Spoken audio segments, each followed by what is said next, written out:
The divinity of Ivory just redeemed first, tuning in before all the other gamers.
For real?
folks! Hi, folks. Welcome to the stream. I hope you're having yourself a fantastic Wednesday evening. It's great to see you all. It's great to see all of these lovely faces. I've been joined by the entire Mouth Boys crew in actual real-life physical form. Look at all these faces. Look at all these beautiful faces. Everybody give the profile. Everyone turn and give the profile. Everyone turn and give the profile. Yeah, there we go. I like how we all chose different directions. Okay, sick. Now the other way. Hello, that folks. would have been pretty cool if we done the same one, huh? That would have been great. But Mama with Turtle Bear, welcome to the stream. Hi, it's bedtime for you. Hunter of Souls, welcome to the stream. Oolong, welcome in. Ivory, hello. Welcome, everybody. Welcome to the 4th annual Video Game Logic Awards. For those of you who are unfamiliar with this event, this is an event we put on every single year since I've been streaming. It is our companion piece to the Game Awards, our pre-show typically to the Game Awards, although this year we're doing it a full 24 hours beforehand. But this is where the pre-show. What we do with this is that every year we select as a group a bunch of categories of gaming excellence that we think doesn't get recognized at official award shows like the Game Awards. Jeff Keighley is too much of a coward to stand up on stage and talk about the best jiggle physics of the year, but we aren't. We're brave, and we're willing to say on the internet, hey, this was the best thing that jiggled in video games this year. We're brave, and we're mostly men. We're brave, and we're mostly white men. Think about how brave these 4 white people are to come on here and talk about what was going on in gaming. And talk about jiggle physics. Yes. 2-Bit Sprite, welcome to the stream. I hope you're having yourself a fantastic Wednesday. So, there are 13 categories that I previewed on Discord leading up to this event. We will go through them. Adam, who doesn't play video games anymore because he's an adult boy with adult boy dreams, will be serving this year as our esteemed judge. So, me, Jasper, and Holly have all nominated games in our various categories, and Adam will be reviewing our submissions and our nominees along with our... Don't worry, guys, that makes sense. Don't worry, along with our defenses for why these nominees should receive the award for best in their respective categories. Adam will then, based on our pitches, make his official decision, and that will be the end of it. He is the arbiter of all decisions here today. Also, can I remind you, the PowerPoint has sound, so you need to be streaming the sound from the PowerPoint. That is correct. I do need to be just streaming the sound from the PowerPoint, and let's... For the very few moments that it is required. Thank you. I was also going to say, Adam also is the reason why we even have a PowerPoint here. Adam is the one who put together this PowerPoint for us, so I don't... more tasty than last year. I don't want to see anybody commenting on the resolution of any of the images, okay? Much like game developers this year, we kind of phoned it in. Exactly. It's funny because you'll see some quality of life improvements and some things that are definitely worse. So it's very much like gaming. So. Perfect. Well, that's perfect. We love it. I am going to also, just because you said some of them have videos, so I'm going to go ahead here and just make sure that I'm also going to capture the audio from YouTube when we get there. New in chat, who dis? Gord, welcome to the stream. I hope you're having yourself a fantastic Wednesday. Thanks for joining us. That's because Adam is clearly the better version of all of us. Of me. The amalgamation. Amalgamation of the 4 of us. If you squished all 4 of us together, you would just come out with Adam at the end. That's wild, dude. Chat, we also do have Songify active. You may choose the soundtrack accompanying tonight's awards ceremony from Songify there. You can put in whatever tracks you would like to accompany this. Could you also let me know if at any point you are having a hard time hearing Adam, hearing Jasper, hearing Holly, hearing any of the audio from the YouTube clips or from the PowerPoint? I've done my best sight unseen to guess how loud those things will be, but let me know if there's any issues there. But I think without, unless there's anything else you guys think needs to be said here at the top, should we dive right into it? Let's get it, baby. Let's get it. Oh yes, we also we'll have a small intermission of sorts. About 45 minutes into this, when Jasper has to go to a full-ass work meeting. Oh wait, I did think of something, Ross. Before we start, okay. Hour 45. Hour 45. Oh, hour Ross. 45. Oh, okay. Yes. We should set the stage and the stakes, right? So, of course. I don't remember this, but who won last year, and who has won the most? Oh, I won last year. Right? I was gonna say, I believe Holly won last year. Won last year. Yes, hold on. Let me just take a quick peek here. I can get the answers to these because I have records. And was that last year was the first year that I participated? Yes, so. that is correct. So last year, what it ended up being, Holly ended up winning with 6 of her nominees getting it. Jasper had 5. I only had 4 at the end of it all. So that was what it was last year. Did our cameras just disappear on stream? Yep. What up? Yeah. Yeah, no, whenever I tab away from Discord, we're gonna vanish. So that's just gonna happen.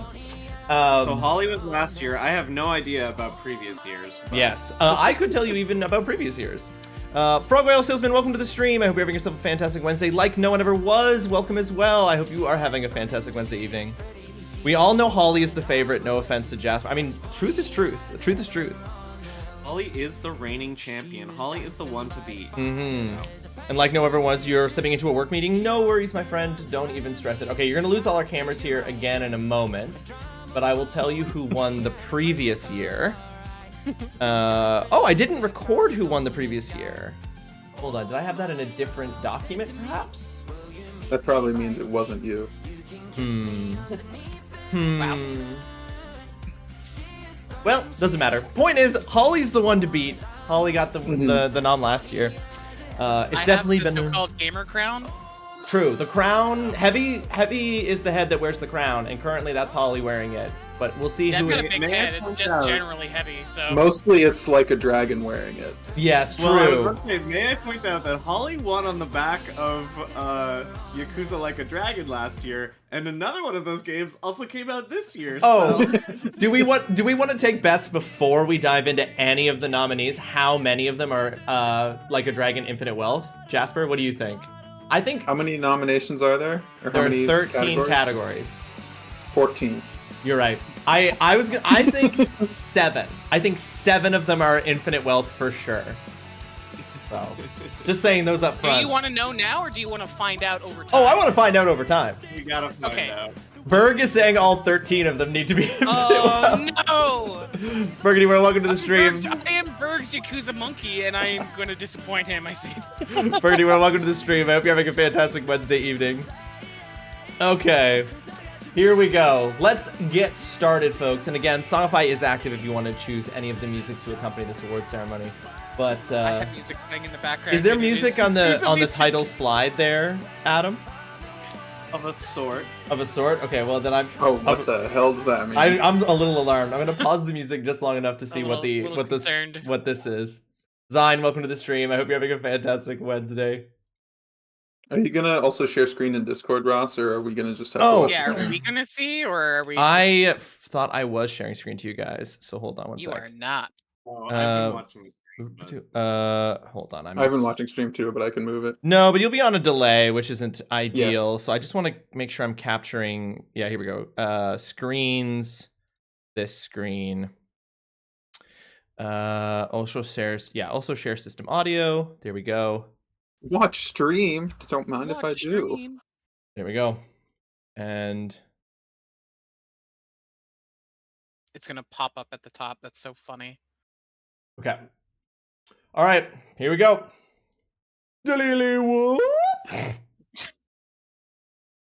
Incredible. I mean, yeah, that's what it should be. That's what it should be. Wild.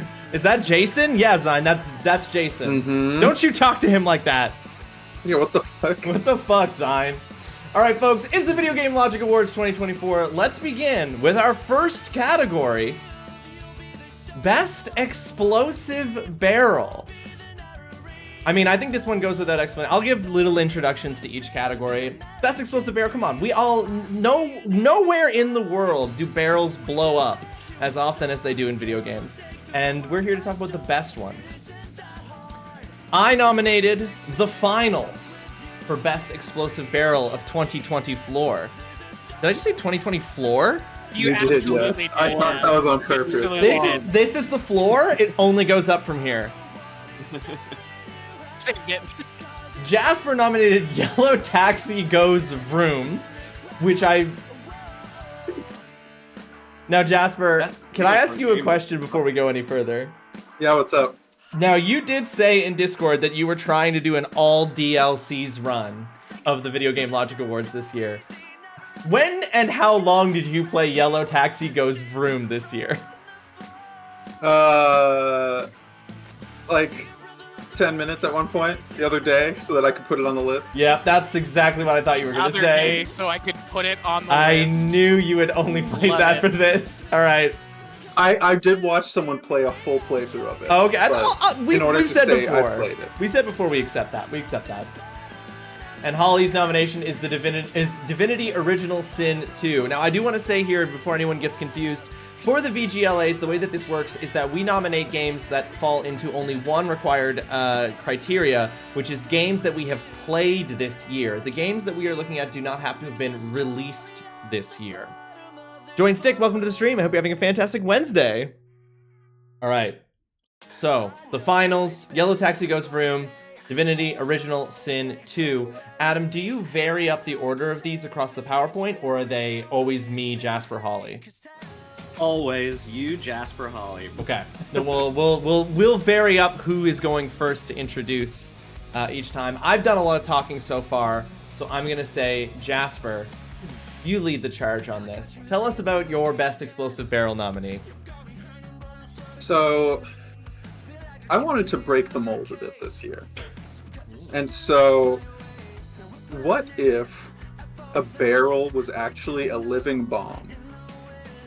And you had to use it to explode things by running around it and causing it to explode on other things. Effectively exploding barrels, but with a living thing. So what you're saying is exploding barrels, but not actually barrels? Yes. So you're really Okay. playing with the definition of barrel here. You know that's what I do every year, buddy. We shouldn't be surprised. Next year's category is going to be best thing that isn't a barrel that Jasper tries to convince us is a barrel for the purposes of this category. So in this game, do you just run around like you turn into things and blow up? Like that's No, pretty so cool. the game is basically Crazy Taxi mixed with Mario 64. So you're doing platforming and stuff, collecting cogs, but it's the frantic driving of Crazy Taxi. Wow. And one Yellow level Taxi is goes boom. yeah, and one level is basically the equivalent of Bob-omb Beach, where there's a bunch of bombs with wheels chasing around after you. That's cute. Okay. Holly, would you like to go next? I don't think there's very much to explain. I know that there's a video with this one, but this is tried and true Larian Studios explosive barrel goodness. Mm-hmm. Get a Yeah, I bunch of think, them, put them together, and you're good to roll. Well, good to Yeah. burn. And maybe just, like, possibly die if you're too close. Mm-hmm. Ross, if you hit enter one more time on the PowerPoint, it will indicate to you which of the people's things have flips. Oh, I see. So I see. Oh! So now where do I click to get those? So the way I did this, the slide icon indicates that, because you sent me an actual file for that. Yeah. So that's in the PowerPoint on the next slide. Okay. But Holly's is a link, so if you click on the image. If I click on the on the image, not on the link icon, on the image. Yeah, that's Yeah. isn't it? Yeah. Okay. Cool. All right. So we're gonna click on this, Very good, very good. and we're gonna get Let's go. Holly's clip. I'm ready. We're ready. Do it. Ready. Firing. Oh! Oh yeah.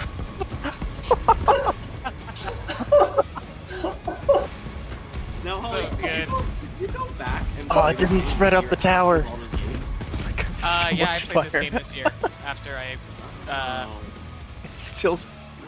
played some Baldur's Gate again this year. So Because they would continue to evolve their Damn. barrel technology in Baldur's Now. Gate. So. it's very good. Mhm. Yes, 2-bit. Yeah, the only requirement is that we had to play the game this year. It didn't have to come out this year. This allows us to, you know, a lot of us are. I'm almost always a year behind because I'm trying to catch up constantly. But okay, incredible. Or you play Sonic 3. Or Yeah. I play Sonic 3 and Knuckles, which is really trying to catch up from 2 decades ago. So, incredible clip there from Holly. Now, interestingly enough, if I want to advance to the next slide, I can't click on Holly's part of the PowerPoint lest I open that link again. Yeah, it's the almost other like part. there's Or use the enter key, 75% like you other. Yeah, I know. Good thing there's so much more slides. All right, I'm gonna pitch the finals, and then I'm gonna go to the slide with the clip for it. So the finals, actually a game that did technically come out at the very tail end of 2023, but has mostly been out this year. We played a bunch of it earlier in the year together on the stream a few times. The finals has a ton of destructible environments and stuff, and I am also playing a little bit with the idea of explosive barrel here, because what the barrels in the finals can often lead to is explosive gameplay. And explosive moments, and moments that made me explode in a way. And Gross? so, well, Okay. not for everyone. yeah. Not You for a blue everyone. canister? It's not gross for everyone. Holy. And so, what we're gonna see here in this next clip is an example of how the finals, I think, quite creatively and quite emergently plays with the explosive barrels. And allows you to have just some incredible moments with great friends. And here we go. Oh shit. Oh, I got absolutely wrecked. Okay, purple in the garden there. Or sorry, pink in the garden. Oh, fuck. Very close to death. Smart. This is Adam, who we're seeing playing right now. No, oh my god, he's a gamer. Oh my god, he's a gamer, ladies and gentlemen. When I saw this was what you chose, I was like, Just look at that! Look at that explosive barrel creating a barrier, redefined, like using the goo to create a barrier to protect his friend while he's getting that revive in the middle of a firefight. The crispiness of it, the I feel like responsiveness. you're brown nosing the judge right now. No, listen, it's A little this bit. is all about the barrel. Any of us could have done this. It just happened to be Adam. I think maybe it's working. Okay, Okay, wow. Adam, the barrel is in your court. So this is really tough because I think there's a world. There's a world where I give this to Holly because Holly's the only one who actually brought exploding barrels. But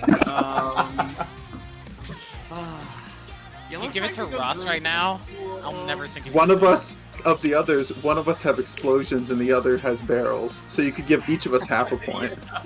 That's true. You both. We're doing this Taskmaster style. Adam can do whatever he wants. Man, remember the finals though? Yeah, Good times. good times. Really What a great game. game, but like with Oh, some Marvel real, Rivals. like no. Wow. I mean, I am in the clip for the finals. So If that's what gets the win here, disappointing. I'm logging off, I think. that's a big. I think that whatever Adam wants to do. I mean, that's absolutely fair. Still disappointing. Do I? Does chat have Freedom the of speech doesn't mean freedom from judgment. Exactly. From Majinator, welcome to the stream. I hope you're having a fantastic Wednesday. Yeah, let's. I mean, ultimately it comes down to Adam, but clearly Adam is willing to be swayed by the public. What does the public feel? But no, but this is the thing, Adam. It's your decision.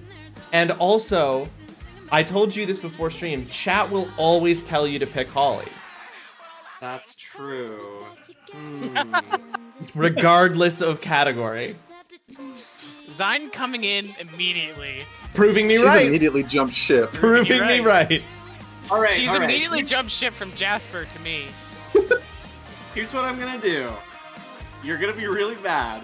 I feel like the Divinity Original Sin barrels are basically... Someone did this in Baldur's Gate for exploding barrels last year. So I think I am gonna choose the Jasper. final for Emergent Barrel gameplay. They explode into different things. So I think Ross takes this one. That's one for me. That is one for me. For best explosive barrel, the winner is the finals. If you didn't want Holly to win all the time, y'all should have better taste. Well, thankfully, I apparently had good enough taste that we got that one. All right, moving on to our next category. Best ragdoll physics. Once again, I don't think this needs much explanation. It's when the bodies go, you know? It's when they go flail. It's when a physics engine is operating on something in just unexpected ragdolly ways. Oh, also, just to stop you here, another reason that the finals had to win that last one is because Ross literally said the game made him coom 5 minutes ago. So That is that's true. huge. He did say I mean, that. that's I pretty don't wild, remember yeah. saying that. I did say it made me explode, but you know, I meant Oh, we do- like vocally, you know. Me too. Boomer. You know? Anyway, I got the win. I'll take it. However, I got it. Ragdoll physics. It's when the bodies go flail. That's correct. Thank you, Ivory. That is spot on. All right. Good cannon. Thank you for the cannon. All right. I nominated Helldivers 2 for best ragdoll physics. Jasper nominated Pal World for best ragdoll physics. And Holly nominated Bloodborne for best ragdoll physics. 3 excellent nominees. Holly, you take it away. Lead us this time. Oh, Bloodborne is amazing for just wacky physics because as soon as something is like defeated or dead and it's not like a boss enemy that or any sort of enemies that disappear as a result of you taking them down, they just kind of lie there, and if you walk around them, they just wiggle and move around as much as you want to wiggle and move around them in wild and random directions, and it's absolutely hilarious. I played Bloodborne this year, and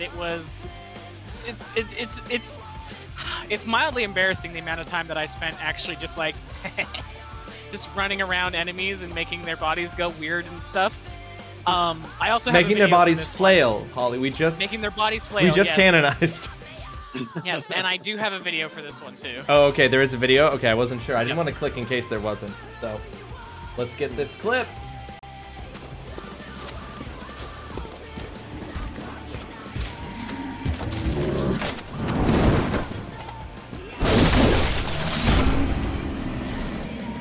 That's a special flail. Special flail. Yay. Oh yeah. Look at him go.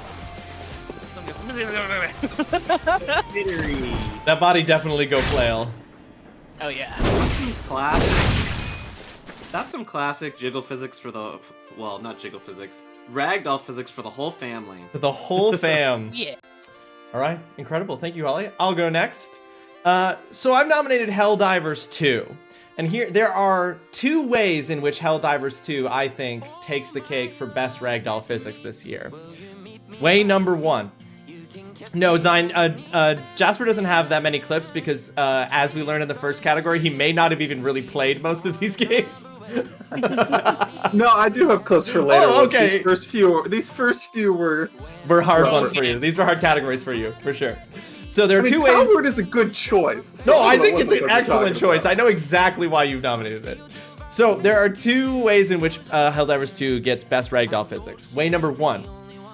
When you are on an elevated when you are in any kind of elevated position in Helldivers 2 and you dive, if you go past a certain point in the dive, your Helldiver no longer has the cool hero pose where he's gonna land on his tummy and be able to shoot at enemies of democracy. After a certain point, he kind of realizes he's jumped from too high, and so he starts to like, and like flails and can land in like all kinds of crazy positions, break a leg, break an arm, sustain actual in-game injury as a result of jumping from too high.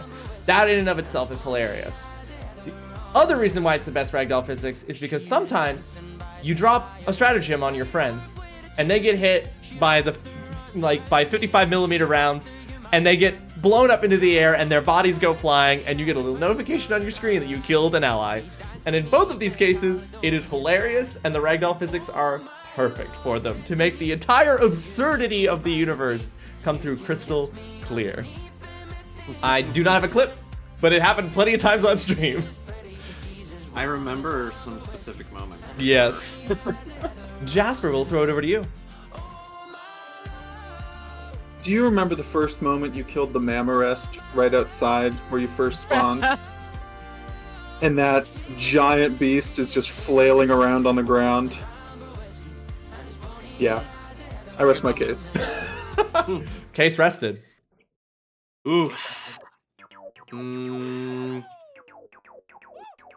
That is.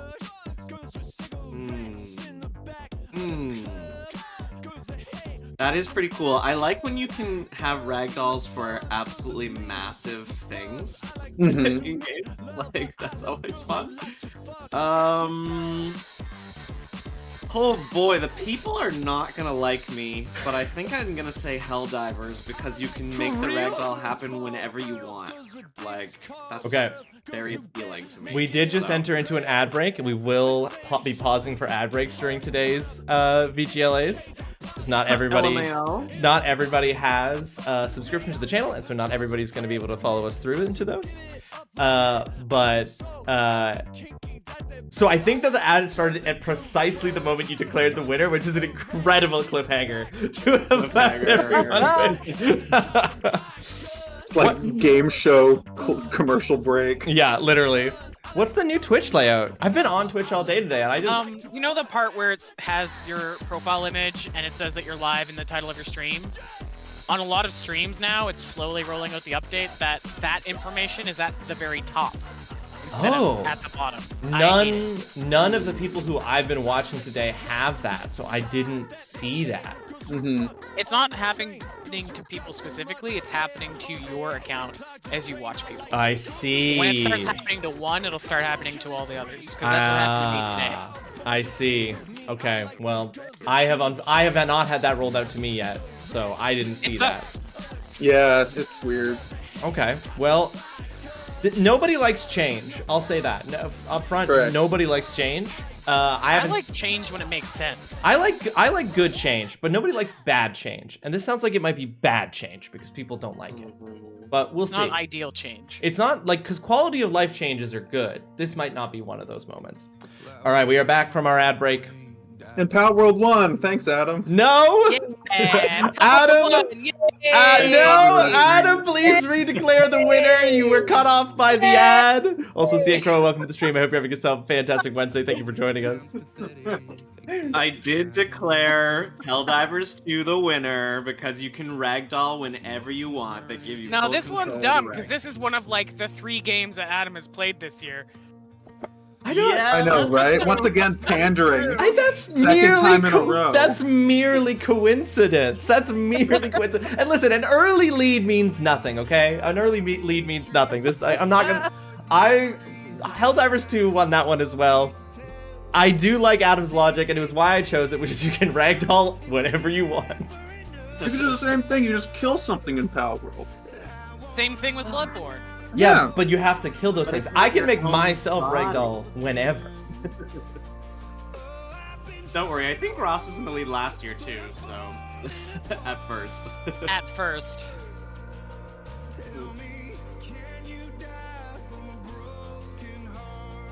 Sorry, I'm just responding to a message here, and I'm going to That's the trick, Joy, is that I play every game well, so the list would be so long. It's just every game I played this year, which is not. So many. Final Fantasy and Helldivers. Two Final Fantasy games, Helldivers, the finals, Pokemon TCG Pocket, Pokemon Sleep. You consider yeah. Pokemon Sleep a game? It's a game. I haven't Yeah. played it, so I haven't touched it. I haven't touched any Barely. of the stuff. So Barely a game. It's like a mini game for your life. It's Yeah, like a like, you mini can game optimize for it. your life. It's like a sleep mini game for yourself. I mean, it's I counted Pokemon Sleep as a game I played this year. Sleep is Is a it game on here? because it's always like a challenge to get any. So Yes, Zine, I apologize about that. That was my doing. I am attempting to fix it for you now. Whoops, I fully mistyped that. So I had... Okay, hold on. I'm genuinely gonna fix this for you. oh my What god, is happening? Sorry, what's I happening? Zine redeemed a Broke. song through It broke. Songify, and it did not put it in the queue, and then I just accidentally I tried to add it and I mistyped the name of the song. So I'm just gonna do that, and there we go. Okay, I fixed it for you there, Zine Suryaboot. Okay, but now, folks, we're on to our next category.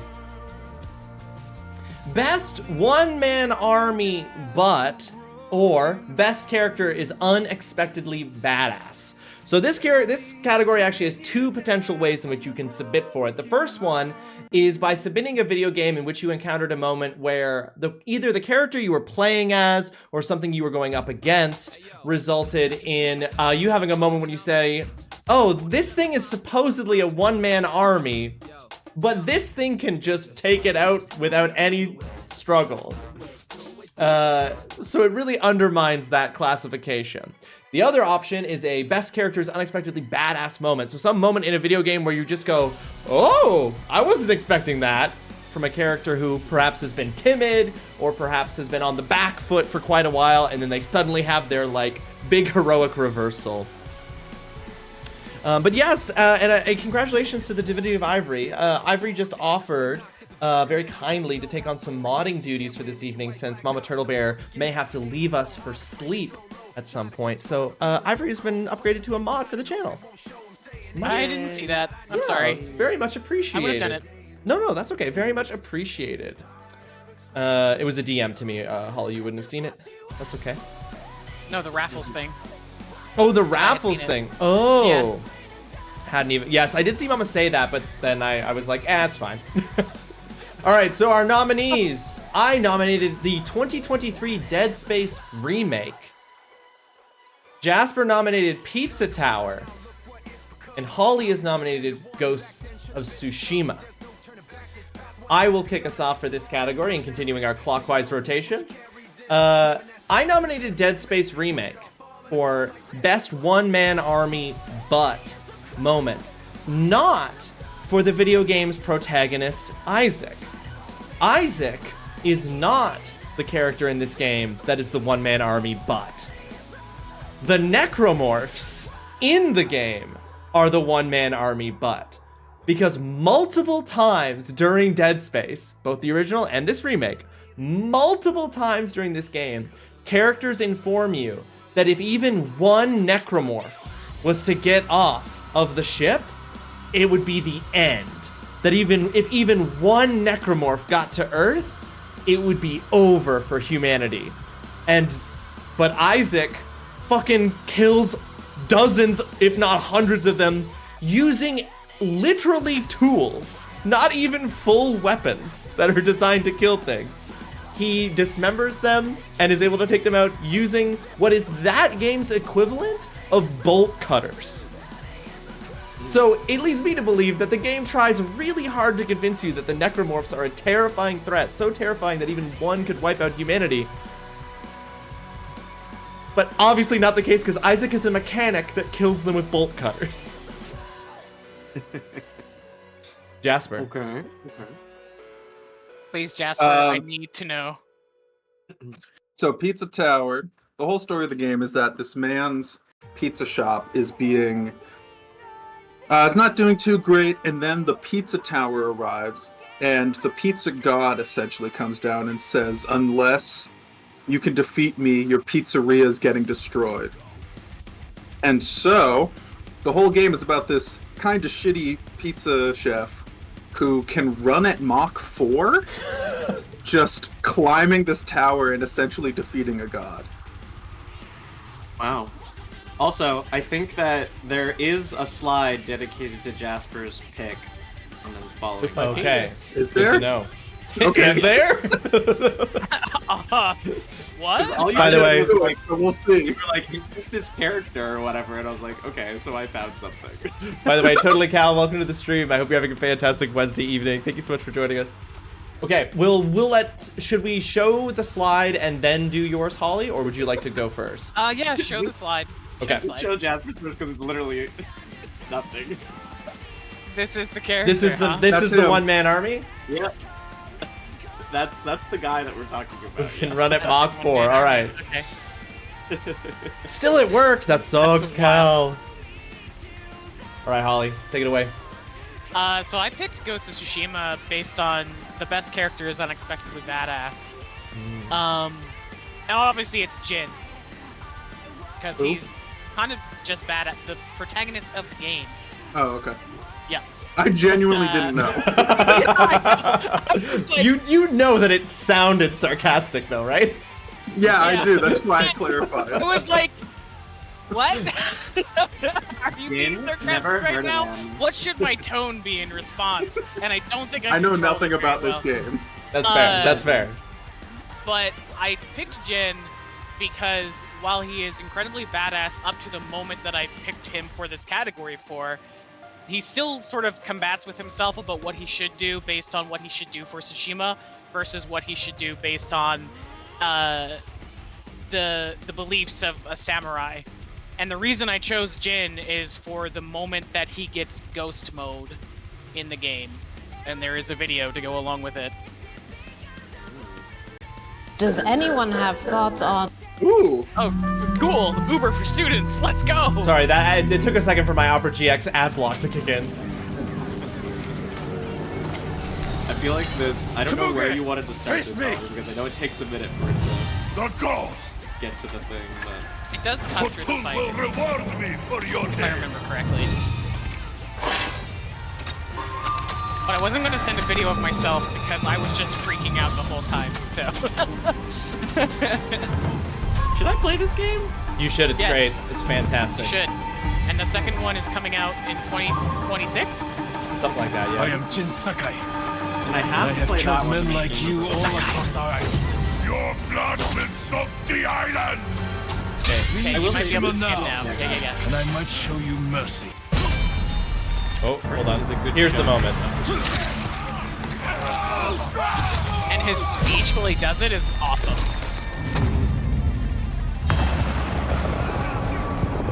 Invaders! Look at your general! Run! So good! This will be your fate! Absolutely crazy! People of Yarikawa! Sick. Hunt every Mongol to the last man! Spare no one! For Yarikawa! Everyone to the last man! Alright, he's done now. The rest is just him fighting for Yarikawa. But yeah, that's the moment I chose, because the moment it started happening, I was losing my mind. Just like... it was one of those moments. It was a fight between a moment in Like a Dragon Infinite Wealth and this one, and Jin won out. Wow, that's pretty impressive that it surmounted Infinite Wealth for you. I Ross gotta is putting say, up his that finger is like he pretty wants to say Ross something. is raising his hand. Oh yes, Ross. I just wanted to jump in and say, is that moment unexpected? Yes, it was for me. So how about you just- But How Jin about you has For me, just been now, it made total sense. I saw him Jin- kill a guy, and then he started killing more guys. Jin has been a badass the whole game up until that point. He is reaching a new level of badassery, but he's not suddenly unexpectedly badass. I will admit, I did have the same thought, but it was a badass clip, and it made me want to kind of play that game. So Well, you should play that game because that game is incredible and it's a great pick from Holly. That game is amazing. But I think that the Pick winner Jasper. of this, in the true spirit of the category, is Pizza Tower. Let's Come on, go. like the shop That's wild. owner has to kill a god. Like that's what this category is all about, right? Like Now, and that was for unexpectedly badass, actually, there, Jasper. Yeah, not one man army, but Yeah, I didn't think that was one man army, but I would fucking hate being in your class, Ross. Because I just hit Holly with the hardest pedantic I could think of. Yes, you did. Listen, it's a cutthroat world out here, and Holly's the one to beat. It is 2020 floor. It is 2020 floor. It is 2024. No, that moment on is. it. I had the exact same reaction to that moment, Holly, when I played it with Of course you Truly did. It's Rawesome. fucking badass. And it is I didn't. badass, and it is. I had to sabotage it. I had to attempt to sabotage it you because did. I Of saw course how you did. strong it was. Of course you did. Sabotage me. All right, Do that to you. our next category. Pino. Best guard gameplay. So this category just speaks to all those guards out there that only have their screen settings at about 20-degree field of vision. All of those guards out there who go into the accessibility settings and turn off every accessibility setting so they can't, and turn their volume down so they can't hear shit, they can't see shit, but they're being asked to guard this particular hallway. That's what this is about. You can't win everything, Ross. No, I know I can't win it.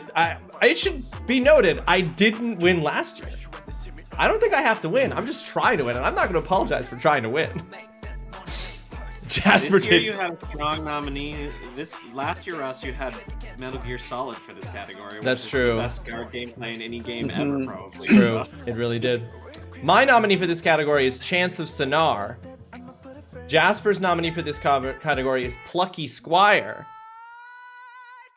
And Holly's nomination for this category is Ghost of Tsushima. I forgot you played a second game with an Asian man in it. Yeah, we should have taken bets. That's how we should have done our bets, actually. You motherfucker. Yeah, sorry, too bad. I didn't have a clip for it because it was less about a specific moment and more about a context. Ghost of Yeah, all of Yakuza. their picks will always have clips. Holly just losing it over Jasper's stone cold I read. just got read so hard. Holy shit. Damn. Oh, it's The fun. library is open for Jasper. All right. Jasper, take us away on this one. So those of you who played Plucky Squire, do you remember right in the beginning, before when you first hit 3D, and you're trying to roam around the desk and those fucking beetles? Yep. I nominated this one because actually it was good guard gameplay, because those beetles were damn terrifying when you were so trying you're to going for maneuver around the legit guard desk. gameplay. Yeah, I'm not And going not, like, funny sarcastic guard. on this Okay. one. Yes, this is genuinely, they were very good guards. They These were little very good beetles guards. that would just mess your shit It's up. true. I agree. Yeah. I think that's a strong Also, like the contender. only game I played this year with guards in it, so Yeah, you don't Also fair. You don't traditionally like this category no, because you don't traditionally have an easy time finding something for this category. exactly, yeah. Yeah. All right, And Holly. you stole Chance of Sonar. You could have. We've never had a situation where two of us have nominated the same thing. I chose Ghost of Tsushima for this one in like the funny way. I don't have a video for this one, but it's very easy to explain. The guards literally can only see like this. That like this view? No, it's like they have like those things they put on horses to have their vision going straight. Blinders. Because you can crouch down in a bush and shoot a man in the face, and he's looking directly at you, and he dies, and then crouch back down, and then 6 other dudes will come over and be like, "Where's the samurai?" and look around, and then they'll all turn around at the same time, and then you just pop another one. He drops, and then they do the same thing over again. And I spent so much time in that game, just like, thoo, thoo, thoo. And it was easy. It was fine. It's true. It's absolutely true. It's true. Peak guard gameplay. But not as peak as mine. Chance of Sonar. Wow. Stroke yourself a little harder. No, I just... He already did for finals. Yeah. True. Well, I didn't need to stroke. It was No, so, you were that's already how going. that's how explosive it was. We are in the danger zone. Yeah, 2020 Splash zone. 2020 stroke. Okay. Get So your terps, everybody. Chance of Sonar. My choice for guard gameplay. Specifically, and for those who have not played Chance of Sonar yet, here is your spoiler warning. To mute or to otherwise remove yourself from this potential spoiler. But at a certain point in Chance of Sonar, you get to All a right, certain... I'll just meet you, Ross. Okay, See ya. cool. Yep, sounds good. Part of the way up the mountain, you are when you're traversing between two areas of the game. You go through this like abandoned, partially constructed area where you encounter a monster for the first time in the game that is unable to reach you if you're in the light, can only work in the shadows. And you have to sneak past this monster in order to reach the next section of the game. And what Chance of Sonar does so cleverly with this is that it comes out of nowhere, that there's this creature that you're now suddenly having to deal with, introduces a fairly simple mechanic, and yet makes it truly a horror experience in a game that is otherwise colorful and about solving puzzles. And so it's this unexpected interruption into the game that you've been playing so far and what you expect from it. Where it's like, oh, I've just been figuring out what these words mean, and suddenly there's this horrifying creature. Culminating in a moment where you are attempting to open a door, and the camera angle, you can see down a long hallway, and you are in the shadows, so you can be reached, and when you start opening the door, you see the monster barreling down this hallway towards you as you're like trying to open it, and it gave me like genuine like oh shit moment, as like it's not about like the guard knows you're there, which is what makes this the best guard gameplay, is because it's not about dealing with dumb guards that can only see 20 degrees of vision. It's about dealing with a guard that's fully aware of you, and the only thing keeping you safe is where random light happens to fall. See, I went funny, and everyone else went serious. That might win you this. That might win you this. It though. might. Traditionally, this has been a joke category. It has been, yeah. Yeah, so I can see a world where, yeah, having unironically good guard gameplay wins this category. But This is I not know that world. about Holly. I've seen the gameplay of Ghost of Tsushima, and it is hilariously these guys are they're that terrible at seeing you. It's like, so funny. So like to think that a game in this day and age came out and it's like, man, some things never change, you know what I mean? Like comforting, really. So Holly takes that one. Holly takes Woo! that one. That one goes to Holly. Best guard gameplay. Holly's first win of tonight's proceedings. All right. Well won too. I went for serious, like fearing that was gonna work against me in this category, because this has always traditionally been one of our joke categories. And the Ghost of Tsushima is such a good game with so many good mechanics. And yes, Adam, you hit the nail on the head as far as I'm concerned. Some things just remain the same. Them guards be stupid. The only thing they have going for them is the number of them, basically. Now, Cal is asking you a question, Holly. What difficulty did you play on? On Lethal, it feels like they're all goddamn super soldiers. I played on normal difficulty. And once you got far enough they started wearing helmets, I used the heavy bow to get them. Because when you use the heavy bow, you do stand up and they can see you, but the second you kill them, you just get back down and it's fine. All right, next up, folks. Best character customization. Oh, big category. We're at the Yep. point now in gaming where literally games release their character customization software in advance of the release of the actual game to generate hype around the absurdity and the possibility and the potential of character creators. So never before has this category been more relevant than it's been for the last couple of years, where sometimes the only part of a game I've played is the character customization part of the game. So, for this category, I have nominated Baldur's Gate 3. Jasper has nominated Wulong Fallen Dynasty. And Holly is nominated Last Epic. No middle sliders. No middle sliders. For this one, Holly, you take this away to start. I chose this one not for what you can make your character look like, because I would argue that Last Epic is kind of bad for that. You have a choice of 5 different characters, each with their own class, and they all look like that no matter what you do. What I chose it for was actually its skill trees. Each character has a base skill tree, but then like a mastery skill tree. And typically in a lot of games, when you choose a mastery skill tree, you're kind of stuck with it. Games like Baldur's Gate 3 did change that a bit in the sense that you can literally go to a dead man, well, kind of dead man, skeleton man with some skin, give him some money and like... Skin man.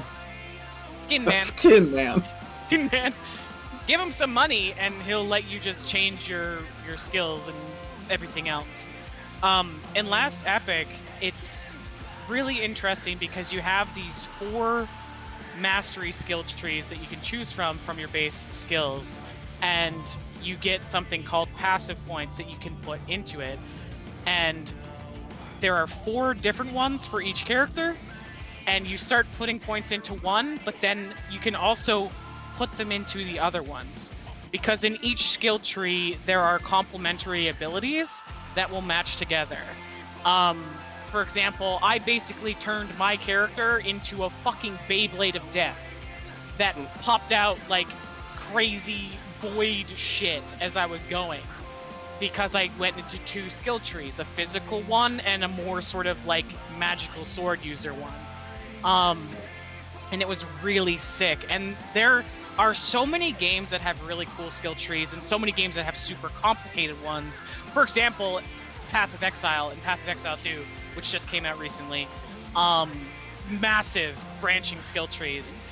This one is not only big in the sense of the things that you can do, but it's also almost sort of compact in a way that's easy to understand and put really interesting things together. So that's why I chose Last Epic. Whoa. Wow. Wow. So rude. Now that was toxic.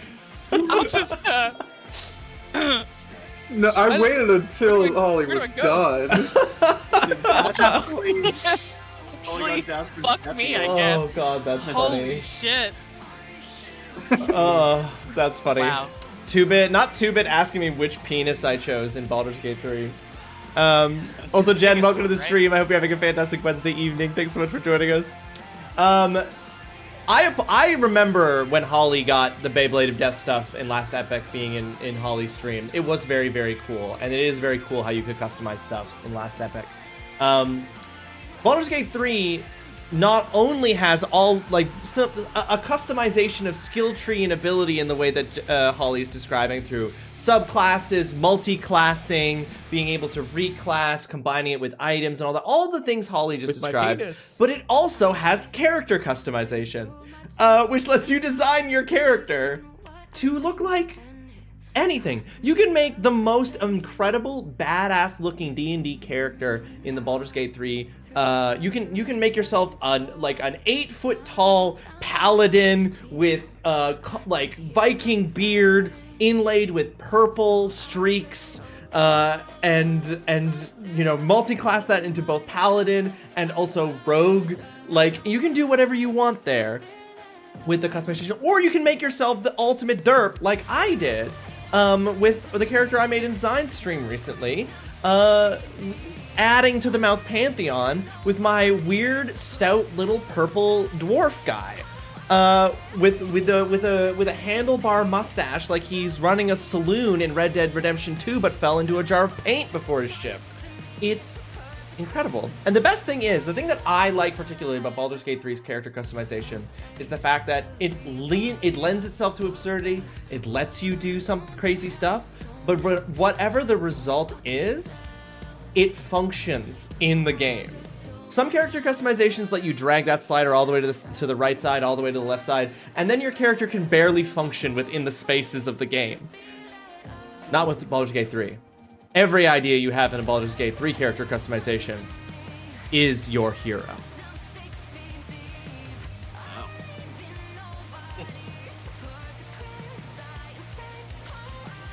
Literally chose this last year for this category. Listen! What's good is good! And I played it both years! Adam, I think I hear someone at the door. Can you bring in our guest presenters, please? Yeah. Yeah, Jasper has a link here. Oh, interesting. See, I never know if there's gonna be a link, so I'm always scared to keep tabbing. Hold on, there we go. Our guest, oh, you!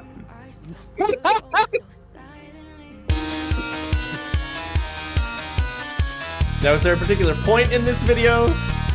Just the first minute. Kind of look like a little vape cloud coming out. Whoa! Right? Oh, that's good. It's a nutritive vape for kids that don't get enough vitamins at school. Okay, it's a nutritive vape. Vitavape, and it's good. It's called Vitavape. Fucking shit, man. So cool. I mean, shit, man. Maybe she has some backup vapes. It looks so good, right? Factory, So dude. good. It looks really, really that one good. looks like vapes all fat. over. Okay, that's good. Look, yes, that's perfect. It's going. Like, you can see it. It's It's there. still You know going. it's there. What about Nutritia? I'm thinking Nutritia is, I don't know if this is maybe the CEO of VitaVape. Okay, she's a mascot. Or She prefers spokesperson. if she's real, she's a spokesperson. If she's fake, she's a mascot. You tell me she's a real legal She's human. real to me, damn it. Justin, Are you he's high telling me quality. Okay, that's the end. She's Legal real. human. Okay, we are in an ad break, so we'll have to wait to come So back. that ad break ended perfectly. Yeah, so we are left with a moment before Jasper hits us with the logic of that. That's Zion, I installed Wolong 2 nights ago so that I could include this. I'm so Jasper. I was looking at your pics. It's so funny. I literally was like, "Oh my god, I'm kind of impressed by his taste level. Like he's playing such a diverse array of things." Not our Jasper. Not our Jasper. I took Took it the long enough to do the character creation and then uninstalled. I took the strategy that you did with that Jiggle Physics one a couple years ago, with Dead or Alive. Exactly.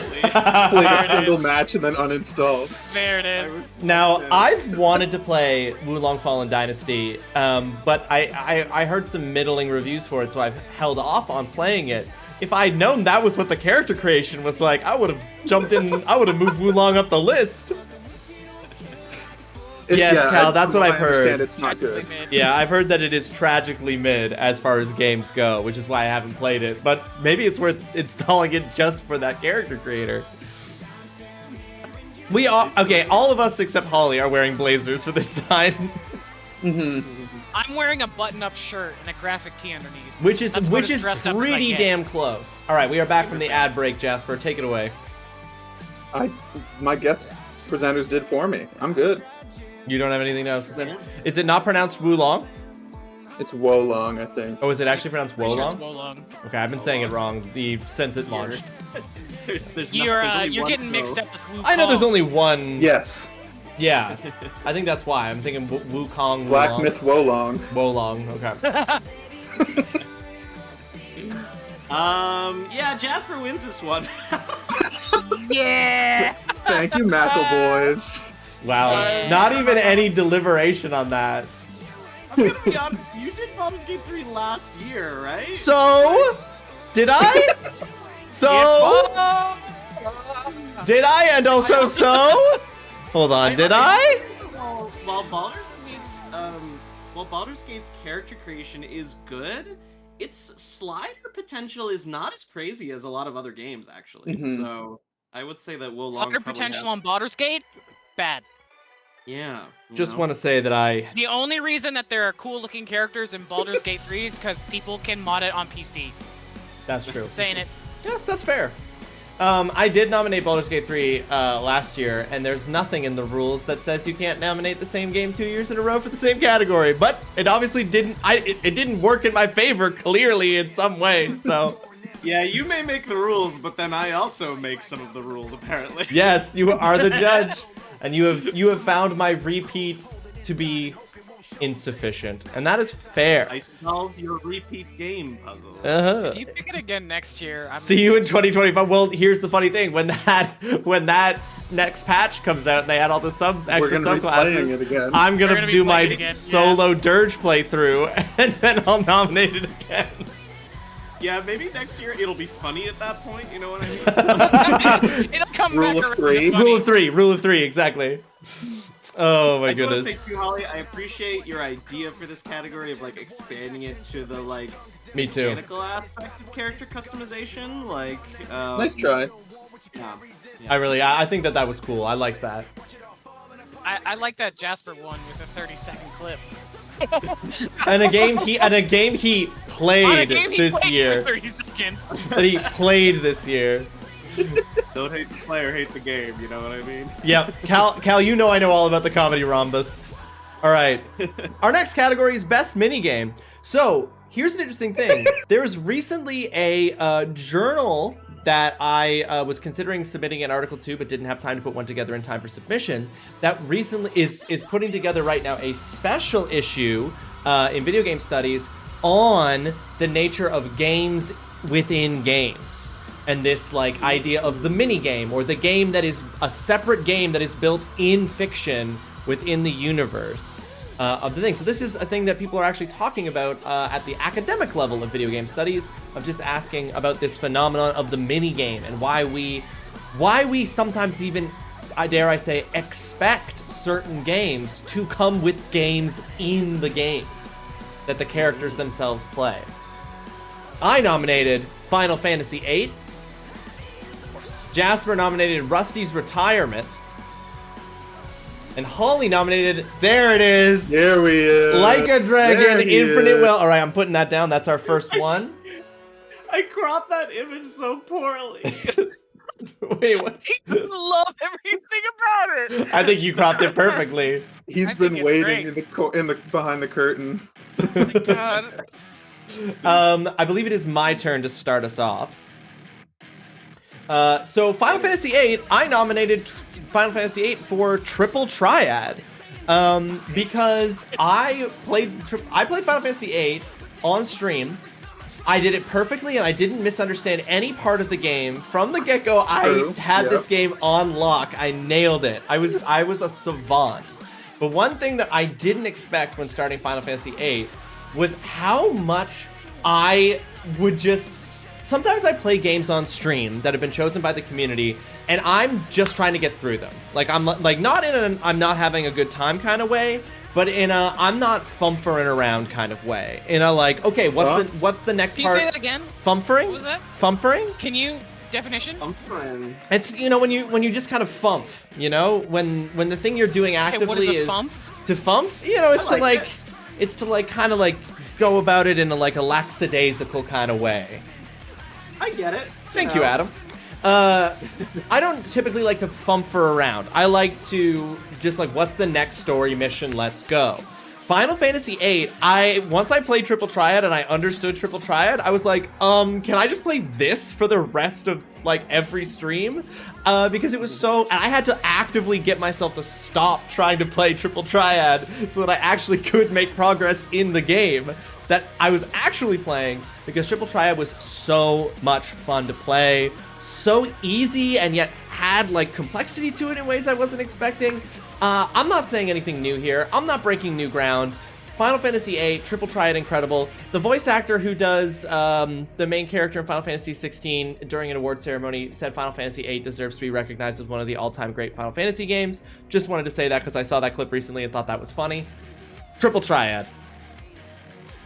Jasper. Is Triple Triad in 8 the same as the Triple Triad in 14, Adam? I actually haven't played a lot in 14, but I think it is very similar. Yeah. Okay. I'm about to bump. Oh my god. The finals gameplay made me bump. So, I'm not going to use that hoity-toity academic definition of minigame. I think that minigames are just small games that you can enjoy while you're doing other things, like playing the game that they're in. Rusty's Retirement is like that, but for real life. So it is something that you can just have going on, you can pop in, pop out, just sort of enjoy it at your own pace, and it's something to just do while you're also doing more productive things in real life. It is a mini game for productivity. Thank you. Interesting. So you're pitching that it is a mini game. It is a mini game for real life, yeah. So wait, we're in the game right now, is what you're saying. Life is a simulation, and yeah. Pick the red pill or the blue pill. Yeah. Thank you, Elon. Wow. Wow. Wow. Whoa. Sorry. The library hours are still open, Holly. Got to be careful. Holly, Holy fuck. Holly, it is your turn. Jesus Christ. I just need a second. TGC, welcome to the stream. I hope you're having yourself a fantastic Wednesday evening. Thank you for joining us. Wow. Wow. What the actual fuck? You can play the game. Okay. Jasper was like, I lost the sign, now I'm gonna lose all of them. That was my final straw. Full villain phase entered. Origin story complete. Amazing. If you are in any sort of know about the Yakuza or Like a Dragon games, you know that they are rife with minigames. Rife? Anything from... Rife, could you give a definition? You know what? Hey, that is a real word.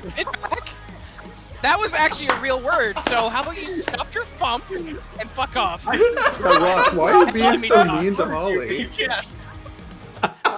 Wow. Wow. I'm never doing this event again.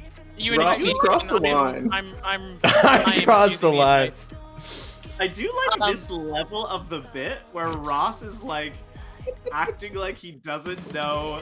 He's like, yeah, that word's made up. Like, you know what I mean? And then it's such a piece of shit.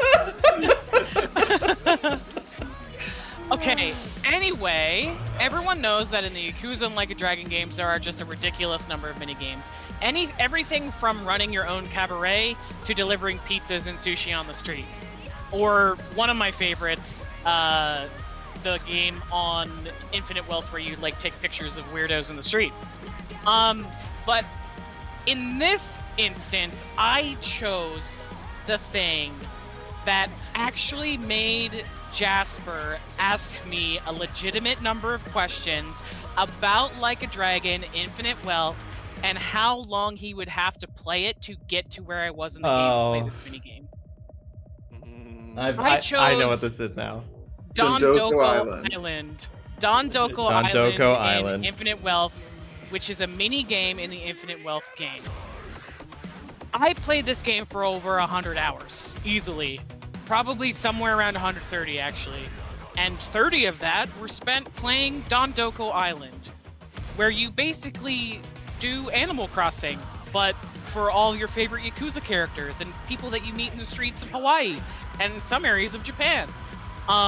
It's absolutely amazing. I wasn't expecting it to take that long, and when I started it, I didn't stop playing Dondoko Island until my island was S rank 5 stars across the board. It's absolutely amazing. I did provide a video. It's literally just the commercial, but it's literally almost a full game inside of a game, referenced as a mini game, and you just have so much fun the whole time you're doing it. It's simple. It's like you can go back and forth from the main game to it whenever you want, and it's just like a nice little relaxing thing that you can do for a while. You can decorate, put in different buildings. It's just so good, and you can give all the people gifts, and it makes me so happy because I can give like Kiryu and Majima and like so many people presents and stuff, and it's just okay. The only game where Holly likes social aspect. Yeah, Yes. for real. I was super social in that game. Before I click the link, I just want to point out what TGC has said in chat. Fumph, And borrowed it's that from you're gonna Yiddish. foomf over his Sorry, sorry, I'm reading. Fumph, borrowed from Yiddish. Bonfen, to speak with a nasal twang, to mumble, an actual entry from Wiktionary. Yeah, that's not what you said though. Right, but That it's is not the definition you gave. borrowed and adapted for English By you. by me and also the world. Alright, roll Holly's clip. We rolling. It's like 3 minutes. Are we watching all 3 minutes? 準備はできてるな Trailer ですが for Untitled Chapter. やるしか They ね put out a trailer Hey. for it specifically. やってやりましょうや Yeah, that's kind of crazy. They put out a trailer for this mini game in this game. Like, Oh, it's so good. 気合い入れてこうぜとりゃよしよしよしよしいい子 You do だ get there by riding there on a dolphin. It's true.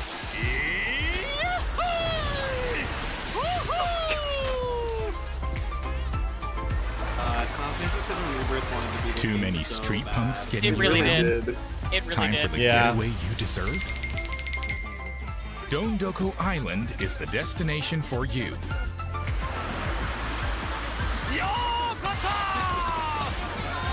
Welcome to your vacation surprised. within a It's funny that vacation, none of you played where a Rebirth cozy because it's fucking DIY Mini Game lifestyle City. awaits. I know. Well, I'll have it for next year. Gather materials from Jaded your on Final surroundings. Fantasy games, every single one of them can burn in the trash. Except for 9. Oh my god. Every single Buy one? unique furniture, Don't care. Don't care anymore. or simply craft it yourself. Can I be mean to Holly, Seven did Adam? that to you, huh? 7 and 6 did that to me. 6 did that to you too? Oh my Yep. god. You just can't play old games.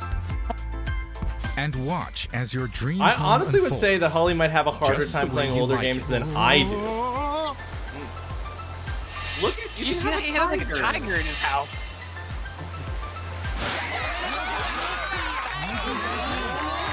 This is gonna be so hard. In because fact, one you of the can nominees is customize the Final whole Fantasy, island to your heart's content. And And one of them is Rusty's retirement. Right. And then one of them is Make Infinite friends Wealth. with That's how the characters. categories work, Adam. Yeah. There are 3 games to pick from, and one of them We is each choose their a own. game. You're telling me there are 3 games? Develop your island to accommodate all kinds of tourists How long are we gonna watch and this? give them You don't the have to time of watch their it. I don't know. I that's why I said 3 minutes. Okay. Alright. This is crazy. You do end up fighting pirates, though. Eventually. Is there a world where I choose... Rusty's retirement? No. No. Probably not. Sorry, Jasper. This... I almost can't believe I'm gonna do it, but I think I am gonna choose Like a Dragon for this, because that's almost not... It is stretching the limits of minigame, like, you know what I mean? It's a whole other game. It's a inside whole the game inside the game. Now, that is an interesting development. Triple Triad is amazing. Like, I thought I had it with Triple Triad, but I knew Holly was gonna submit Like a Dragon Infinite Wealth, Dondoko Island for this. I knew that was gonna be. Now, I will say this makes the scoreboard quite interesting. At approximately the halfway mark of our show, folks, I have 2, Jasper has 2, Holly has 2. We are all. I swear I don't try to Zion? do it that way every time. Zion, you can't play Infinite Wealth right away. You have to play Yakuza 0, Kiwami, Kiwami 2, Yakuza 3, Yakuza 4, Yakuza 5, Yakuza 6, Like a Dragon Gaiden, and then you can play Like a Dragon Infinite Wealth. Gaiden? You don't have to do that, Zion. You don't actually have to do that. You can skip all of them. You can just skip straight Whatever. to No, I Yakuza heard- Like a Dragon. I heard Zion. You can just that, skip straight to Yakuza Like a they Dragon. made You the original Like a you Dragon. don't have Not to listen to me. you don't have to asshole. play them. What do you You think do you're not. doing? I literally watched I didn't you say walk anything, this Holly. What are you? time. Why are you yelling? I was quiet that whole time. Yeah, Ross didn't say a word. Wild. We're getting rated. We are getting rated. Whoa, rating. Woo! There's so many. Look, we have real Tay-Ray, thank you so much for the raid. Welcome in, folks. Hi there, everybody. Welcome in, folks. If you're not following Tay-Ray, there is a heart button up at the top of the chat right now. It's free, it costs you nothing, and it makes you a better person for you to go and click that heart button and give Tay a follow. Tay, thank you so much for raiding into us. Thank you. How was the rest of your stream? How much more Mass Effect did you get up to since I last saw you? Oh my gosh, there's so many people who have come in. Give me just a moment. I have to honor Tay. I have to honor the raider by making sure that I add Tay here to our raid leaderboard for the month of December. Give a proper celebration to Tay, and then I will be sure to say hello to all of you lovely people.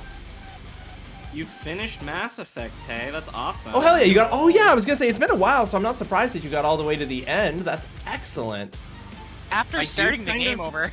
Yeah, after starting over from scratch for it. Okay, here we go. Tay, congratulations. You have made your way onto the raid leaderboard for December 2024 with one raid from Tay-Ray 3 there, bringing us up to 6 total raids from unique raiders for the month. Glad to hear that you got to the end of Mass Effect 2 there. That's awesome. Okay, now I got a bunch of people to say hello to. Hold on one sec.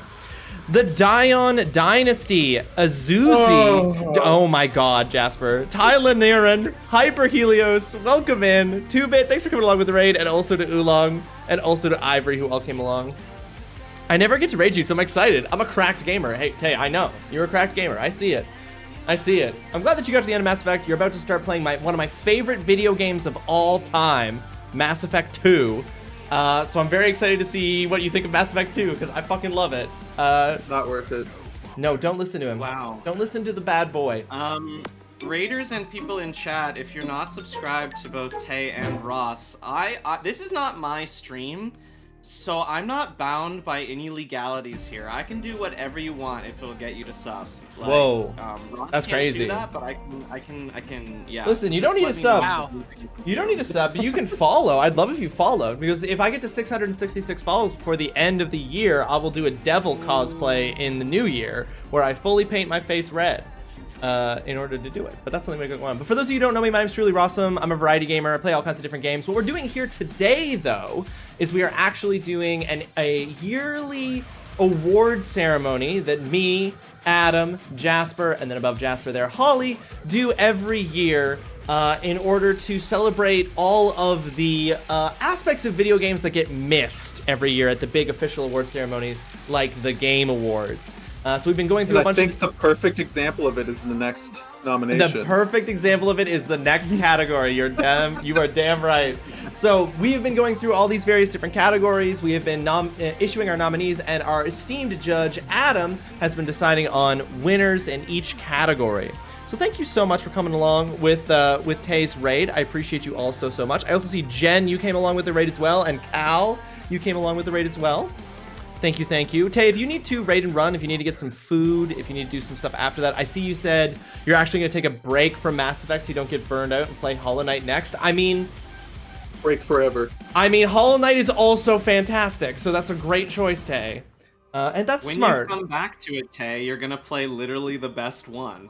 And the best thing BioWare ever made, probably. Correct. So. Fact. I agree with that. So it's good. Don't burn yourself out on Mass Effect. Go play something else. Give yourself that break to build the suspense, and then come back for the best Mass Effect game and the best BioWare game ever made. Who won the best minigame? It went to Like a Dragon Infinite Wealth, 2-Bit. Dondoko Island, the game within a game. Get ready to be RGG bumping disappointed. RGG just knows. They know what they're doing. They know what they're They doing. know what they're fucking doing.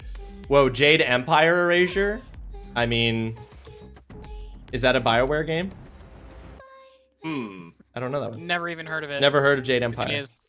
I bet it's not as good as Mass Effect 2. All right, we're moving on here. Tay, if you need to raid and run, don't worry about it. Go take care of yourself. I appreciate it so much. Thank you again for the raid. All right, folks, our next category in the Video Game Logic Awards, Best Jiggle Physics. Oh, what a perfect time for you to have raided in with all of these lovely people, Tay. Because it's time for us to talk about jiggle physics. Time for a bunch of men to talk about jiggle time physics. Time for 3 men and Holly to talk about jiggle physics. I nominated the Mortuary Assistant. Oh, that's a good one. That's a good one. Jasper nominated 9 Souls. What? And Holly nominated Monster Hunter Wilds. If I'm not mistaken, Jasper, I believe you are taking it away first in this one. Y'all, I think I had my one good day. Can you play the clip? Sonny, you played the clip. I gotta see this. Let's see what we got. When I saw this. This video is 30 minutes long. It's only the first, like, 30 seconds, 45 Tay seconds. apparently knows exactly what you mean. Hello.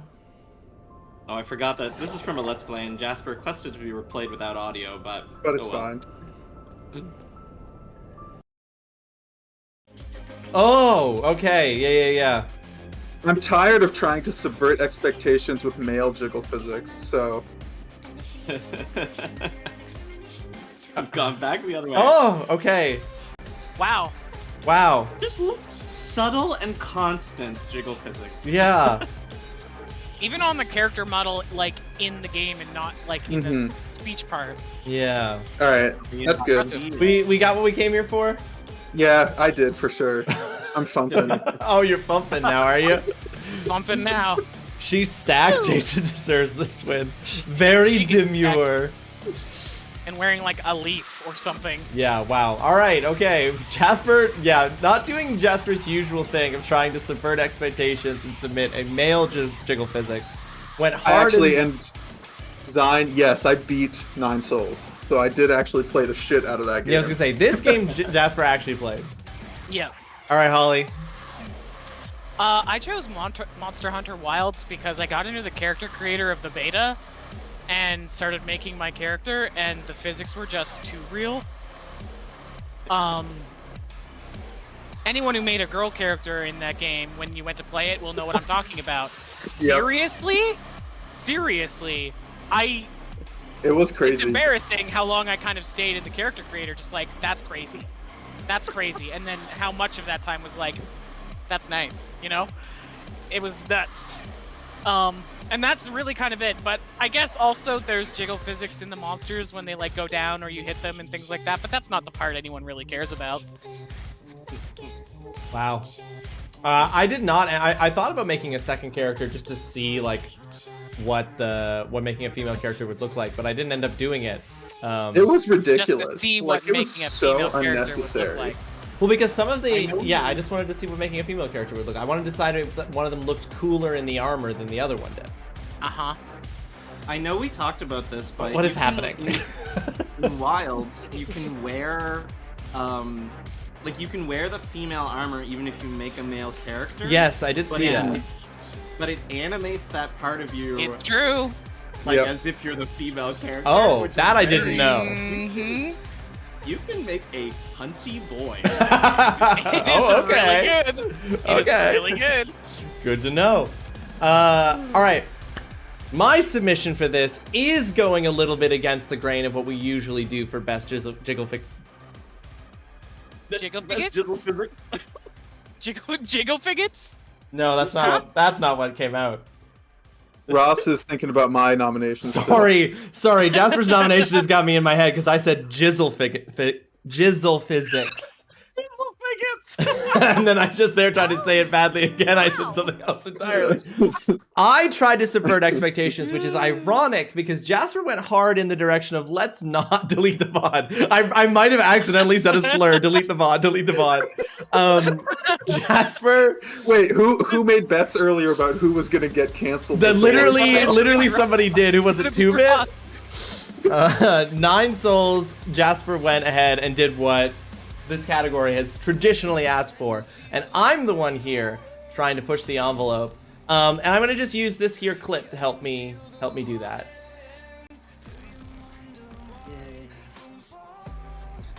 Now look specifically at the feet. Of course you'd be looking there. This is for you, Berg. This is for Burgundy Whirl. This clip's for Burgundy Whirl. Love that you booted up the game just to get that. I did. I literally booted up the game right before to get that clip. Because, yeah, that's a clip that I took of me playing Mortuary Assistant before the stream so that I could get that clip. But yeah, like the way that they do the bodies in the game is that there's a slight, just disconcerting, subtle, slight amount of jiggle physics, just enough that it gives these cadavers the feeling of being truly cadavers, like in the sense that they don't have any kind of like self-control of their own in any way. It doesn't end up playing out into any kind of like crazy ragdoll physics or anything like that per se, but it just adds like what the thing that Mortuary Assistant does so well throughout the game, which is this like low-level sense of dread before anything actually happens that comes from this eerie discomfort at simply the reality of a corpse. And so the jiggle physics here is just that slight jiggle on the body as you're rolling it down that hallway, which you have to do sometimes, like, you know, 3 times or more. 3 or 4 times a night. Yeah, 3 or 4 times a night in the game. So you're just confronted with this, the lifelessness of it. Very, in many ways, the opposite of what the Nine Souls clip game was, because that was full of life. This is jiggle physics that's about the absence of life. Yeah, just to follow up on that, Adam, Ross is literally asking you to choose between 2 games with like characters that are alive and then a game with literal dead people, so yeah. No, I wasn't hiding that. I mean, so many people just know that depending on your choice, it will shape thoughts that I have about you. Now, Ivory has said so many people comment on the jiggling when they play the game. So many people comment on it for Nine Souls too.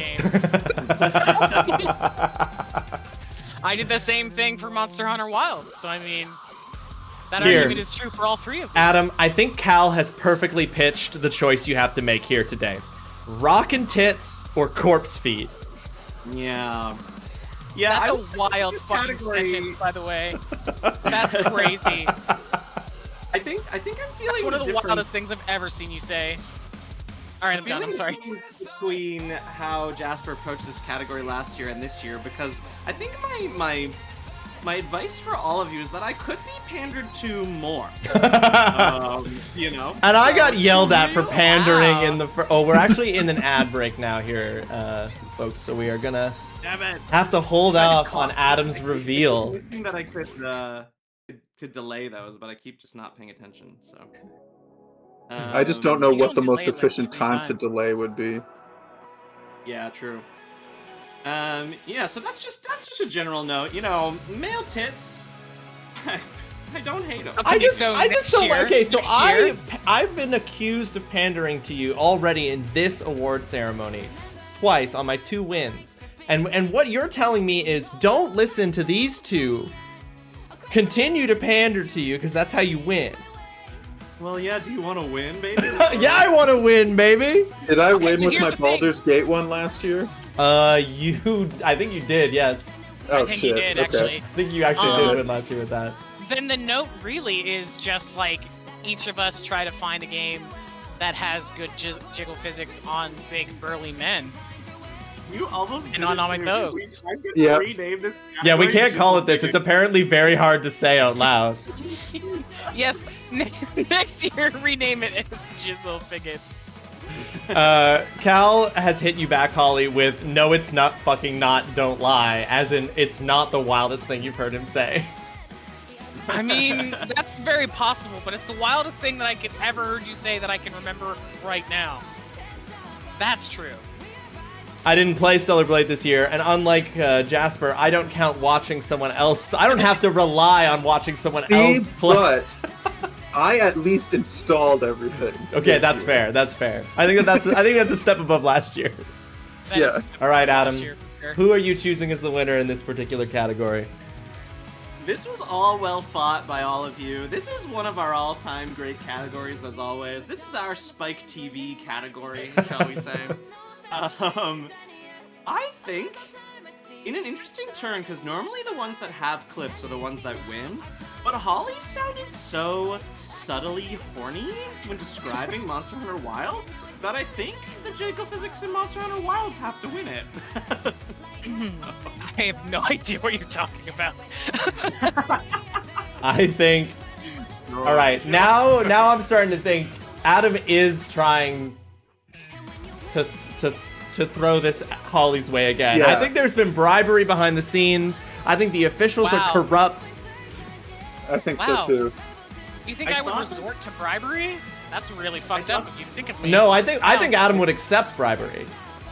I think Adam asked for it. That big bag of money was off screen. I thought I was careful. Yo, you're not careful enough. I saw it. You got here just in time for Jiggle Physics to be over. I said it correctly.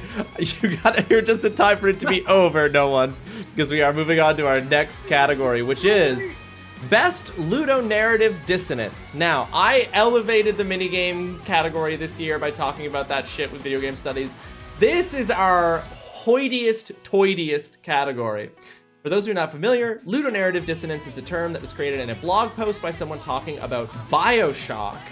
And they were talking about the idea that the themes and narrative elements and focuses of a story in a game not actually meshing with or making sense with or actually lining up with the gameplay that people do in the game. So, for example, in BioShock, it's a critique of capitalism, but in order to succeed in the game, you need to do the most capitalism. So it has been accused of this being a form of ludonarrative dissonance, where the gameplay and the narrative do not connect in meaningful ways. We also have had the very famous example of the fact that in every Resident Evil game, you can get bitten by a zombie, but canonically, you never get bitten by a zombie, and that's why you don't turn despite getting bitten in the game. An extreme case of ludonarrative dissonance. Inaglowstick, welcome to the stream. I hope you're having yourself a fantastic Wednesday evening. Thank you for joining us. These are the VGLAs. All right. Our first one for Best Ludonarrative Dissonance, I have nominated Persona 3 Reload. Jasper has nominated Pokemon TGT Pocket. Okay, I'm assuming, is that your choice, Adam, to make it drowsy, or did Jasper request that? Yeah, I had to. That's incredible. I mean, it's about drowsy though. And Holly, of course, nominated Like a Dragon Infinite Wealth. All right. That's the second. I think I still have a chance to be correct on my guess of how many of these there will be. All right. I believe we start with Holly this time. I chose Like a Dragon Infinite Wealth because the game starts out with Ichiban going to Hawaii and immediately getting mugged and winding up naked on a beach. So a big part of the narrative throughout the whole game is that he just doesn't have a lot of money, so to do some of the things that he needs to do, he has to do odd jobs around Hawaii, including filling in for an absent line cook, delivering pizzas and sushi across town, this, that, and the next thing to make money. However, do those things enough, or do Dondoko Island like I did, and you're walking around Hawaii with like $5 million in your pocket. So it's really weird when you go into the tattoo shop to find the lady that you're looking for and the little girl that's with her, and say to the old tattoo lady, can you help us? And she says, you're gonna have to give me $10,000. And then the game puts you outside her tattoo shop and says, go make some money, and you have $5 million in your pocket. So you just turn right back around and go give it to her. It's really fucking weird. Wow. That is pretty weird. So for my nominee, I have nominated Persona 3 Reload because that was the instance this year in which I encountered this thing.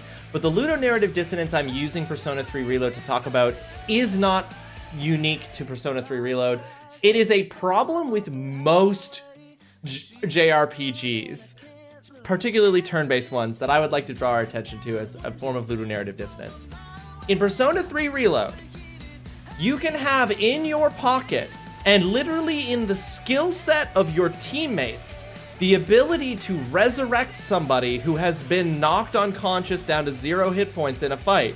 But if the person who was knocked to 0 hit points in the fight is you, then they're incapable of reviving you.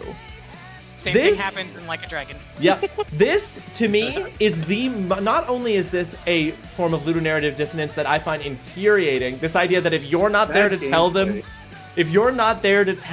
to use a literal spell that brings people back from the dead, they are incapable of doing it.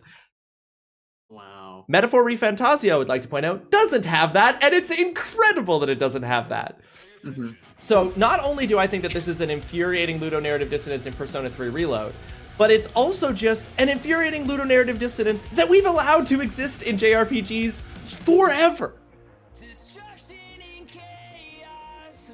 Okay, sorry. Brief break to say that Indy said, I haven't been here, but the gentleman at the bottom looks like Ross in a slightly fancier font. I might italicize Ross. Yeah, well, no, you're me with Seraph. There's a certain, you'd start to think that after so many times hearing it, it wouldn't hurt.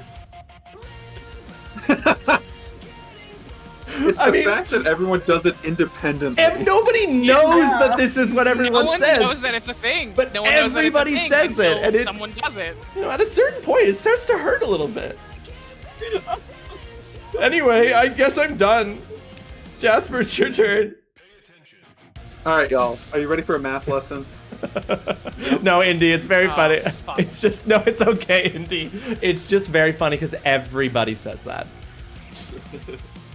So, at any given moment, you have a 2% chance to pull a common card from a packet of whatever pack in Pokemon TCG Pocket. Now, then you have 3 chances to actually pull that card within a given pack. So you have that 2% chance roll that happens 3 times per pack. So then why the fuck have I opened over 100 packs with those 3 chances to get this damn Drowsy and have not gotten one yet? Do you want to know the percent chance of that happening? Yes. It's less than 1%. It's a 0.233% chance of this happening. So this Drowsy was rarer than like a full art for you. Apparently, yes. And you pulled 2 when you finally did pull it. No, that was me trying to wonder pick it. Oh. And I got something other than that. Wait, so you still don't have Drowsy? No, it's the only common card I'm missing. That's why that was so funny when you posted that in the chat. I was like, I can't. That's so funny. Everybody else is getting your Drowsies. Making me drowsy. Damn. Yeah, get him, Holly. Get him, Holly. He deserves it. Nice one, Holly. That was cool. Funny. Okay, wow. I like that there's a little Zubat in the background, like, eh. Yeah, right here? Yeah. Yeah. This Zubat photobombing Drowsy? Actually, It's actually good. This card is giving me one of those Pokemon cards that's like based on a famous painting or something. Like, Yeah, right? It's very like Scream-esque. Yeah. Yeah, they do that often. It would be better if if it was Scream, the Drowsy should have been yawning. Mm-hmm. Just like us listening to you talk, Ross. I think that I would like to note that I've only gone after people's nominees, not other people. You literally were making fun of the word rife. That was for comedy purposes. That was for the You bit. went after me, dude. I didn't go after you. I went after your word. You went after me. I went after the word, not you. It's a word that I chose to use, so therefore you're making fun of my choice. Therefore you're making fun of me. And yet, it was the word that You can't refute this one. you can't refute. You can't dig the hole any deeper. Hey, shut up. Arguing himself out of a corner, perhaps. No, I like it here. This corner is where I want to be. Just make sure you get the cap on, and you'll be fine. All right. This is a tough one. I feel like these are all good examples of this bullshit that most video games do. Yeah, these are all good These examples. are very of strong. this. Yeah. It's a good show from all 3. All 3 of these are good examples of this, yeah. I think... Drowsy's the meme.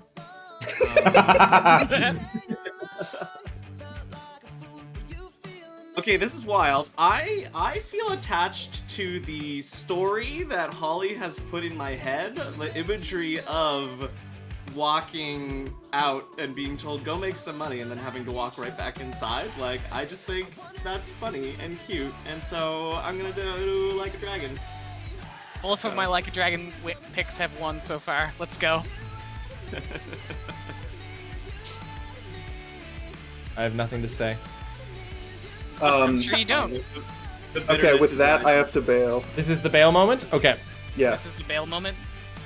This is the moment of Christian bail. Bale. This is the Christian Bale moment. So how, you said this is about 45 minutes? It'll probably be like 45 minutes. I'm fine if you keep going without me. But well, no, yeah, up to but you. we want you to have a fair shot at your nominees. Like, if you don't have You've any... seen my nominees. I haven't seen. I can try and fight for you, Jasper. No. And then also adjudicate. No, Adam, you Even can't do know. that. You can't do that. You haven't played the games, and neither has Jasper. How would you know? Yeah, exactly. Wait, what are you gonna operate on? I did ask. I did say Jasper could send me something for the stuff, but we can also just discuss and go over what's happened so far. We can fill time here until you get back from the meeting. Jasper. Okay, are you I think sure? Yeah, I think we can do it. I'm Okay, not too you worried could about it. Marvel Just Rivals good right length. now. We know this. It'll be fine. Yeah, we'll be good. Okay, sounds good. Then I'll be Okay. back in a bit. We'll see you in a bit, Jasper. Bye, y'all. All right. Marvel Rivals right now, 6 duelist team. I'm not playing Marvel Get somebody to Rivals. fight blindly for Jasper's choices. Cal, you want to come in here? What? Oh, but I literally was unironically gonna say we should play it. I've downloaded it. I haven't played it. Marvel Rivals? You Yeah. do not want to play that game with me. I do not like those games. I Let's will go, not but have you a do good want to play time, that and I game will with make me, you mad. Adam. You do want to play that game with me. I think this is a good place because we're about halfway through. We've done 2, 4, 6, 8. We've done 8 categories, so we can do a recap. And we can recap everything there. I also think before Jasper gets back, we'll have time for this. We should also take a quick bio break before we proceed to the next half of our award ceremony. But let's recap. Let's go back and Yes, I recap have them. what we have done so far in the Video Game Logic Awards 2024 so far. 2 people switched to strategist. Oh, you were just in a game of Marvel Rivals right now with a 6 duelist team. I love the game. I know, it's so much fun. It's also fun to play with friends. All right, so far in the Video Game Logic Awards today, we have done our very first category, which was Best Explosive Barrel. I had nominated the finals.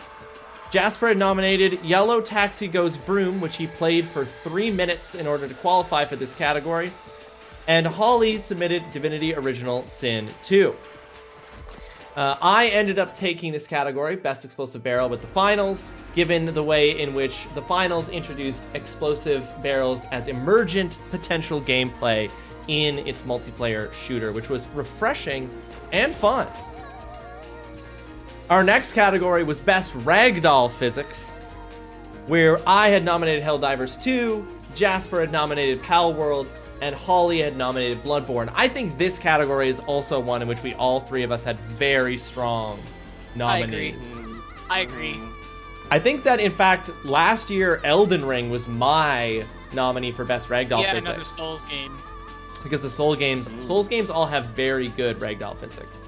I ended up taking this one with Helldivers 2 winning in the category of Best Ragdoll Physics.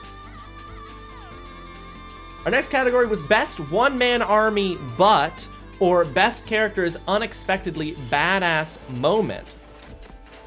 I nominated Dead Space Remake under Best One-Man Army But. Jasper nominated Pizza Tower under Best Character is Unexpectedly Badass. And Holly nominated Ghost of Tsushima under Best Character is Unexpectedly Badass. Pizza Tower ended up taking the win in this category, as Jasper put forward that the man in this can run at Mach 4 and kills God, even though he has a sort of bad pizza shop. Elio Saffron, welcome to the stream. Very unexpectedly badass. Yes. I hope you're having yourself a fantastic Wednesday evening. Thank you so much for joining us. Ragdoll is when, whenever the characters lose any kind of muscle cohesion. My argument for Dead Space 2 Sprite was not for Isaac being the one-man army, but for the necromorphs being, because that game that game can't stop telling you that the Arguably, wouldn't the necromorphs be a multiple man monster army? But the thing that they keep saying in the game multiple times is, if even one was to get off the ship and get to Earth, it would wipe out humanity. So even though, despite the fact that Isaac is killing literally dozens, if not hundreds of them, just fine, using, as I put it, the equivalent of bolt cutters. So that is the dissonance there, is that the Necromorphs are a one-man army, but they can be killed by a mechanic with bolt cutters. Our next category after that was Best Guard Gameplay, celebrating all those guards out there, putting in their hardest work with no vision at all in video games. I nominated Chance of Sonar, Jasper nominated Plucky Squire, Holly nominated Ghost of Tsushima. This is typically a meme or joke category in the VGLAs. We typically use this category to make fun of how bad guards are in video games. In this case, both Jasper and I ended up going serious, and Holly took the win with Ghost of Tsushima because of the silly, silly Mongols and their silly, silly guarding.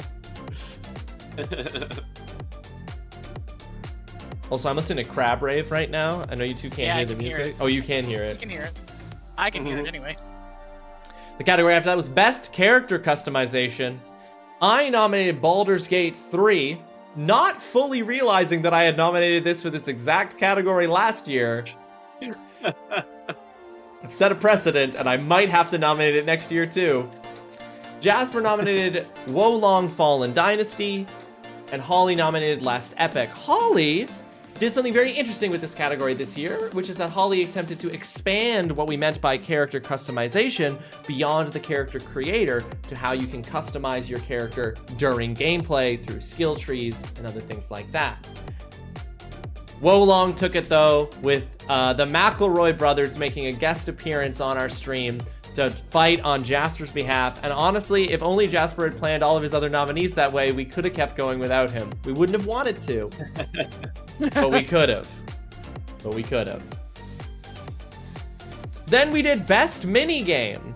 Games within games within games, folks. I nominated Final Fantasy VIII for Triple Triad. Jasper nominated Rusty's Retirement in what was a confusing pitch about how it's the minigame for life. He nominated Rusty's Retirement for Rusty's Retirement. Yes, he was just like, Rusty's Retirement is the Rusty's Retirement of games this year. And then Holly nominated Like a Dragon Infinite Wealth, specifically the game that this game secretly smuggles onto your hard drive, which is Dodonko Island. Dondoko Island. Dondoko Island. I've seen Rusty's Retirement. It has a cool Twitch add-on thing. My favorite part of Jasper nominating Rusty's Retirement was that he never explained what Rusty's Retirement was. I know, I asked him, I was like, so wait, it's a productivity app, like, game. How does it work? And he just never got covered.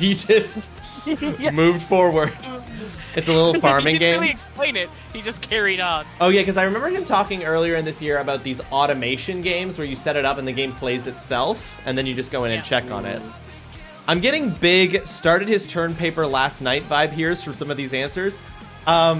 Jasper has admitted on multiple categories that he downloaded and played these games in the last 2 days to fit the requirements for the specific categories. But yes, Like a Dragon Infinite Wealth, Dondoko Island did in fact win in the category of Best Minigame. Hell yeah, it did. Then we did Best Jiggle Physics, which is what Tay rated us on. I nominated the Mortuary Assistant for those jiggly little feets. Jasper nominated Nine Souls for those big jiggly teats.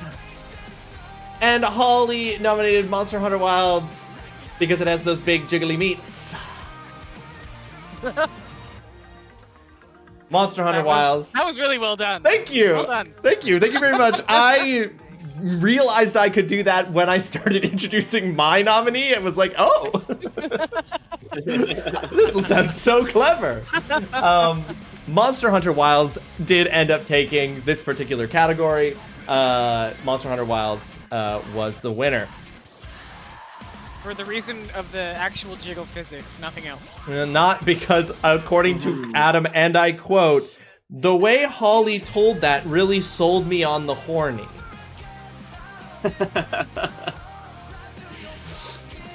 Not keen on the usage of teats? You didn't like that from Mosh? Weird. I don't know why you wouldn't like that. Then we had Best Ludonarrative Dissonance, our highest brow of what is overall a pretty lowbrow Game Awards ceremony. I nominated Persona 3 Reload as a stand-in for the horrendous nature of JRPGs not allowing your teammates to revive you if you die as a protagonist.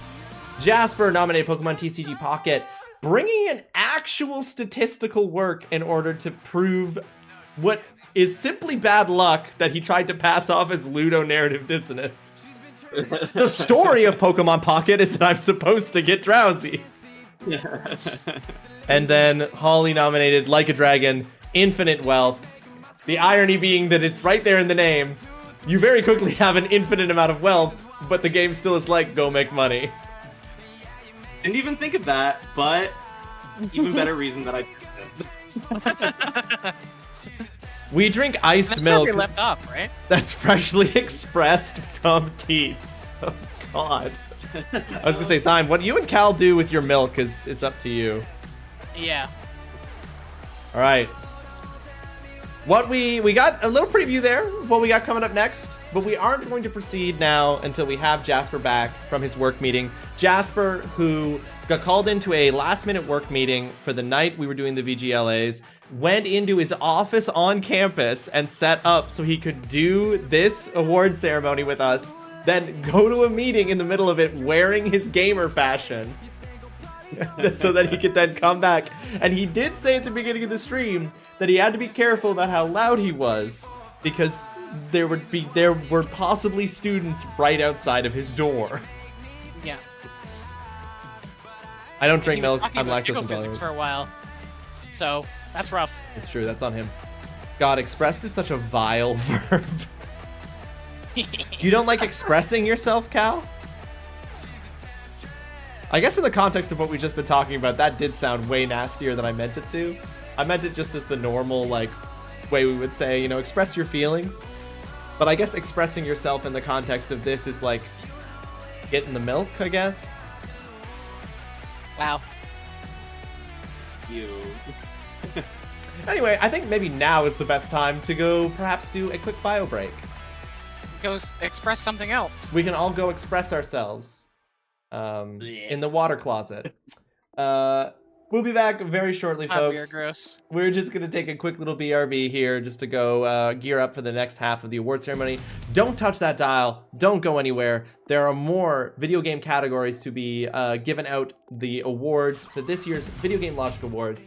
Please stay tuned, and we will be back very shortly. Now, come on, Judes. Okay, temperature went. Oh no! Where? Where, sir? Where? Not you closing the door, but.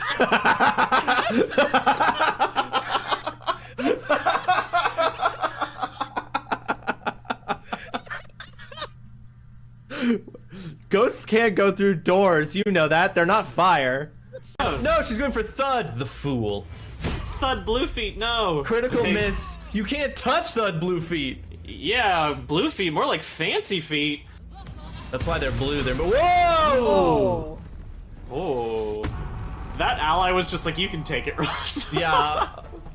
For real though. I missed it. What the fuck just happened? Somebody threw an alchemist fire, a Thud raged, and then absolutely dummied Sergeant Thrin.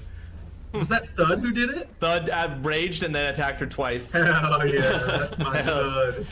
That's my Thud! That's my Thud, Dwargar! That's my fucking Thud right there!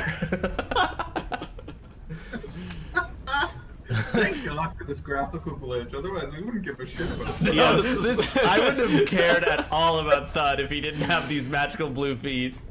That classic moment where you as a DM create like a throwaway NPC and then your players become obsessed with him. Okay, so this is an important note. If you throw a blue turtle shell when you're in first place, it hits you. Yes. That's not something I just learned, that is just something I know about Mario Kart. If you throw a blue turtle shell when you're in first place, it goes behind you and hits you. So many blue turtle shells, holy shit. I got hit by like 9. I got hit by like 5 and I was in 7th. I just explained the whole if you're in first place and throw a blue turtle shell to hit you thing, and then threw a blue turtle shell and hit myself. I'm gonna grab this lever that we lost. Okay. No laws meaning no one will be able to hear Ollie scream as we toss him out the airlock.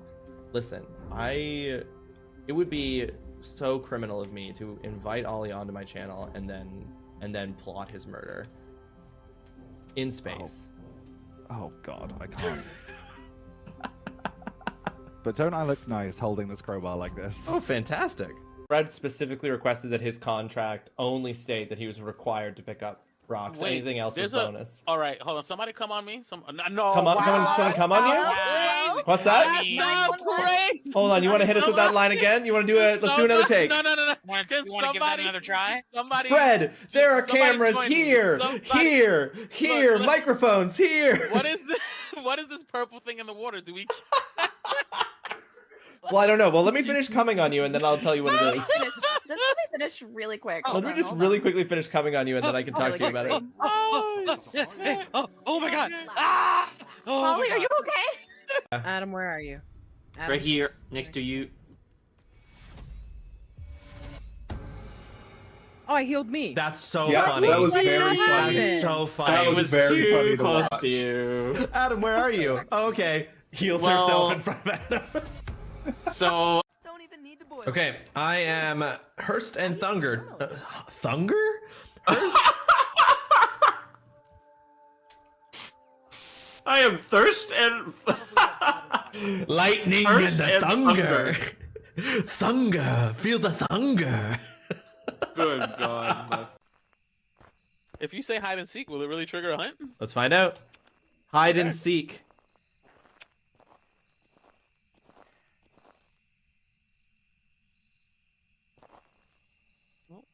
No, nothing happened. We're okay. We're okay. Oh, hi there. Hi there, Raiders.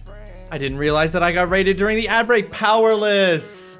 Thank you so much for the raid. Folks, I hope you took that opportunity when the heart appeared at the top of the chat there, so you could go in there and click that and give a follow to Powerless by BR. It's free, it costs you nothing, and it makes you a better person. Powerless, thank you so much for the raid. I appreciate that greatly. We are currently in the middle of the Video Game Logic Awards, which is a yearly event. Oh no, I got an ad as soon as I came. No! I'm trying to say I'm not the ad following the BRB raid. God dang it. That's brutal. That's brutal. All right, once we get back for the, because like I don't know if it does protect you from ad breaks, because I've come in on people on raids and I have not gotten ad protection. So people have fully. I've gotten in raids and not had ad protection, so I don't fully believe that it gives ad protection. But hold on, we're going to get Powerless in here.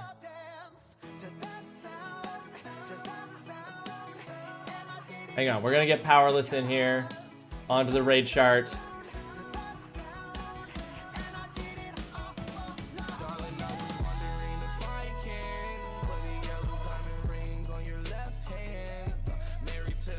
Here we go. All right, once we get back from this ad break, I'm having a problem with my words tonight. Comboed out of existence is ridiculous. When we come back, it's gonna happen.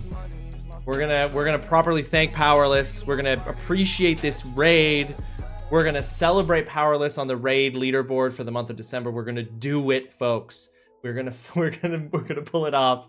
We're all gonna be together and we're gonna celebrate that. Powerless, thank you so much for the raid. I appreciate it so much. Thank you for bringing your community on over here and thinking of me as we have this rare overlap between our two stream times. You were playing Batman: The Enemy Within. How are you finding it? I really like the Batman Telltale games. I think they were very good. Ladybug, Angel Face, Scorponaut, thank you so much for coming in with a raid. I appreciate it greatly. How you doing, Scorponaut? I hope you're having yourself a fantastic Wednesday evening. Thank you all for joining us. Powerless, if you stuck it through the ads and the BRB and you're still here to be appreciated, then know that you are appreciated. and that you've been added to our raid leaderboard for December 2024. You are on there with 1 raid for the month. The person who has the most raids by the end of the month gets a VIP status in the channel for the following month. So thank you so much for that and putting yourself on our list for raids this month. That brings our December raid list to the highest number of unique raiders in 1 month since we started the raid leaderboard. So thank you so much, Powerless. But I also understand you just had a stream. You've got post-stream stuff to take care of. I totally understand. Go take care of you. I want that VIP status, and I will kill for it. Well, be careful, Powerless, because the person that you're challenging for it is Scorpionaut, who's currently had it 2 months in a row and has 3 raids on the channel. I mean, may the best streamer win. Of course, it's fair. It's all fair. Fair gameplay, good sportsman-like conduct. Appreciate it. How is your stream, Powerless? Thank you so much for raiding in. We are doing a special event here. The Great Pumpkin Spice, welcome to the stream as well. I hope you're having yourself a fantastic Wednesday evening. Thank you for joining us. We are doing the Video Game Logic Awards, which is a yearly award ceremony that we do here on my channel where we celebrate all the things that the official game award ceremonies don't celebrate. Things that go unappreciated and unnoticed in gaming. Things like the best explosive barrel, which I won with the finals as my submission for that. Or best ragdoll physics, which I won for Helldivers 2. Or things like the best one-man army or best unexpectedly badass moment, which Jasper won with Pizza Tower. Or best guard gameplay, which Holly won with Ghost of Tsushima. We're here celebrating the real important parts of gaming, which are things like best character customization, which Jasper won with Wolong Fallen Dynasty. Or best minigame, which Holly won with Infinite Wealth Like a Dragon. I give it to Scorpionaut, British Knife. Oh, I'll deal with Scorp at his pretty face. Oh, there's real competition. The competition is heating up for VIP status for December. I love to see a fierce competition. It's what we want. How was the enemy within, Powerless? I don't think I ended up I really like the Batman Telltale games. I don't think I ended up finishing Telltale's The Enemy Within. I can't remember why. I think a game came out. I think another game came out that stopped my playthrough of The Enemy Within. I think I'm destroying Gotham. Powerless, I'm just gonna put it out there. Maybe that's the hero we need. You know? Like, it does kind of seem to be Gotham's fault. And maybe if there was no Gotham, there would be no crime. I'm not saying that there's anything to back that up. Oh, good. Yeah, don't stop. Burn it to the ground. Burn the city to dust. That is the move to do. That's the one with where the main villain is Joker and Harley Quinn, if I'm not mistaken.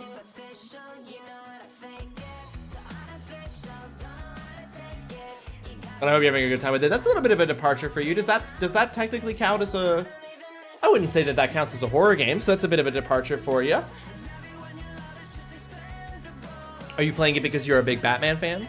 And upon this rubble, I shall build new Gotham. Yes, exactly. And it will be better because it will have no need of the Batman. Amazing. Ooh, baby. 19 final hits, 29 KOs as Squirrel Girl getting that S-tier gameplay from Aj. Nice, congrats. I'm a DC fan, like, really hard. We're back, baby. We're all back. Welcome back, Adam. I'm just talking with the Raiders that came in from Powerless's channel. Oh my goodness. Hello, Raiders. Okay, so I'll tell you all the same thing. If you want to subscribe to Ross, I'll do anything. Literally anything. I'm in international waters. He can't do much because he's legally bound by Twitch, but I can do anything. So. Legally, no one can touch Adam. But the problem is that they will make a composite sketch of who the suspect is, and it'll look too much like me that I'll still get arrested. Yes, in other areas that is foolproof because it can get away with pretty much anything, but in this instant, it is my curse. The Great Pumpkin Spice, thank you so much for coming in with the raid. Thanks so much for hanging out. Appreciate you greatly. Have yourself a fantastic rest of your night. So you're a huge DC fan. So are you loving it? Are you loving the way that they've treated Batman in The Evil Within? The S in S tier stands for squirrel. I believe it. I buy it. I realized I really wanted to show the raiders the most important category, which was best jiggle physics, but it took me I didn't realize how far into the ceremony I put best jiggle physics. I liked it a lot too. I remember playing the very first Batman Telltale game and being like, this is excellent. I love the fact that they made this decision to be like, in this Batman game, you also have, like, your decisions as Bruce Wayne matter. Like, you're playing both characters. It's not just, let's shirk our responsibilities as Bruce Wayne to be Batman, because that's the fun thing. The game is like, no, it'll fuck shit up if you don't do stuff as Bruce Wayne. Like, people are counting on Bruce Wayne as much as they're counting on Batman. And I think that works to be a very effective balancing for that game. I've accidentally screwed over so many innocent people. By accident, of course. Listen, sometimes that happens. Nobody's playing a perfect run as Batman. Not even Batman's doing a perfect run. A no innocence lost run? Batman failed that years ago. So folks, we are going to resume the Video Game Logic Awards here. Once we have our fourth mouth boy back, which is Jasper, who's had to leave us to go to an actual work meeting. But we'll be back from that soon, and then we'll be resuming the Video Game Logic Awards. To understand how this works, myself, Holly, who is not back yet from our break, and Jasper, who will be joining us shortly, have nominated games in the various different categories. Adam here is serving as our judge, our impartial judge, who is deciding who wins in each of our respective categories. With my penis. Nope, that's not involved at any point, Oolong. Well, not at any point. I guess it was involved in the customization for characters for Baldur's Gate 3. So far, I have 2 wins in 2 different categories. Jasper has 2 wins, and Holly has 4 wins. So just like Holly won last year, and it seems that Holly's strategy is to just nominate the Yakuza games and make Adam say to himself, should I play these? And then she wins a category. They are kind of peak video games, huh? Yeah. Oh, they're peak for sure. But this strategy has worked well for Holly last year, and it's working well for Holly this year. And I feel like it's going to work well for her till the end, and she's going to win again because... And just think, there's another Yakuza game coming out in 2025! It's like, this is how, I want you to know, this is how other musical artists feel at the Grammys about Taylor Swift. When she announces another album coming out next year, everyone at the Grammys looks dead inside because they know they're not going to win. Because they know they're not going to win the Grammy album of the year because Taylor Swift's going to put something out next year. So Yakuza putting out a game every year is the Taylor Swift of video games, just being like, we're going to win. We're going to win again next year.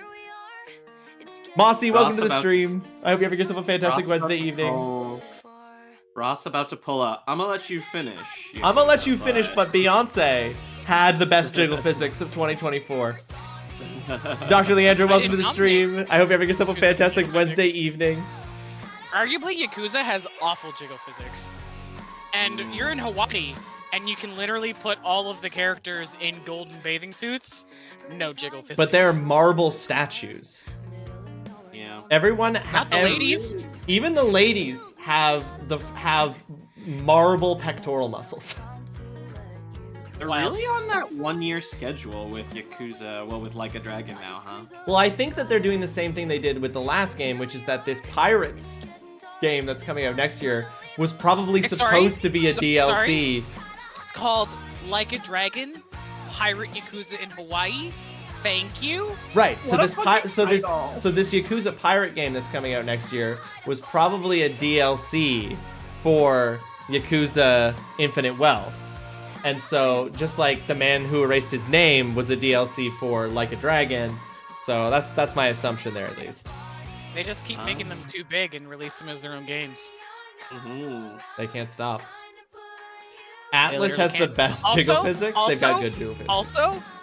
Also, RGG's 20th anniversary is next year.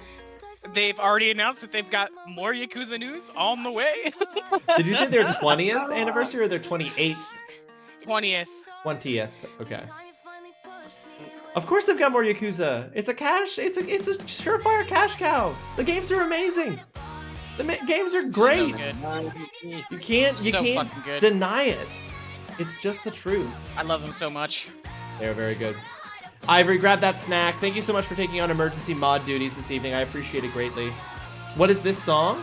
This is How to Hide a Body by Daisy Grenade. Well, we got time to kill, right? Should we play a game? Well, we don't know. I'm not set up for us really to hop into any game. I'm sorry. It's gonna have to be just chatting. I recently got AI to calculate me how much blue whales could pull, which is about 628 horsepower or 470 kilowatts, which is a lot for a single whale. Right, but how much can they pull? Did you get them to open up any Pokemon card packs? Like, how much do they pull? This is what I want to know. He wants to know how much whale dick they get. Yeah, when you go "Duh-lily whoop," and you bring the whales to the club, how much do they pull? I just got a hexakill and was counting them out from the second one. Ollie, do you play Pokemon TGC Pocket or TCG Pocket? No. Holly didn't I do even not. understand why we were all posting Pokemon cards so much. I really didn't for like a couple days, honestly. Not even a lie. I was like, wow, these are all like weirdly rendered Pokemon cards with a fancy background. What's everybody doing? And then I realized there was a mobile game for just opening card packs, and I was like, this is life now. That one completely missed Ollie. Oh yeah. Oh yeah. Well, Ross, you can battle me in Pokemon TCG Pocket. No one will be able to see. No one will be able to see. You have to give a running commentary of what you're doing. Stand you have to up give a running and commentary of what you're doing. Stand up and just hold my phone like this. Yeah, bro. At the end of today's proceedings, by the way, folks, at the end of the VGLAs here, I will be announcing my game of the year for 2024. Everyone else, Jasper, Holly, and Adam, are also welcome to do so, but that's not a requirement, although I think it will be easy enough for Holly to name her game of the year. Can't believe you're coming after me like this again. I don't think that's me coming after you. How is it coming after you to say that I think you know what your game of the year is? Because you're implying What? that you already know what it is by that weird look on your face Well, right now. but do I not know what it is? You absolutely know what it is. Well, then what? I don't see. Then I don't. I think that you're taking offense here, where no offense was meant or even possible to receive. I think what's amazing about that game specifically is just the fact that for a moment, I was almost able to convince Jasper to play a Yakuza game.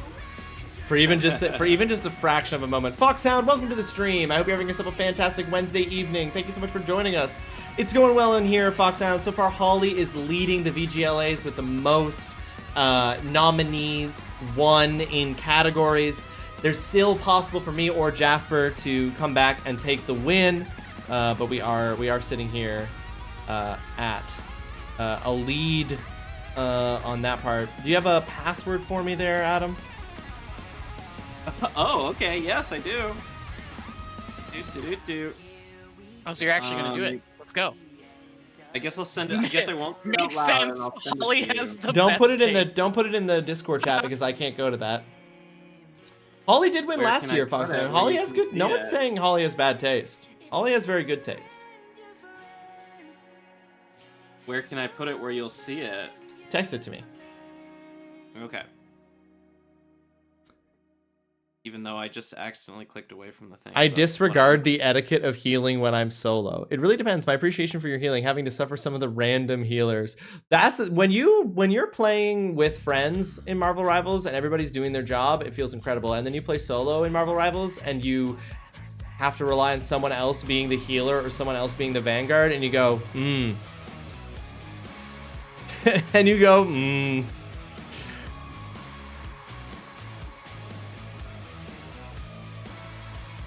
Okay, here's the problem though with me holding up my phone, Adam, for the chat to see, is that you'll be able to. It's not ideal. You'll get a free view of my hand. I won't look. All right, folks. I've turned around. Where also my phone is just a barely discernible white screen at the moment, but that's just the loading screen. I'll commentate.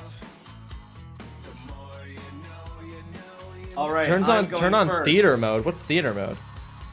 Theater mode is the icon next to the full screen icon when you're hovering over the video of the stream, and basically it just takes the ticker and everything else away, and it's just like the full screen except for the chat of the video.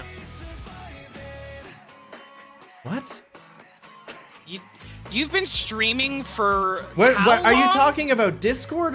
What are you talking about? I'm talking about Twitch.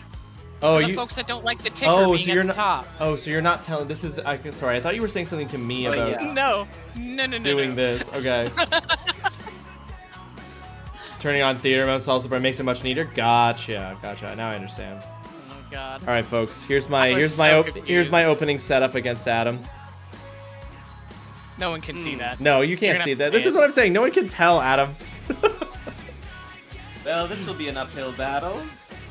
Not impossible, but difficult. Franker Face has the option to go back to bit, like to go before the update, because that's huge. Yeah, Franker Face also lets you put the chat on one side or the other side, I That's think. fantastic. That's the way it should be. All right, Adam trying to play my electric deck with his Starmie deck. He's trying to cook some Starmies over there.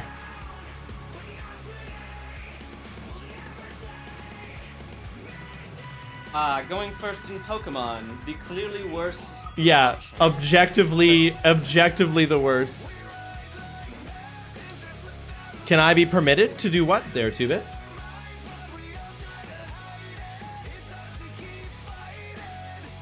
Alright, Ross supplies an energy to his Pikachu EX. Yeah. Next turn, he'll be able to hit me with 90 damage, plus I'm weak to it. So Gearing that's up my my Pikachu.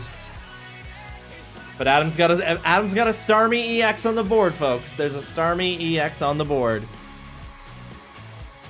I feel like quick play should be 2 of each class and just first come first serve.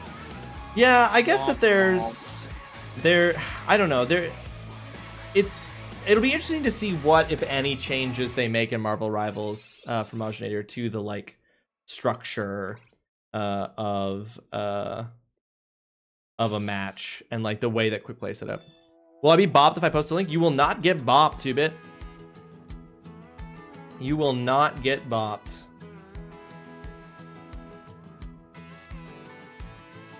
All right, I'm slapping Adam's Articuno for 110 damage from my Pikachu. We're heading toward a concede, I think, folks. We're in a very quick concede status. Adam out here getting slapped. He had poor luck on his coin flip as well. Like the 6th person who joined us was, yep, this team needs a 5th duelist. Yeah. But that's the problem with any kind of game like that, right? Is that you get the issue of like it being a situation where it's like, oh man, on nards. Nards, I got a team of people and nobody. I mean, Jasper was saying the other day he had a game where someone was complaining in chat that somebody needed to be healer, and Jasper didn't say it, but I said he should have responded with, then switch to healer.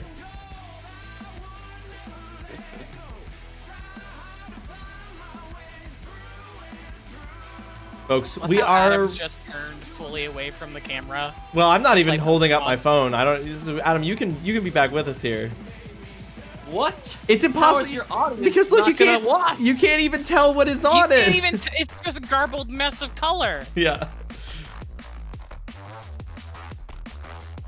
It's not gonna work. It's just a garbled mess of color for the people watching on stream. Like, I can't even. The I'm not only gonna reason pick I know Mercy. there's a Pikachu there is because you said so already. I'm not gonna pick Mercy. A Tale as Old as Time is too true. Being support is special, and I always feel obligated, especially if we don't have it. I mean, that's the problem, Ivory. It's like Vanguard or healer is what you gotta do if you're solo queuing. It's just like the only chance you really have to be a duelist if you want a chance to win is if you're with friends. Is unfortunately the case. Folks, we will be resuming the VGLAs. We will be continuing along through our categories here. Adam did concede. The odds were stacked against Adam going up against my Pikachu deck with his Starmie deck. It really all makes a difference if you get good Misty roll, but I know it could have gone very differently if you had had luck on those Misties. That is true. That would have been that could have potentially turned around to me very quickly. I'm going again. I saw Pikachu and Starmie. Oh, you're going again? Yeah. Now the question is Adam gonna try to juke me and play a different deck? Or is he going in with the Starmie deck again?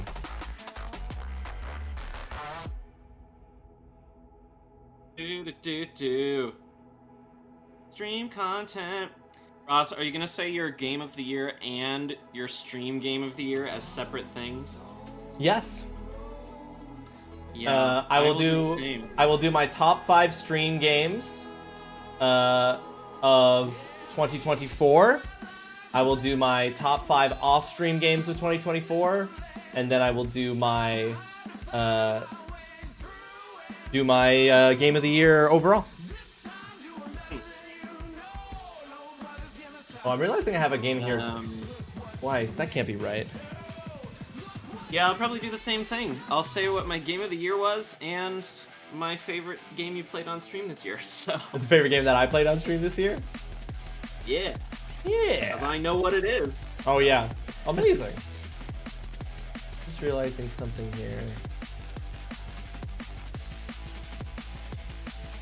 Your opponent did not return within the 11. No, it gave me an error. Hold on, I am updating something here as we're waiting. I love playing support in all games always because nobody can blame me for their incompetency. My ass just there for support. Listen, you are doing something that everybody is always screaming that other people need to do, and you're doing it. So they can't say shit. Sorry here, I'm just checking something here, folks.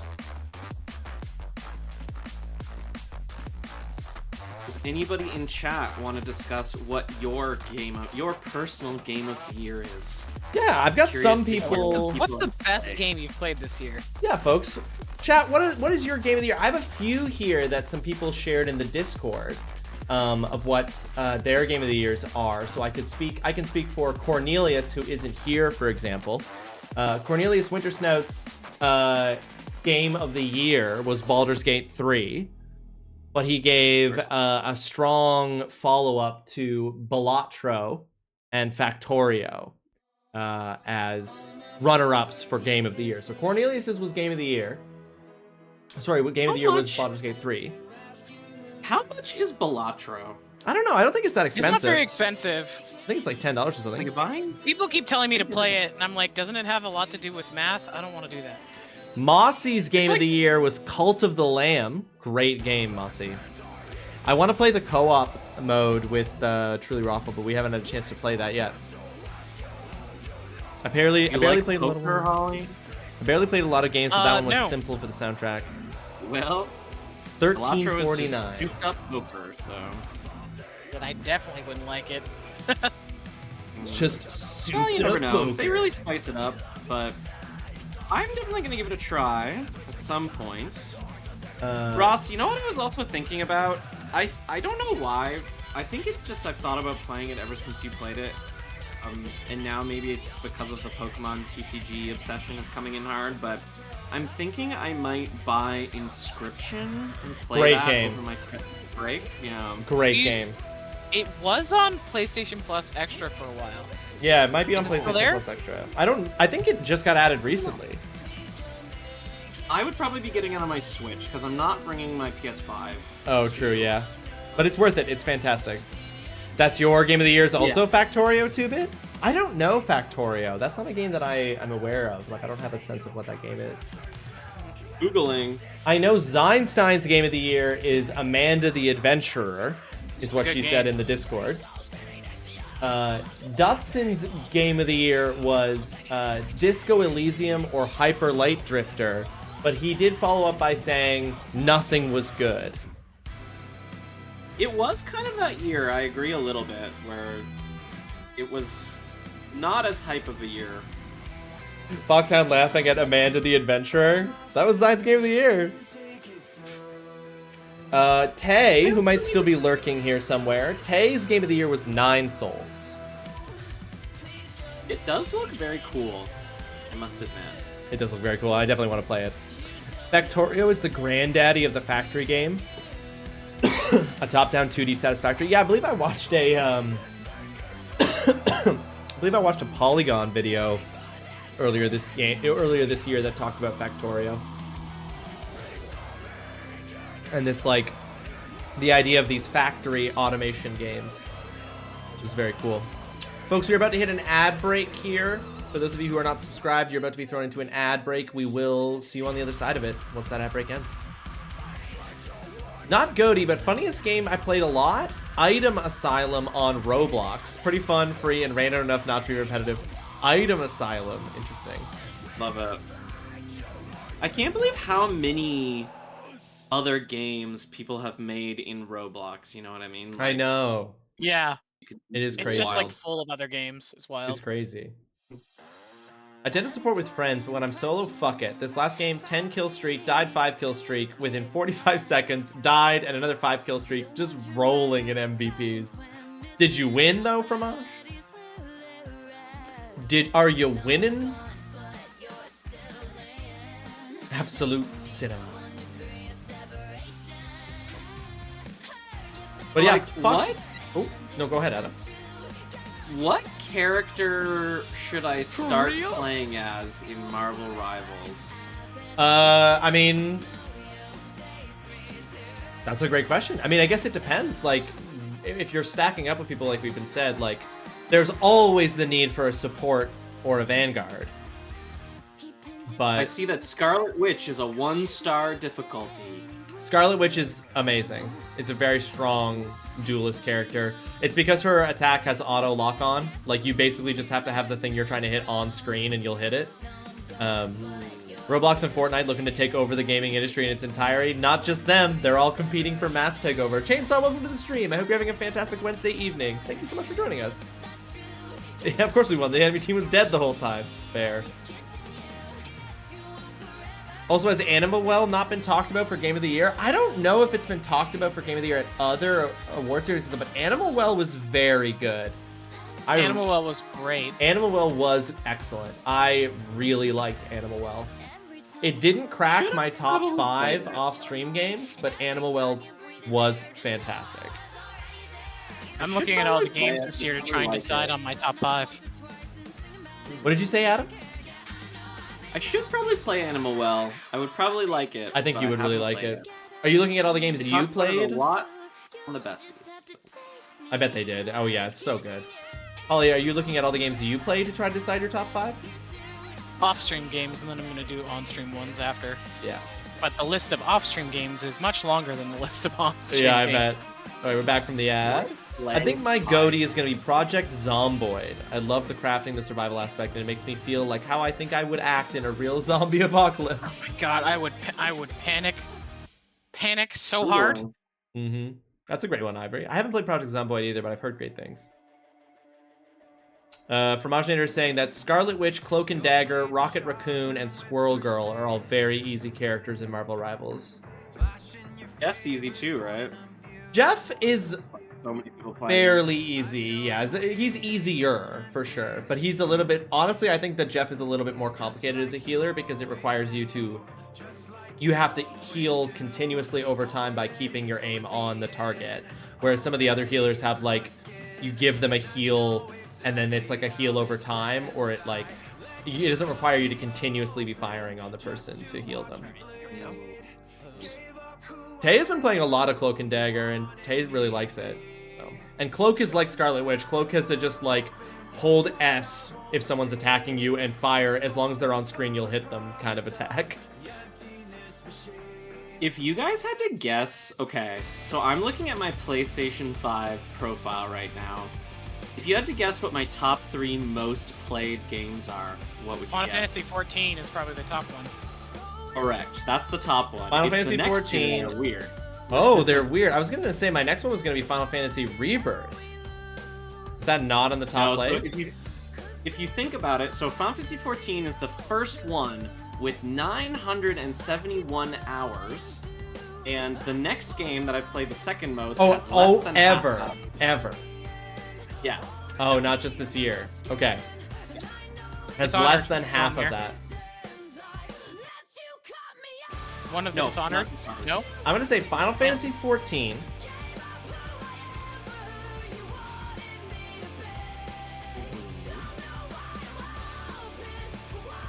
I was gonna say Baldur's Gate 3, but I don't think we actually played it enough to get it up into your top 3.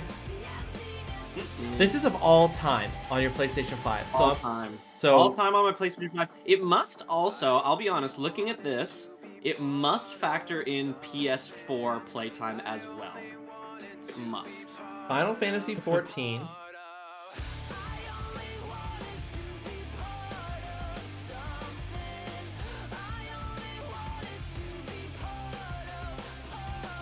Alright. I have no idea what the other two would even be. Alright, number 2 is Destiny 2. That's with That's wild. Alright. With Didn't even 391 cross my mind. Didn't even occur to me that would be one. And then the third one is Overwatch 2 with 327 hours. Overwatch 2? This is all crazy. Crazy. So that's a little that's cheesy because technically I've never played Overwatch 2. How are but you I've seeing played this? Overwatch 1. And so it just carries over those hours, I guess? Yeah, I guess Interesting. Interesting. How are you interesting. seeing this? So how much I grinded out Destiny 2 for a minute there. Apparently. Do you have an answer for Holly's This question? is in, Yeah. if you go to your, all the way in the top right corner on your PS5, your little icon, and then select it, and then just go to profile. Okay. Well, I don't have my PS5 on. I'm trying to see if I can find it on the app. Maybe there. I don't think. What's this that song I right can. now, 2-Bit? This is one of this is a song that I've reintroduced me to. This is Heather on the Hill by Nathan Evans. Oolong, what's your game of the year? Yeah, Cloak and Dagger are really cool, Mossy. Their gameplay is really sick. I haven't had a chance to try there. I want to try a bunch of the new characters, but I haven't had a chance to. I haven't been able to play as much Marvel Rivals since it launched as I wanted to. I've been trying to beat Metaphor ReFantazio because I said I was going to beat Metaphor ReFantazio before the Game Awards tomorrow. And I'm going to. I have like 16 days left in game. Yeah, come on, Oolong. What's your game of the year? Putting you on the spot here. You bet it's Apex. You think that Oolong's game of the year is Apex? Apex Legends? Apex would be up there for sure. Apex Long Legends plays that a lot. Apex Legends feels like, but that might not be. But playing it a lot doesn't necessarily mean it's your game of the year. Technically, I played. That's also fair. Technically, I played a lot of Destiny 2 this year, but it's not my game of the year.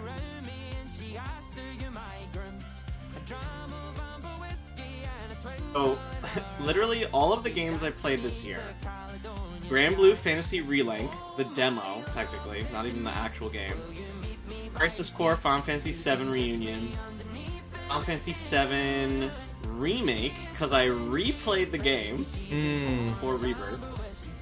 And Final Fantasy VII Rebirth, Baldur's Gate 3, The Finals, Helldivers 2, Final Fantasy VII Rebirth, Final Fantasy 14.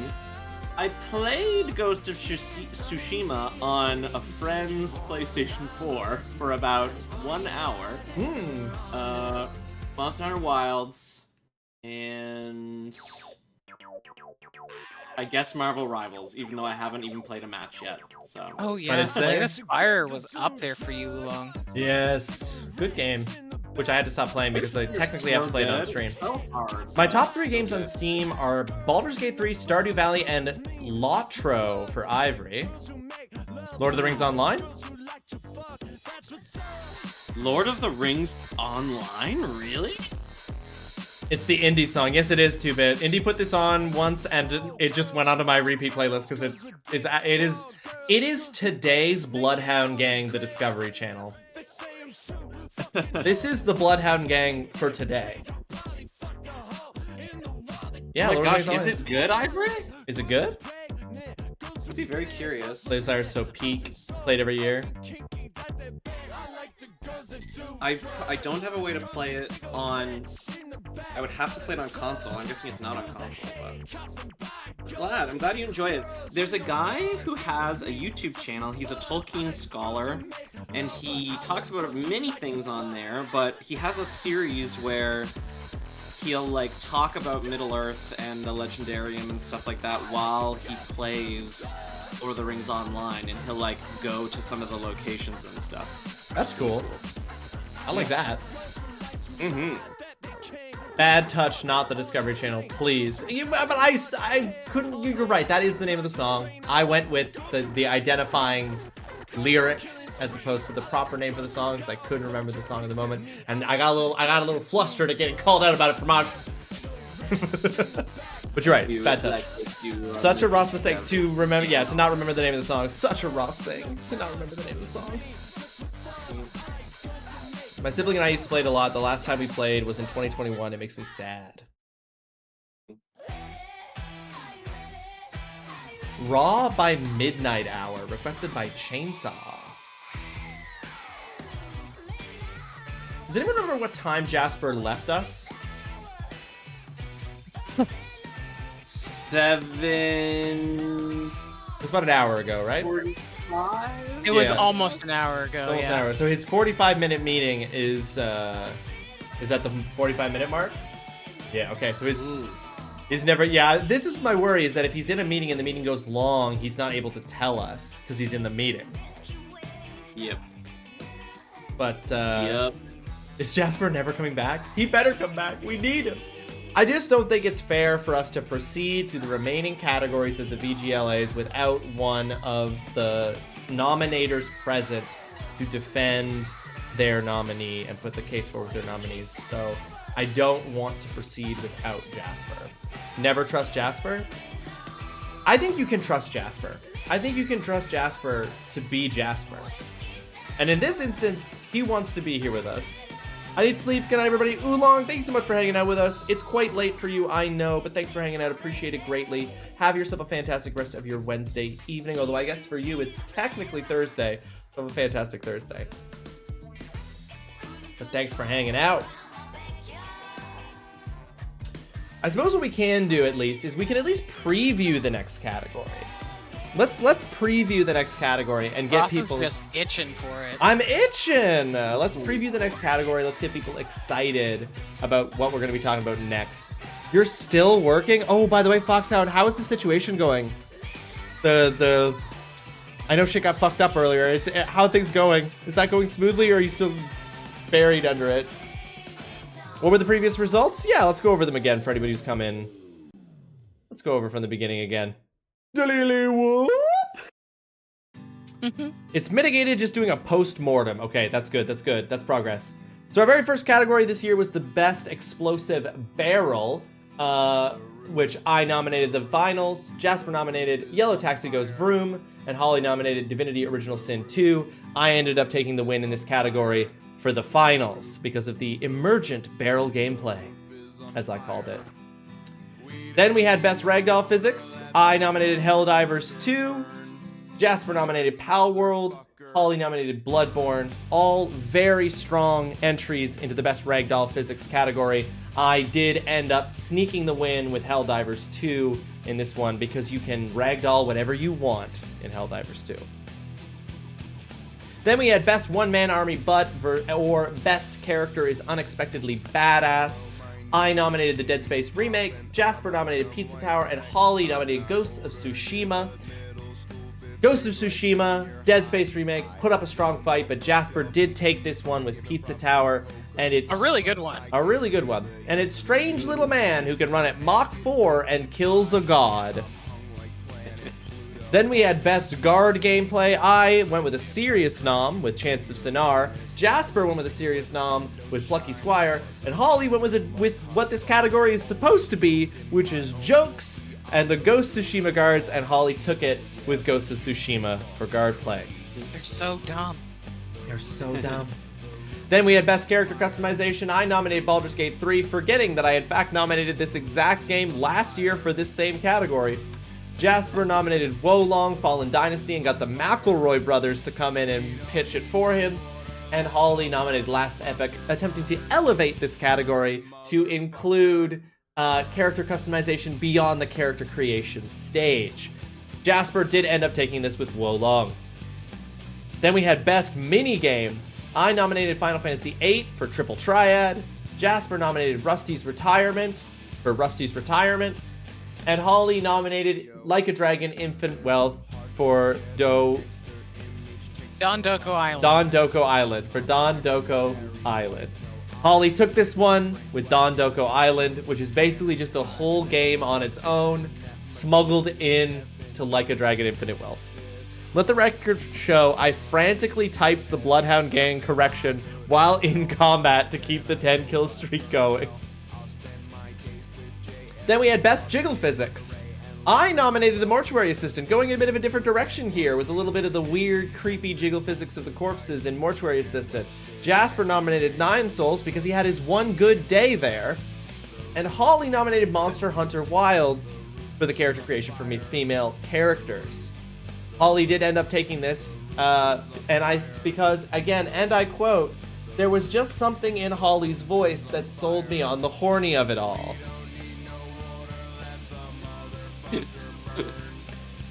This is the first Yakuza game so far. That's impressive on its own. I know, isn't it, Foxhound? Holly actually took a while to get to it. Holly played a lot of games this year. Holly didn't just play Yakuza. I played a shit ton of games this year. Yes. So many games, in fact. Then we had our Best Ludonarrative Dissonance category, which is where we talk about the moments in video games when the gameplay and the story don't make sense.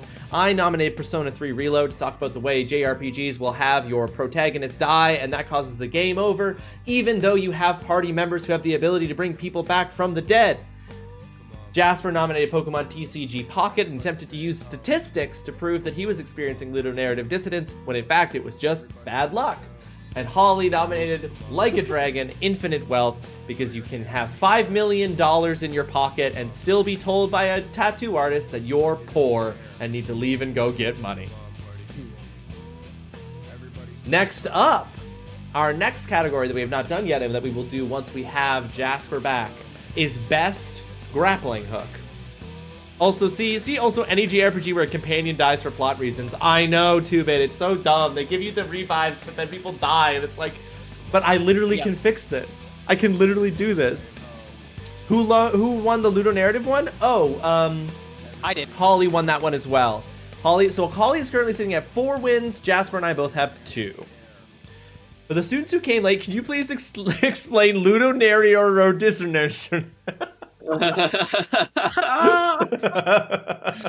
So ludonarrative dissonance is a term that actually came from a blog post made years ago about BioShock, and it refers to any time in a video game where the thematic or narrative elements of a video game and the gameplay elements of a video game don't actually work together. They have like opposing things that they're saying. Somebody talked about in a blog post, BioShock has this because it's a game that critiques capitalism, but the game actively encourages you to be the best at capitalism in order to succeed. We have also encountered this in Resident Evil, where in Resident Evil, you can watch characters get injured by zombies that bite them, but the reason those characters don't turn into zombies like everybody else in Resident Evil is because canonically, they didn't get bit by the zombie. That's the explanation. So, ludonarrative dissonance is anytime the gameplay and the narrative or themes don't mesh or don't make sense together. Oh, I saved the Little Sisters 2-bit. The fact of the matter is, though, that the game actively encourages you to not save them. So, next up, we're gonna have best grappling hook. I saved the Little Sisters. Yes, It just feels Chainsaw. wrong to do anything else. But it's a very particular thing. It's when something the narrative is doing and something the gameplay is doing, like, actively don't make sense together. Video games love grappling hooks. You would think, based on the prevalence of grappling hooks in video games, that we should all be zipping around town on our own little grappling hooks, because they're apparently the most commonly occurring item in human civilization, according to video games. Hey, new installment in a beloved franchise? What are we gonna do to shake things up? We're gonna give the protagonist a grappling hook. This was the category that I had the most options for this year. So many games have grappling hooks. So canonically, Resident Evil gameplay is just time traveling away that you can't change the past. Sort of. Like, it's just like, if you play Resident Evil and you, as the player, get bitten, that didn't actually happen to the character. It just happened to you, the player. Because of the gift baskets, don't you end up with more Adam saving the Little Sisters anyway? You do end up with more Adam at the end of it. But what the article was talking about is that it's not just the Little Sisters, but between the Little Sisters and a bunch of the other mechanics in the game that you have to play into to improve in the game actually encourages you to participate in capitalism instead of critiquing it. For Best Grappling Hook, I nominated Lies of P. For Best Grappling Hook, Jasper nominated Marvel Rivals. And for Best Grappling Hook, Holly nominated Kenna, Bridge of Spirits. Like in Prince of Persia, where whenever you die, it was just the prince forgetting the story. That's not quite... I don't know if that's quite... I mean, yeah. That's pseudo-narrative dissonance. Arguably, though, there is a narrative that would put into the information. Like, he can sort of rewind time. But the argument would be, how would he rewind time if he was dead? Yes, there we go. Right? Yeah. Every time you die and then rewind time to before you were dead, that's like, but how? He's dead. He can't rewind time. Foxhound, do you have a game of the year? We've asked everybody else who's present. Or Fromage, I assume your game of the year is one of the Souls. It's Dark Souls. But I don't want to assume. I shouldn't assume that. Haven't played much this year. Haven't been able to play a lot of games this year. That's fair. That's why Adam is judging and not nominating. Yeah, Adam's played like 4 or 5 games this year. That's me. The Silent Hill remake is... I bought the Silent Hill 2 remake to play over the break. Actually, it's funny. I guess I've played like 6 games, and 3 of them were Final Fantasy VII.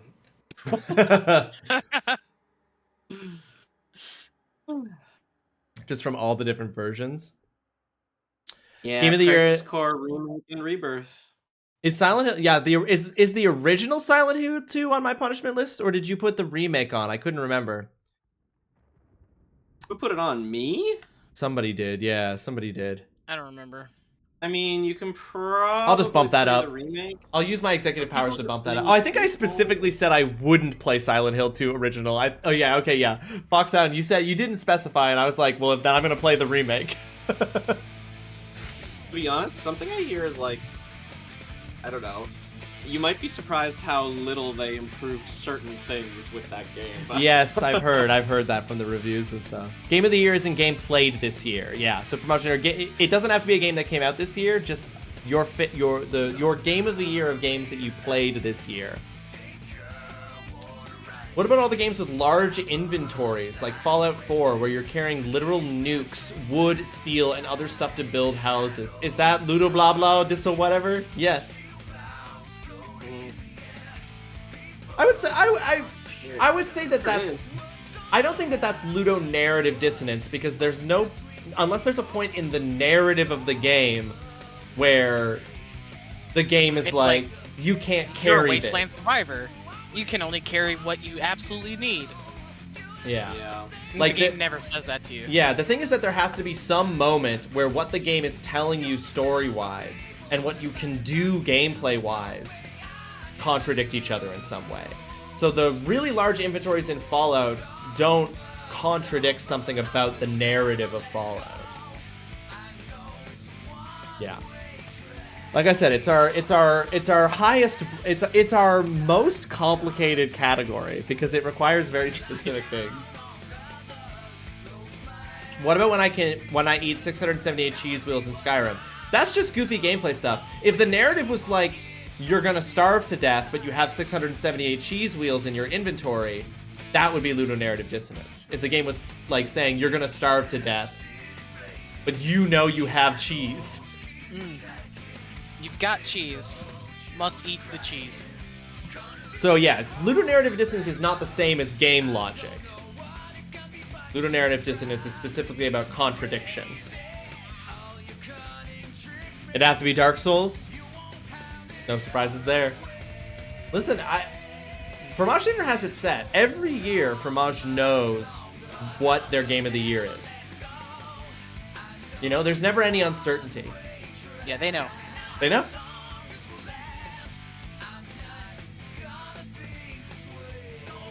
It's so funny, Mossy, that you say that. I'm playing a game right now called Luma Island, which is like a sort of like farming, life sim sort of game. And literally one of the biggest things in most games like that is that you have a limited inventory space. But in this game, your inventory is endless. I have like 68 buckets of water in my pocket, as well as well over 5,000 pieces of stone. And it's endless. My inventory is so long right now, it's actually kind of... Your bag of holding. Yeah, it's literally a bag of holding.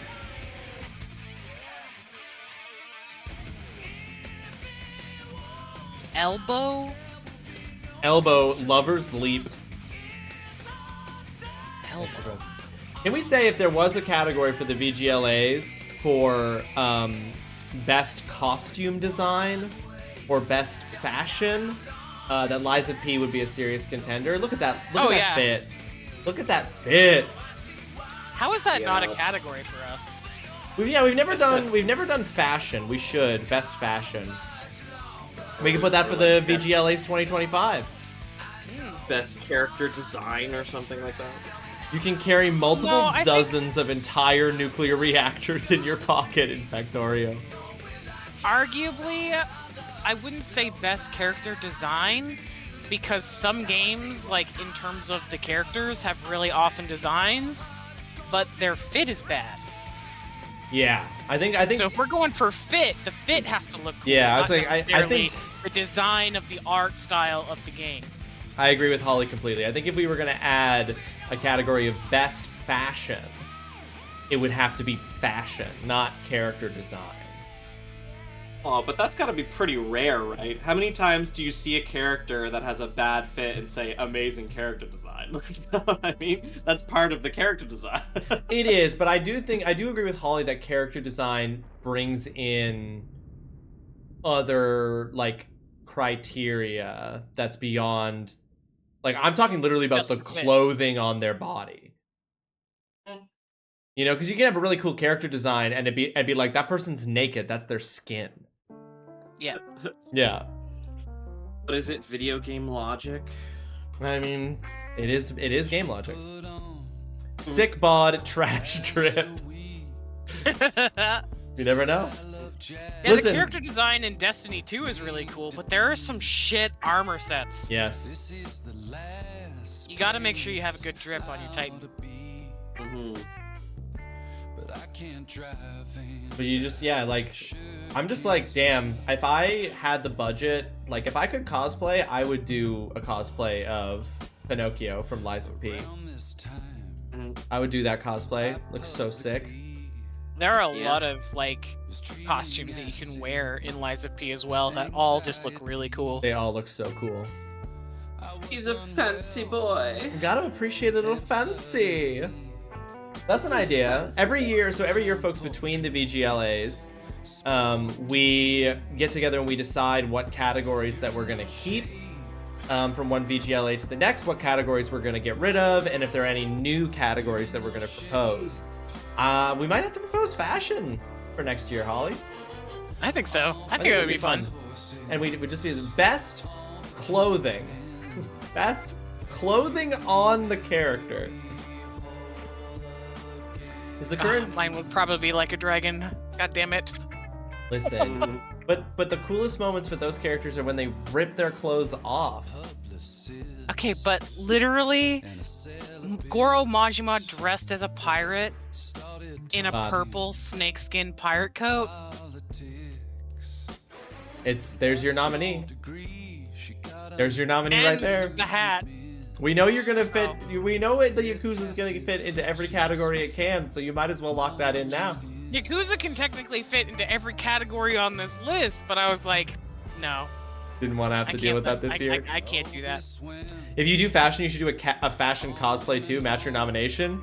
That would be fun. Would be very difficult depending, but it would be fun. Depending, yeah. It would be very difficult. Like, I don't think I could put together a cosplay of Pinocchio here.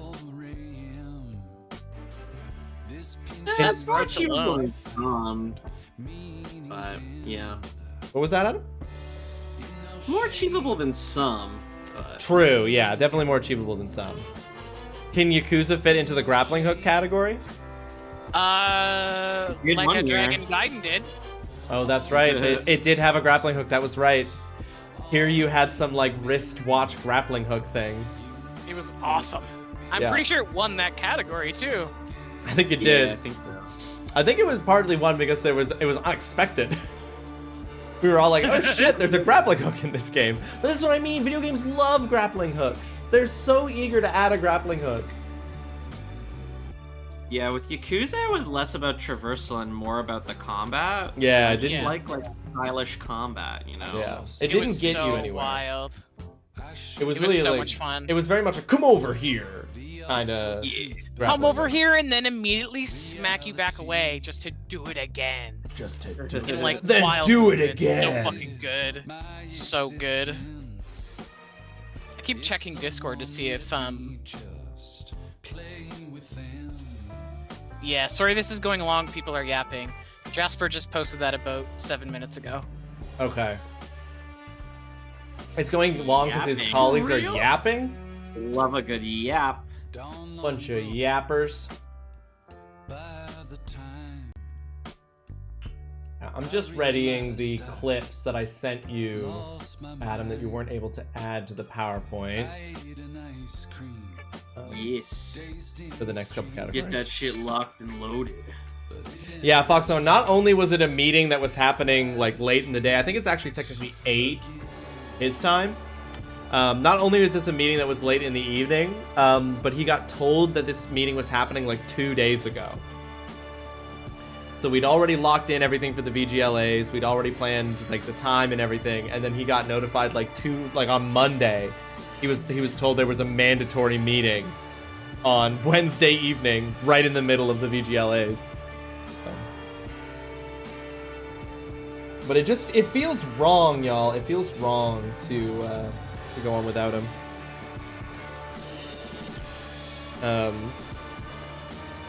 Now I do. So as you guys know, I opened a bunch of Magic the Gathering packs on Tuesday. Yes. And I was going through the cards. I was adding them to my collection on like a website that tracks all my stuff and tells me how much the cards are worth. And I actually should you have opened it, or should you have kept it sealed? Because it is wrong. We wait forever. We wait We wait. But I was going through, and I actually did have a couple of fairly decent, like not in the hundreds, but the card on the left is worth $65, and the card on the right is worth $60. Rev Tithe Extractor, which is this one. They're both anime-themed cards. She's worth $65. And Ophelia Viper Whisperer, she's worth $60. So, I actually pulled a couple of these. I got two of these, in fact. I got two of her. The $65 Are these the, like, one. anime versions? Yeah, they're just anime inspired. And then I got a couple of the General Crete, the Bolt Bringer, which are worth $12 each. So, pretty inexpensive. But when most of them are worth 50 cents, it was nice to get a couple that were worth something. But between these two, I got over $120 there. I can trade them in for. Ain't bad, ain't bad. He's not bad at all. We don't mind. I'm just telling you to buy more decks. Your value. Yeah, exactly. Turn them around and get more Jumpstart packs. We don't mind. We love to hear you guys yap like his coworkers are. Oh, thanks, Chainsaw. I'm a big fan of the Should I Open It or Keep It Sealed channel. Yeah, they were very good pulls, no one. The problem is that part of the reason why she's so worth so much is because she's actually very good. And so I got two of her, but I'm probably going to put one into one of my decks. But I might change my mind about that because she doesn't exactly synergize with them, so maybe I'll take the $65 over the synergy. Time for Dino deck? True, between the two of these, I could afford that Dino deck. Let's go. Get the Dino deck. I could buy the Dino deck for Holly. Let's go. All those dinosaurs look so fucking The cool. dinosaur cards are so sick. And like... There's like a big scary water one that made me go "Ugh," when I looked at the cards, but it was really cool. Yeah, there are lots of really cool dino cards. The other thing too, get Holly started on a bad habit, exactly. I have enough bad habits. I don't need another one that I have to dump an exorbitant amount of money into. The thing is that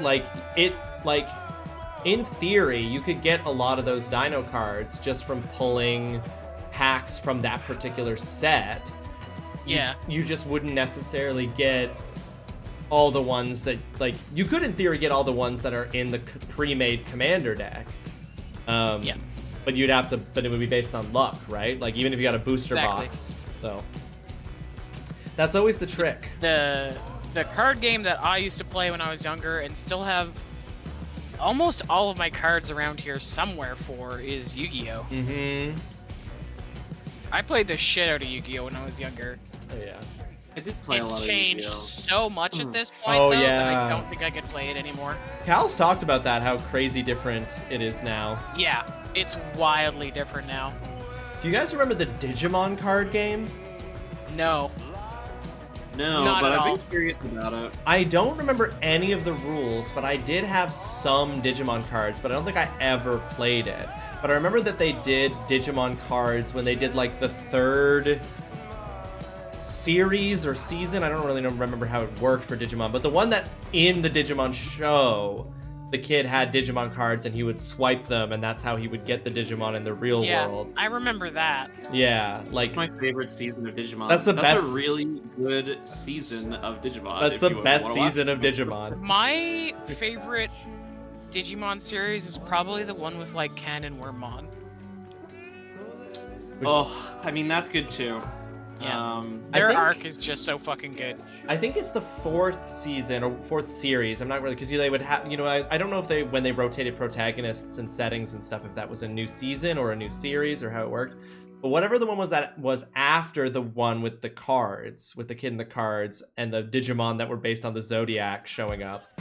Whichever one it was that was after that was the one where they did like this weird thing where it was like they were Power Rangers. So like the kids would like activate like a crest and then they would become Digimon. But all the Digimon just looked like armor on them. It was bad. It was bad awful. Because it was like there was no relationship between the kid and the Digimon because they just became the Digimon. It was dumb. Oh My god, do you guys remember Monster Rancher? Yes. Of course. I had the PS1 Monster Rancher video game where when you started up the game and were playing it, if you got like one of the discs that you would have to like use to get a monster, if you swapped out the disc of the Monster Rancher game with a different PS1 game, it would randomize a monster for you. It was wild. I remember when I was a kid, I saved up my allowance for my Game Boy Color, and I wanted to buy Dragon Warrior Monster. And my dad took me to Walmart, and they didn't have any copies of Dragon Warrior Monster in. And being a kid and having been very patient and saved up my money to buy myself a Game Boy game, I wasn't patient enough and didn't have the savvy or the know-how at the time to find out if there were any copies of Dragon Warrior Monster somewhere else to go spend my money. I needed to buy a game right then, right there. Of course. So I ended up buying the Monster Rancher Game Boy game. It was not good. It was very bad. I was immediately disappointed. Never beat that game. The PS1 game was bad too. Yeah. What a fantastic game. Dragon Warrior Monsters? Yes, Chainsaw. What a fucking fantastic game that was. Genuinely good game that got really hard really suddenly. And I never actually beat it because of that. It spiked in difficulty at a certain point. I would play that today too, if they made a new one, Chainsaw. The thing about that one was that but the thing with that one is that it was entirely random whether the monsters joined your team or not. Because you would battle the monsters and defeat them, and then after the battle there would be a random chance based on the monster whether or not it would reappear after the battle and be like, it wants to join you.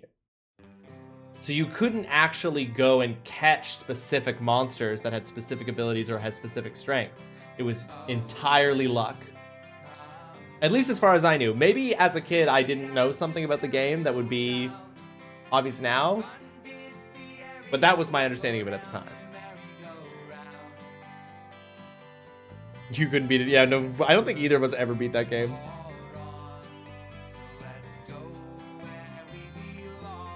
Oh, Jasper, just leave the meeting. Just ditch.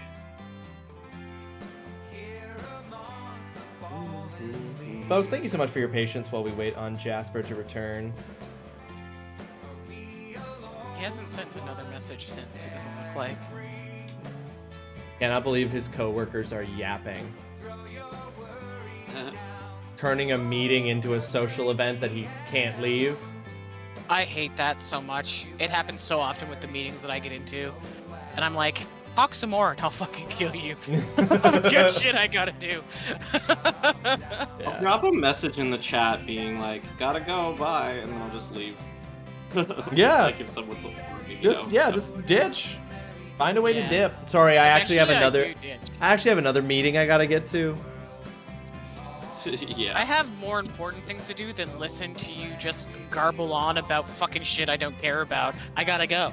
Well, I know that none of Jasper's coworkers or anyone who lives there knows this, but I know that like one of the things that Jasper doesn't like about where he is right now is that it's like claustrophobic in this weird way, because they'll like meet people and those people will be like, oh yeah, you're da da da da. We heard about you from da da da da. And it's like everybody. It's so insular. Everybody knows them. Yeah, it's like there's a little bit of like, oh yeah, we know you. We've heard so much about you. And it's like, oh my god. Like, there's no anonymity here. There's no opportunity for you to sort of like introduce yourself. So that it's like, it doesn't surprise me that like, it's also the kind of space where like, basically it's like the social environment of everything is that everyone is so tightly knit and everybody knows about everybody else's stuff and what's going on. So it's like the meeting might be turning into one of those things where like everybody's just hanging out and chatting. When I upload this to YouTube, I'm going to put a timestamp in the description to be like, if you would like to jump to when Jasper gets back, here's the timestamp of when Jasper makes it back, so that you can just proceed to the next category. Oh my god, fromage. Do what you gotta do. He never gets back? That would suck. He's gonna get back. How late is the Vietnamese place down the street open? Were you getting hungry? Google them up. Google them up, baby. I should probably eat. And even though I'm poor, that place is relatively cheap. Food is important. Food is one of the few things that spending money on it is the right move. Hours. Closes at 11. Eating? Yeah, Fox sounds right. Eating is good.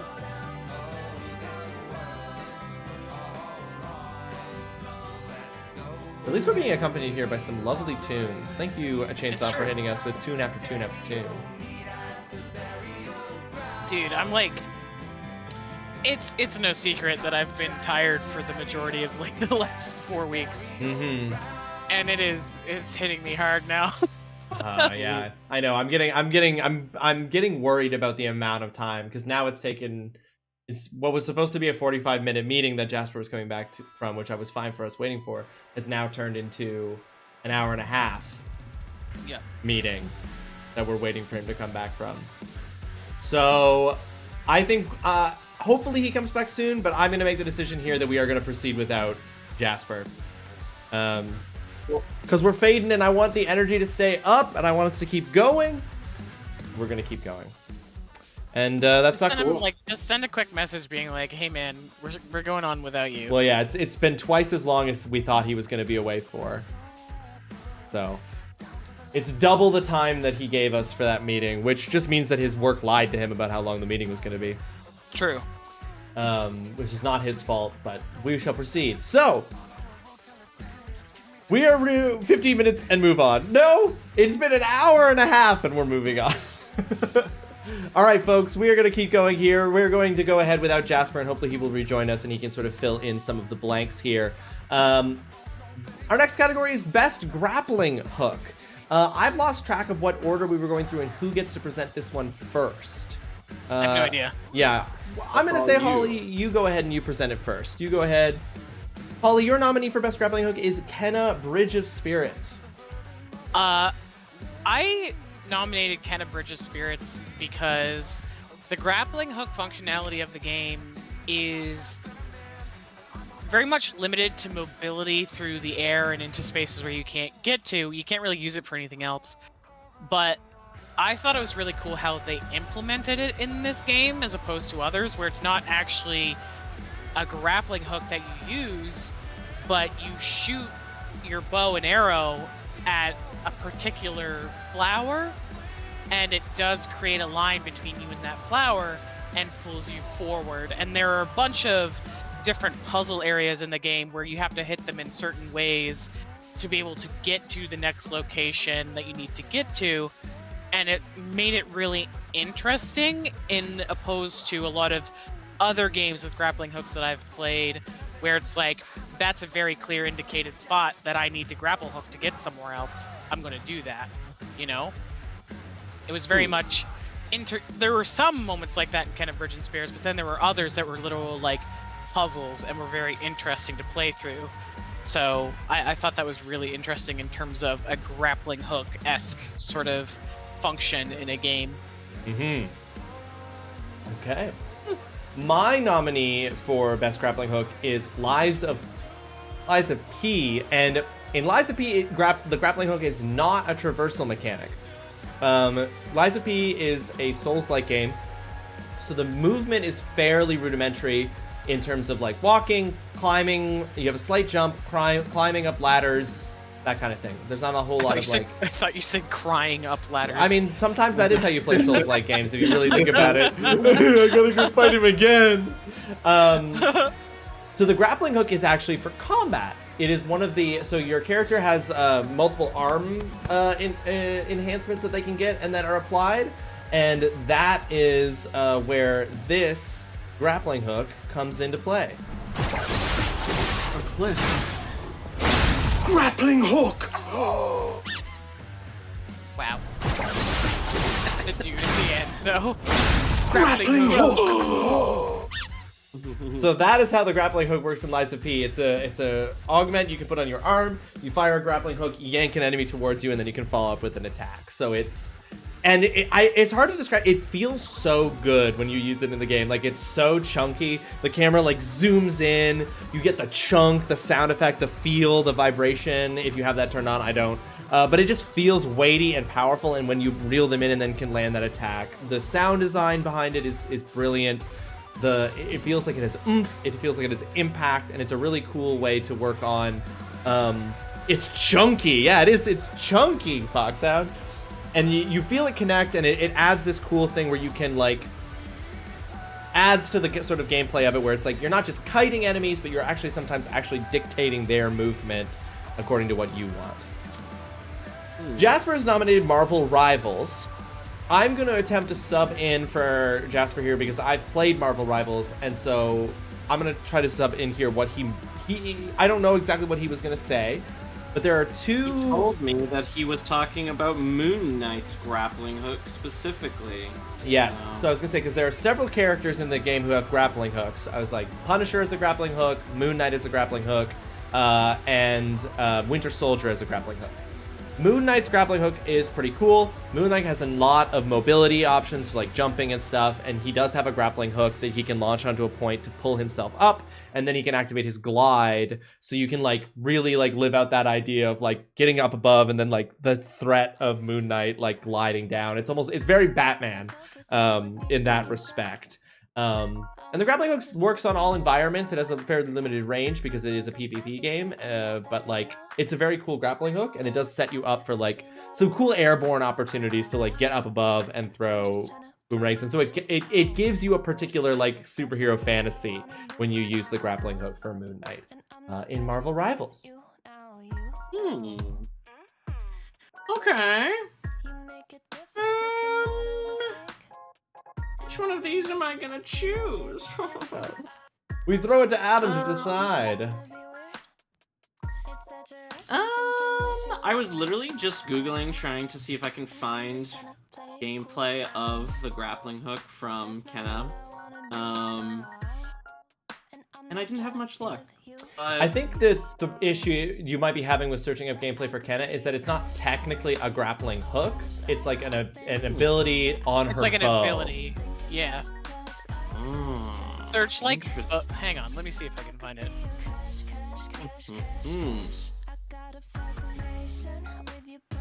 Because it's all about the feel of a grappling hook. It is all about the feel of a grappling hook. Maybe right here in this very long gameplay video. I've literally found a video that's the entire game. 5 hours. It seems unlikely to me you're going to be able to spot the moment where they happen to be doing a puzzle. I don't know.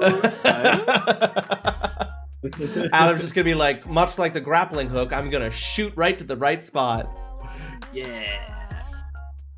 Oh, look at those little guys that follow you in this It's a very cute game. Pretty game. Kenna, Bridget, very it's cute, beautiful. very pretty. Yeah, I and agree. Incredibly sad. Yeah, very sad. Very sad game. I love that shit. It's got like, it's from the Ori school of video games. Yes, it is. Yeah. Yeah, dude. Any luck, Holly? No. It's fine. Alright, I'm gonna do Lies of P, I guess, for the same reason that I gave it to Yakuza last year, probably, which is that... The mobility of combat.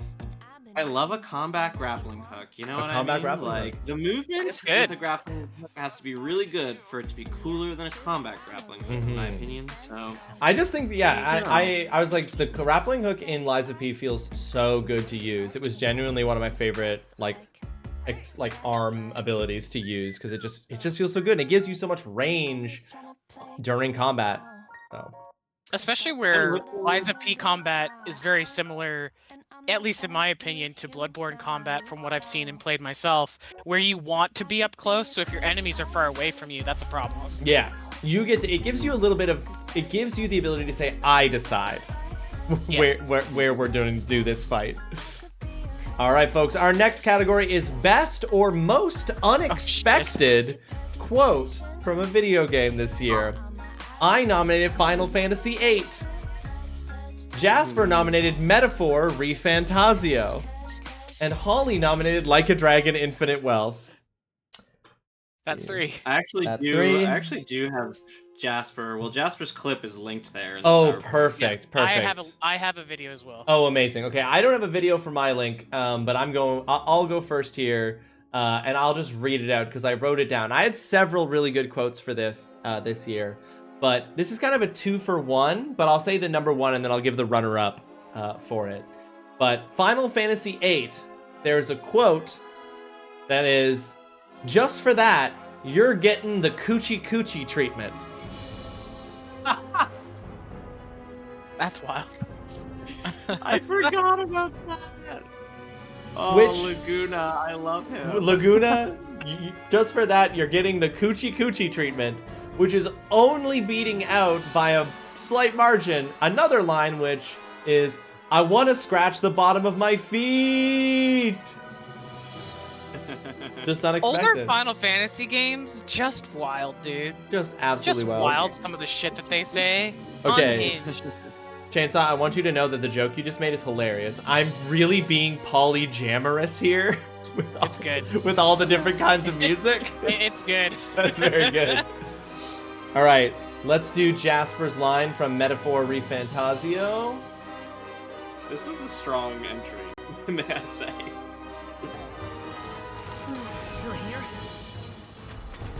What the fuck is that? Darling, Mama's here. Mama will always be here for you. Here, take all the magic I have. She healed the demon baby? Is it the line, she healed the demon baby? She healed the demon baby? I mean, that is a good. Very good. That's a very good line. That's very good. Video game shit right there. Yes, it is. All right, here is. Oh, I guess I didn't give you an opportunity to introduce it at all, Holly, but. I don't even know if there's anything that I can say about this because it's literally just Yakuza in some of its finer moments where almost every character you come across or meet will say at least one fucked up thing to you.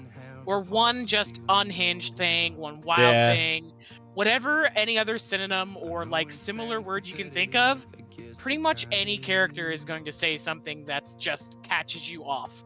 And this got me so bad. So, enjoy. She can also make pancakes. What?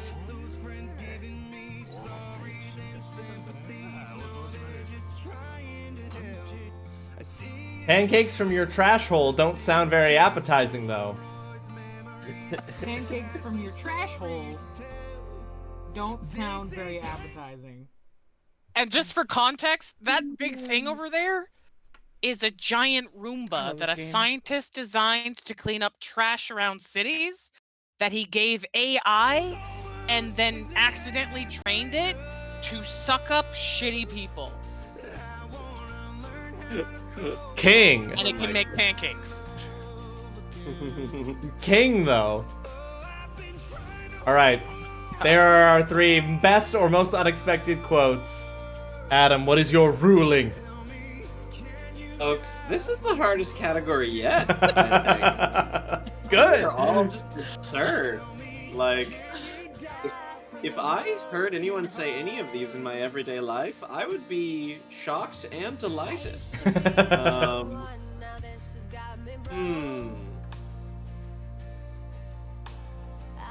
She healed the demon baby. I'm replaying them for myself. I know. Just for that, you're getting the coochie coochie treatment. Pancakes from your trash hole don't sound very appetizing, though. I think I'm going with you're getting the coochie coochie treatment. Yeah. So like that one is wild. That could be a catchphrase. I'm gonna allow that. It could. Okay, so that means me and Holly are now tied. Yeah. For most correct ones. And we are permitting the tomb coochie coochie. Thank you, Holly. You're welcome. Welcome to the coochie coochie dimension. Me and Holly are now tied. That is too bad because I thought Jasper might take that one. Jasper? I think it was very close between. That was a very strong entry from everyone, I think. Here are some unexpected quotes. I just have to share these. These are unexpected quotes from other games I didn't use. In Atomic Heart, the main character has a catchphrase that he says, which is "Crispy critters," which he says all the time. In Near Replicant, there's a side quest that ends with you, with an NPC saying to you, "I'm only joking. I hate cookbooks." And did they make you go find a cookbook in that customer? Yeah, they make you go get a cookbook, and then when you give it to them, they say, "I'm just kidding. God. I hate cookbooks." God, what a video game. What if you take another Nier? All right, our next category, folks. Best mouth. You know the Mouth Boys couldn't do the Video Game Logic Awards without this category. Best mouth in video gaming in 2024. I nominated Monster Hunter Wilds. Jasper nominated Metaphor ReFantasio. Is it the same clip as the last one? And Holly nominated Once Human. Oh! Oh! He's back! I'm alive. Jesus Christ. Can't believe you took off the That was blazer and so put on that jacket almost a for your 2-hour meeting, Wow. dude. That sucks. Yeah, it was rough. That's very rough. Yeah, there were 6 people presenting, so I thought it was going to be like, I don't know, half an hour to an hour, and yeah, we held out. Okay. We held out for you, but we did end up. That's fine. No After an worries. hour and a half. Sorry about that. No, it's okay. That's not your fault. Like that's not your fault. It was a meeting that you got thrust into unexpectedly. Yeah. You Damn. only missed one category, so. You missed 2 Ads categories. are starting here shortly too. Yeah. You missed the grappling. We're gonna hit an ad break here in a moment, folks. We're gonna wait before we proceed to the next thing until after the ad breaks. And while we're in the ad break, we're gonna catch Jasper up on what he missed. What if I Did I win the ad break? quote? Oh, if you snooze it, then it just means it's gonna happen 5 minutes from now, which means we'll have to delay the next category. We got 5 minutes to do the next category. So Jasper, you missed best grappling hook. I was Which Liza I should P. not have won. I hope I didn't. You didn't. You did not. Okay, good. I won with Liza P. Holly had Kenna Bridge of Spirits. It was Moon Knight from Marvel Rivals that you were. Yeah. Which I have not played Moon Knight, but I just know he has one. I did my best to pitch it fairly. I think I talked about how it lets you live the fantasy of being like Batman. Then we did best or most unexpected quote, which was very close. I did end up taking it with Final Fantasy VIII. Of course you did. Whatever. But Holly had a really good one, and yours was also fantastic. From Metaphor ReFantasio. So that catches up. So me and Holly are now tied in terms of categories. And now we're doing best mouths, which my guess, Jasper, is that you're using the exact same clip. Sounds good. Absolutely. Okay, yeah, I thought Oh so. my God. But we can't talk about it too much because if she did do that, it would be a really funny joke. It would be. It's true. I guess we don't know. Jasper, Metaphor ReFantasio, take us away. Why Are is it we got waiting the for the? best Oh no. No, we snoozed. Okay, we snoozed cool. it. Cool. So yeah, Metaphor ReFantasio. You've already seen the Demon Baby. Hello. Am I freezing? You're not freezing. Not for us. Oh, okay. It froze on my end. Okay. So yeah, you saw the Demon Baby already. You saw that good mouth. So yeah, I just wanted to show you again, once more with feeling. I want to see it again. Yeah, I mean, look at that mouth. Oh, my darling. Mama's Oh here. my. Oh my god. Here for you. Mama I'm will actually always looking at be. it. Mama will always be here for that mouth. Ew. It do have a mouth though. No. I think the mouth is mostly tongue is wild. It's a lot of tongue for sure. It is a lot of tongue. Holly, you nominated Aren't we all? Once Human. Holly. I nominated Once Human for a specific boss enemy that you fight called Shadowhound. And honestly, I don't think I can explain much more. You should just watch the video. Video. If it'll load. If it'll load, there it is.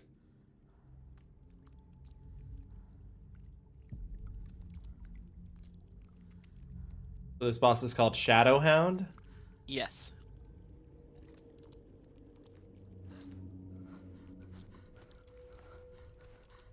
Thank you for snoozing the ads there again. Or wait, Why not? oh yeah. Did you snooze them? Yeah, okay. Yeah. Ugh, I don't like how goopy it is. Yeah. Oh yeah. Oh yeah. There we go. Just keep watching. I'll tell you when you can stop. Don't look away. I'll tell you when you can. Oh, it's got more mouths. you. It's got more mouths. Oh. Ew. Oh. Oh my god. There you go. You can stop now. Oh, It looks that's like it's mostly tongue. That was. Didn't like that. I was so much more Yeah, mouth. it's really freaky. That was so much That's more double mouth than the I was mouth. expecting. Double the mouth than you were expecting, and just equally as horrific, both of them. Mouthception, exactly. Mouthception. All right, I nominated Monster Hunter Wilds, specifically for the little frog boy that was in the beta. That was an interesting. I mean, Yeah. Monster Hunter Wilds. The Monster Hunter games are full of mouths that are worthy of praise and attention and staring deep into them. They say when you look into the mouth looks back into you. And we had some fun looking into the mouth of this particular little frog boy. Well, what that mouth do? Why? Yeah, now that's a mouth right there. Yeah. Oh my god, you could just use that tongue as like a big body pillow, you know? Basically a slip and slide right into that gullet. I wasn't ready. And I regret nothing that I said. You never do. Wow. Wow, this is something else. This is our most serious category, Adam. You better take this seriously. This is, yeah. This Once is the again, category I'm in which in all one of the other clips. categories are based. Once again, I'm in one of the clips, which is a big plus. Wild. Wild. I'm gonna leave again. I like how most of the clips you chose, Ross, involved me in some way. So He knew what he was doing. You just happen to be Or in the they best involve clips. dead people feet. You just happen to be in the best clips. Oh boy, this is really difficult as well. Let me see. Chat, do you have any opinions out of those mouths that we just looked at? Which mouth was the best? Was. Have to respect the mouth that is going to be thick, moist tongue. So that's your best. Oh, your mic's getting weirdly distorted there. Yeah, you're weirdly muffled. Oh, that's weird. Is it better now? No. Nope. I haven't changed. There we go. Oh, now you're good. Whatever it was, it cleared up. Okay. Holly's mouth. Oh, Foxhound is saying to go with Holly. That? Yeah. I mean, if I'm gonna be objective, which you all know I have been this entire time, I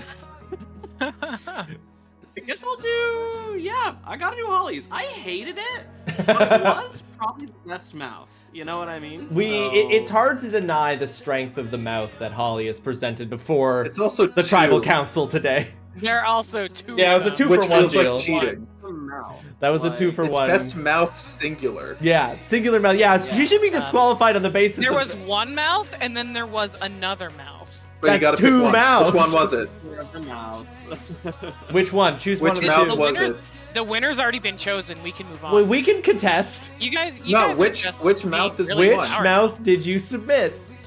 the one that came out from the other mouth because it was a total surprise. Mouthception. Yeah. Yeah, that probably would still win, I think. All right, that's fair. That's fair. It was a very strong showing. I think we were robbed there, Not fair, Jasper. but we'll I think go we were with it, robbed, whatever. but it was a fairly strong showing. All right, next up, Best Ruins. You know, I'm not gonna let a cat. Actually, this is, I think, Big the first. category. This is the first year we've done this category, if I'm not mistaken. No, we did it last year. Oh, did did we? it last year. Oh, we did do it last year. Okay, amazing. I So- remember because I nominated the dinosaur park from Horizon Forbidden West. That is right. Yes, you did. Yep. So we're doing Best Ruins again this year. You know, I've been pointing out to you guys for years how many ruins there are. And now we're going to point out some more ruins, and specifically which ones we thought were the best ruins. I nominated Another Crab's Treasure. Jasper nominated Dungeons of Hinterberg. And Holly nominated Elden Ring. Yes, Chainsaw, the Xenomorph mouth. The second unexpected mouth. Xenomouth. Holly, take us away. I said Xenomouth. Yeah, I heard you. Xena mouth. Xena Warrior mouth. I heard you. Xena warrior mouth. It's all you, Holly. Live princess. Anyway. Saliva Princess? That's what I said. I chose Elden Ring for maybe not the most prolific, like, none of like the specific locales in terms of the ruins that are there, but the ruins that are the big black towers and like pieces of buildings and stuff that stretch all over the lands between, and also they're also in the Shadow of the Erdtree DLC. They're literally everywhere, and I chose them because it's still like there's not a lot that specifically talks about them, so a lot of what you perceive about them is entirely what you can sort of gain from the environment around them. There's pieces that are still standing tall, there are pieces that are entirely broken, and they stretch across the whole thing from where you come out at the first steps all the way to like the area with the frost giant or the fire giant and everything. They're just everywhere.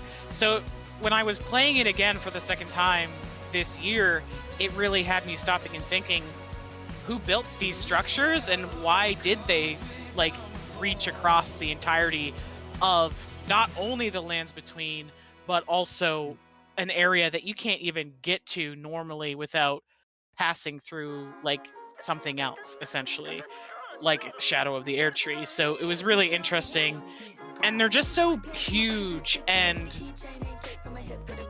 so intricate in the way that they're placed. They're there for a reason, but that reason's never given to you. It's entirely what you make of it. And I just thought it was really cool when I was doing my second playthrough and just kept seeing them everywhere. For sure. I think we're about to drop into an ad break here any second.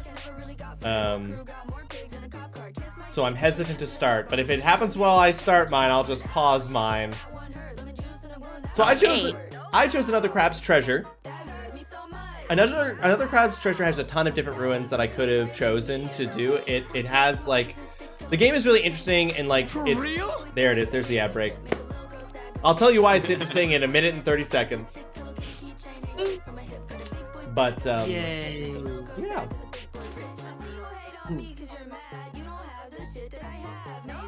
I'm gonna walk, if we finish this in time, I'm gonna walk over and get pho. You're gonna get some fump? Get some fump? You're gonna that's tomorrow night. You're gonna fumfer over there and get some fump?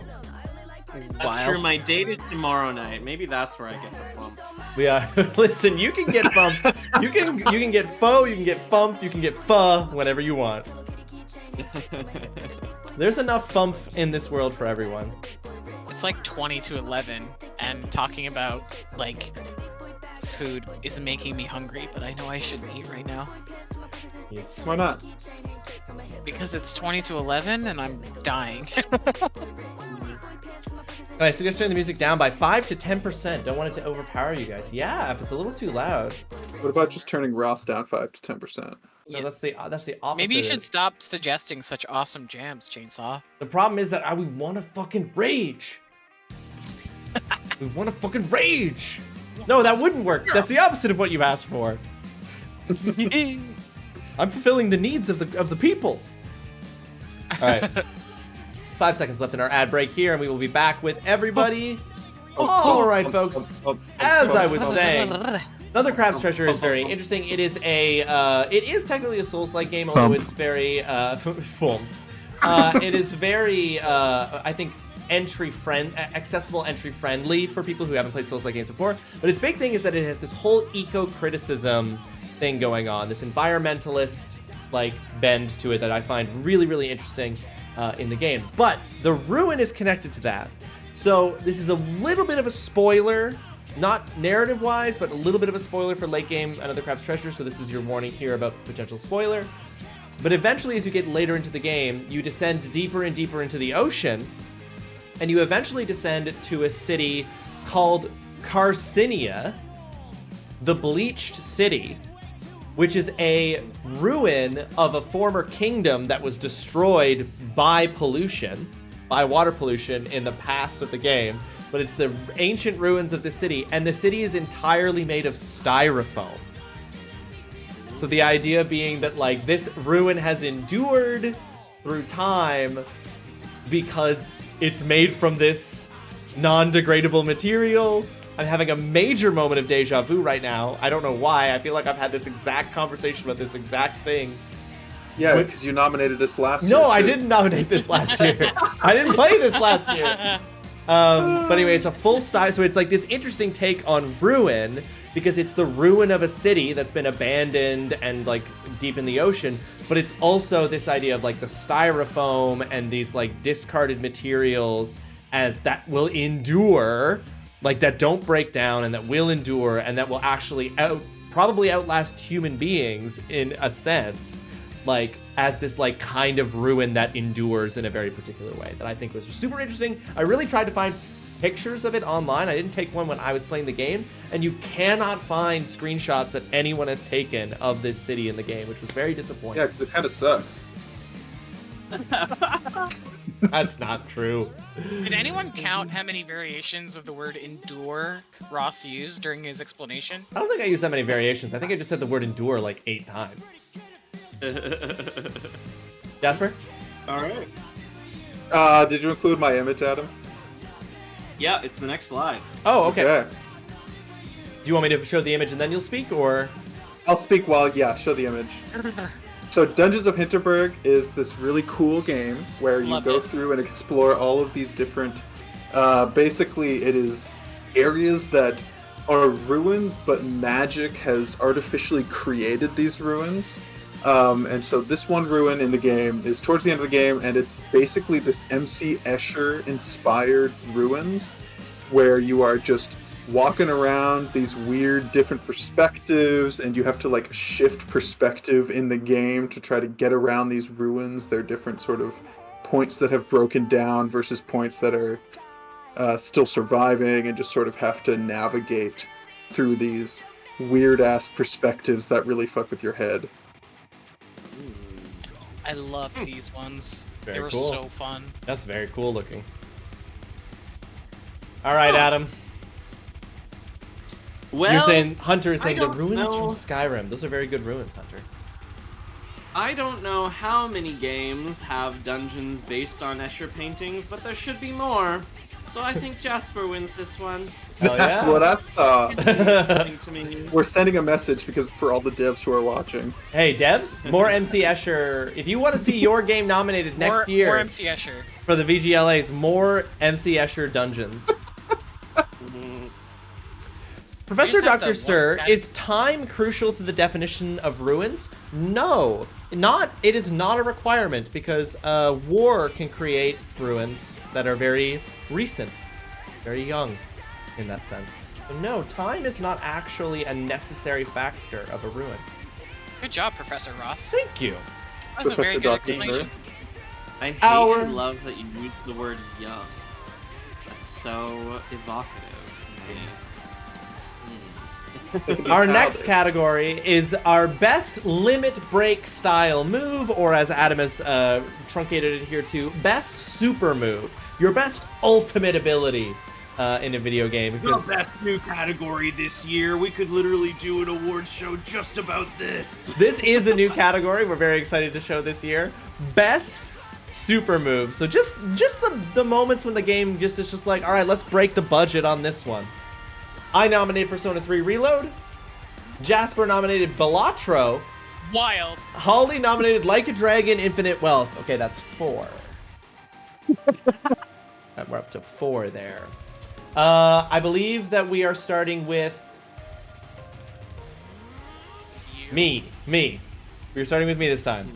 So for Persona 3 Reload, you get your ultimate moves that you get in that are called your Theurgies that you can activate when you get later into the game. There's one particular Theurgy in Persona 3 Reload that you can only unlock through specific decisions that you make around particular characters.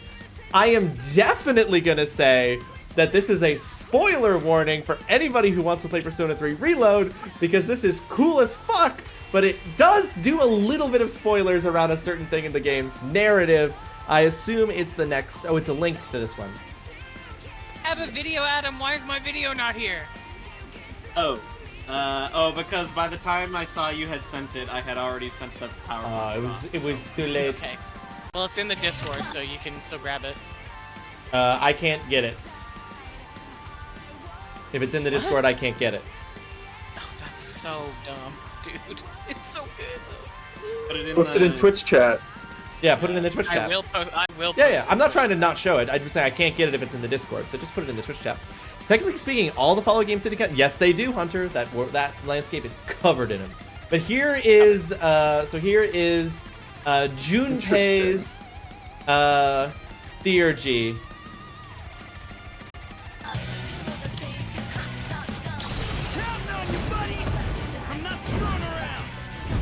What the hell is this costume? Makes it better.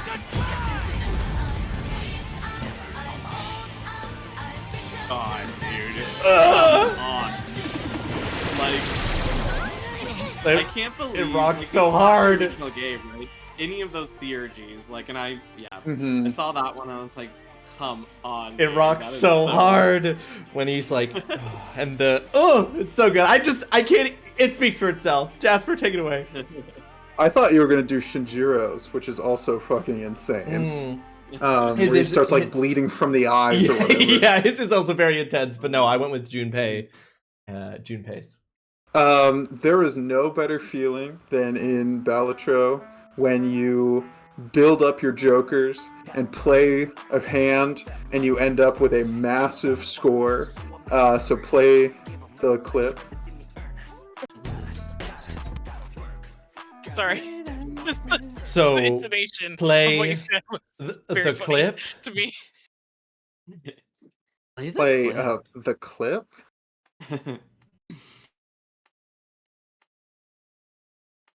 God, someday I'm a gonna lot of understand all of this.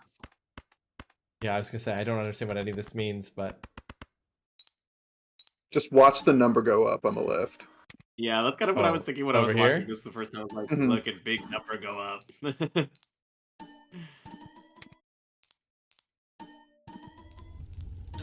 What is happening? This is like early in the run, right? Yeah, no, it's the end of like the official run.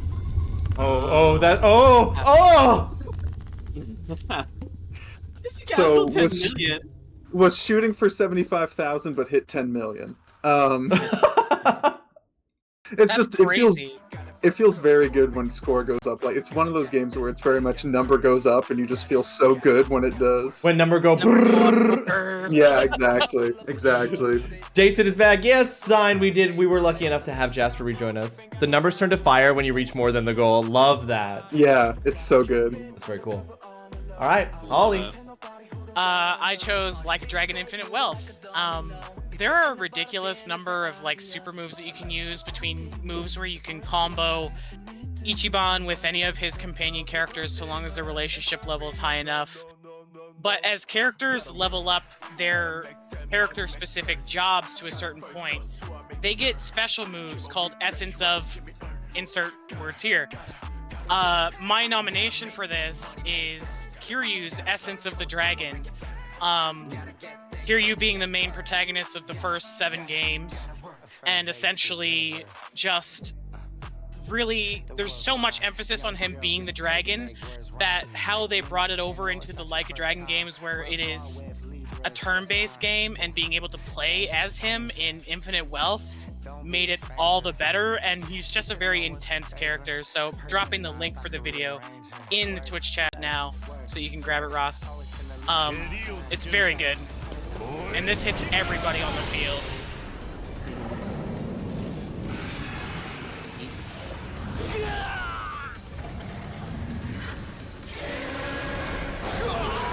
Lord. It's so cool. This is a crazy bunch. Yeah, this is doing the most. That's so good. Oh, can we watch a Dom DM versus a Sub DM? Maybe another award ceremony. Maybe another reward ceremony. Ooh, this is tough. I know that, like, I like, Holly, that you mentioned the significance in the story of that super move, like how Kiryu is the dragon and whatnot.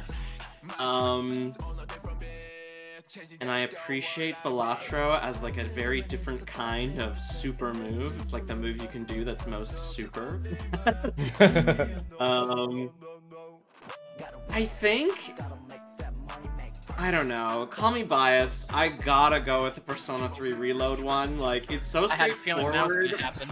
It is so straightforward, but at the same time, I love a, like the super itself is a storytelling moment. Like, that's what I'm living for, you know what I mean? Yeah. So, I got it. It's so good.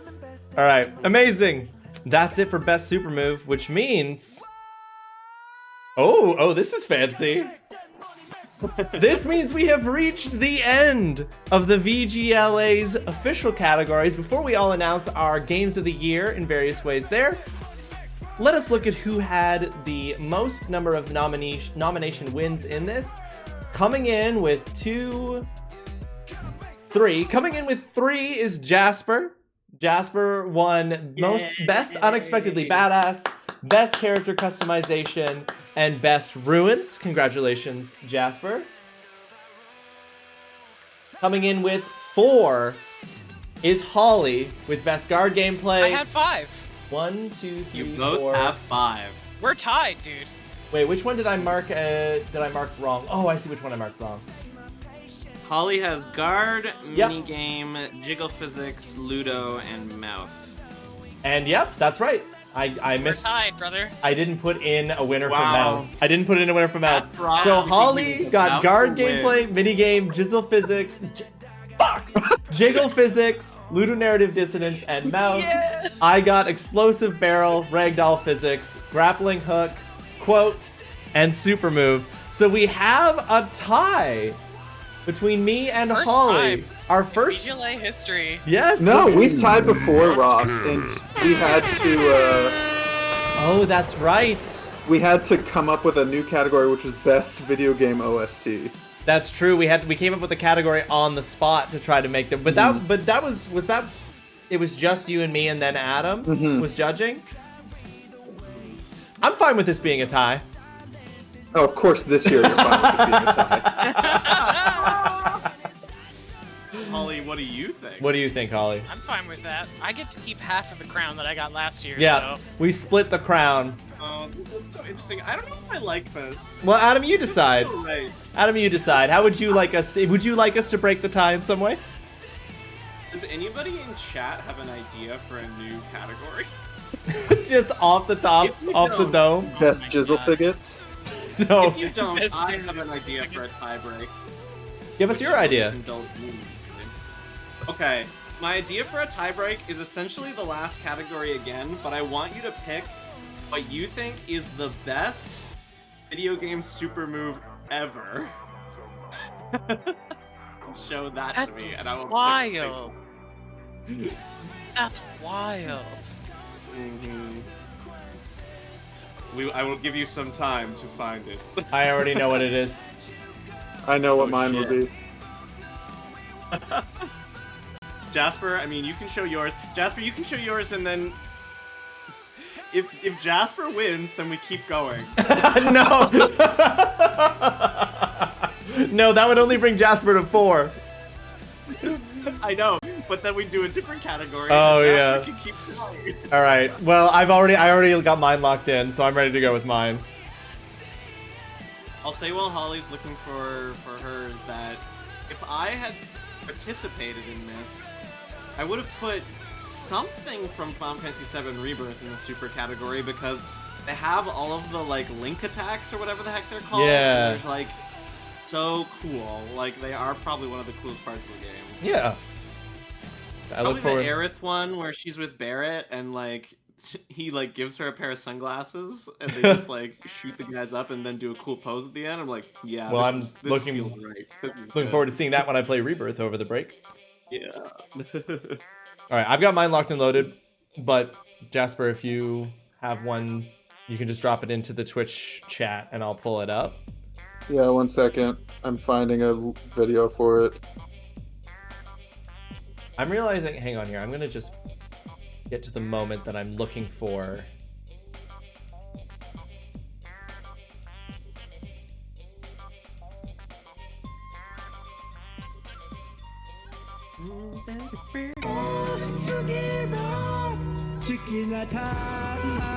Listen, I think that kid deserves it. I think that kid deserves it. Frogwell, thank you so much for the 145 bits. I appreciate that greatly. You didn't have to do that. I appreciate that very, very much. That's the energy I like to see, even though I'm tired. That's me.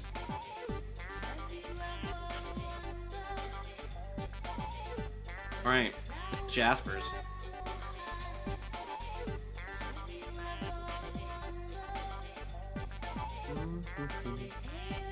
Do I cheat and watch it now? Okay. I'm just gonna look. Sorry, I was just getting mine ready. Let's click it, and here is for the coolest of all time. This is just the one I immediately think of all the time. Oh yeah, Persona 5 Royal Showtime.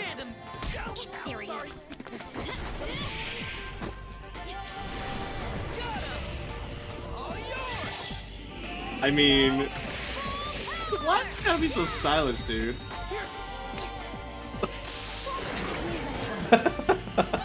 And he bows to her? I Come know. on. It's good. It's fun. All right, Holly, you got yours? Just hang on. Alright, show yours, Ross, while Holly... I just want to draw your attention for a second to the band name for this song. Mouth Music. Oh my. Chainsaw Don't from Miss. a game that I played this year because it's really hard to pick. Yeah. Fun fact, that was a rooster, I think, and roosters get upset at quick, unexpected movements, kind of like bulls do. Ivory, this is what I'm saying. That's why I say every time that kid deserved it. All right, here is Holly's from Scarlet Nexus. Called Brain Field. Dropping more categories on this thing. It doesn't fit a lot, honestly.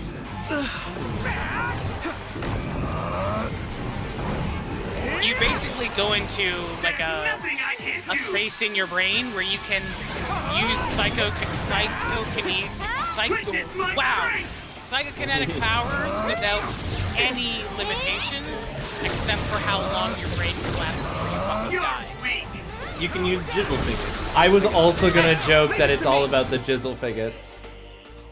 Amazing. And end with a big move? Oh. It does end with a big move, but Ross closed Oh, the video before it happened. Oh, I'm sorry. He doesn't want you to win. No. Okay, I genuinely didn't know that there was like, I thought that was it and we were seeing it. So sorry. Leave it to me. Sorry, I didn't catch that there was a big move at the end. I do really like how those holographic chords jam into the back of your head in this game. Yeah, it's really cool. Oh yeah, okay, so he does like, you go inside the visor and then he does that thing where he's like, Chah! And like disintegrates him. Yeah. That's cool. All right. Alright, what do we got, Ross? This is my, the greatest super of all time. Did you go? Oh, he's pandering.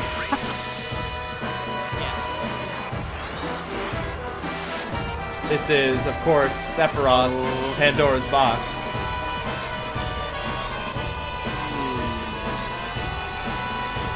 God, I hate this. Well, so much. Not the Pandora's box, sorry. That's not the right move, sorry. This is a long video and I'm trying to get to this particular... Oh my god.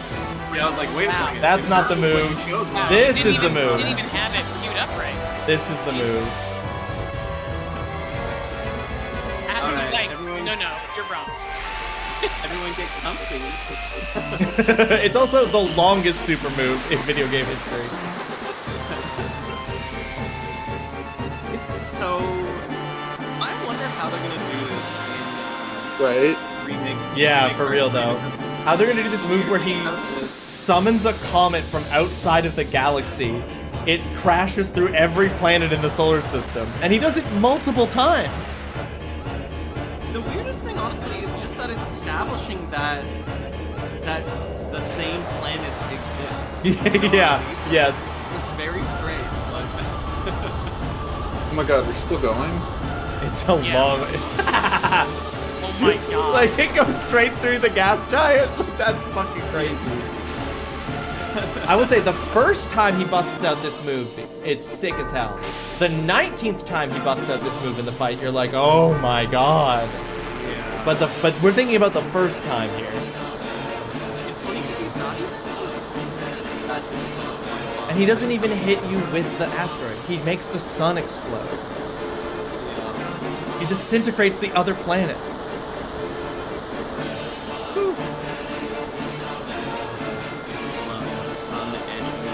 Edging guy already.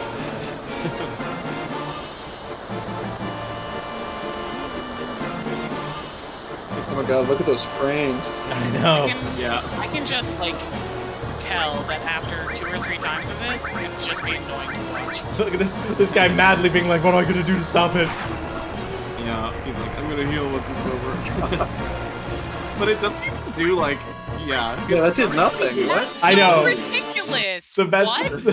part is that it doesn't one-shot kill you. That is crazy. I hate it. That is my submission. That should be like a boss fight where like it's on a timer or something, and if you don't Yeah. win, then that's Right, yeah. you die. Should be an auto-lose move. Literally, a comet that is destroying planets and the sun making the sun explode. Doesn't one turn kill your party? That's It'd be pretty. It only does 2100 damage. It'd be pretty mean, I guess. bonkers. It'd be That's pretty mean. bonkers. Anyway, All right, that's my submission. Well, all very good.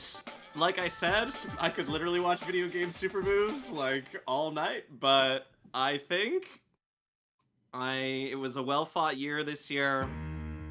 We have an interesting tie-break situation to do. The winner of the VGLAs 2024 is TrulyRawesome. Woo! Thank you. Taking it with the final super move there on the tie break. A good game played by all. Very well played there, Holly, with your many successful categories. Great supers from all there at the end. Boo! GG's, everyone. It's not rigged! But there we go. All right, folks. That is it for the official VGLA categories. I'm going to take us back to the...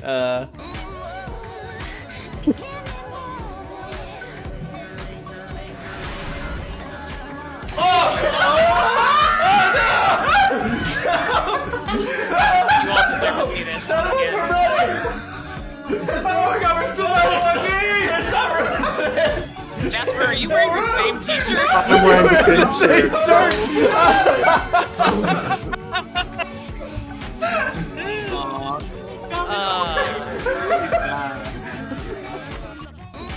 Incredible. I genuinely didn't know that was going to be on the next slide. You just left that in there from last year, but I don't think you ended up scrolling to it last year. So Oh, that's funny. I just closed it out. Well, I was going to take us back to this just to have this be our screen here.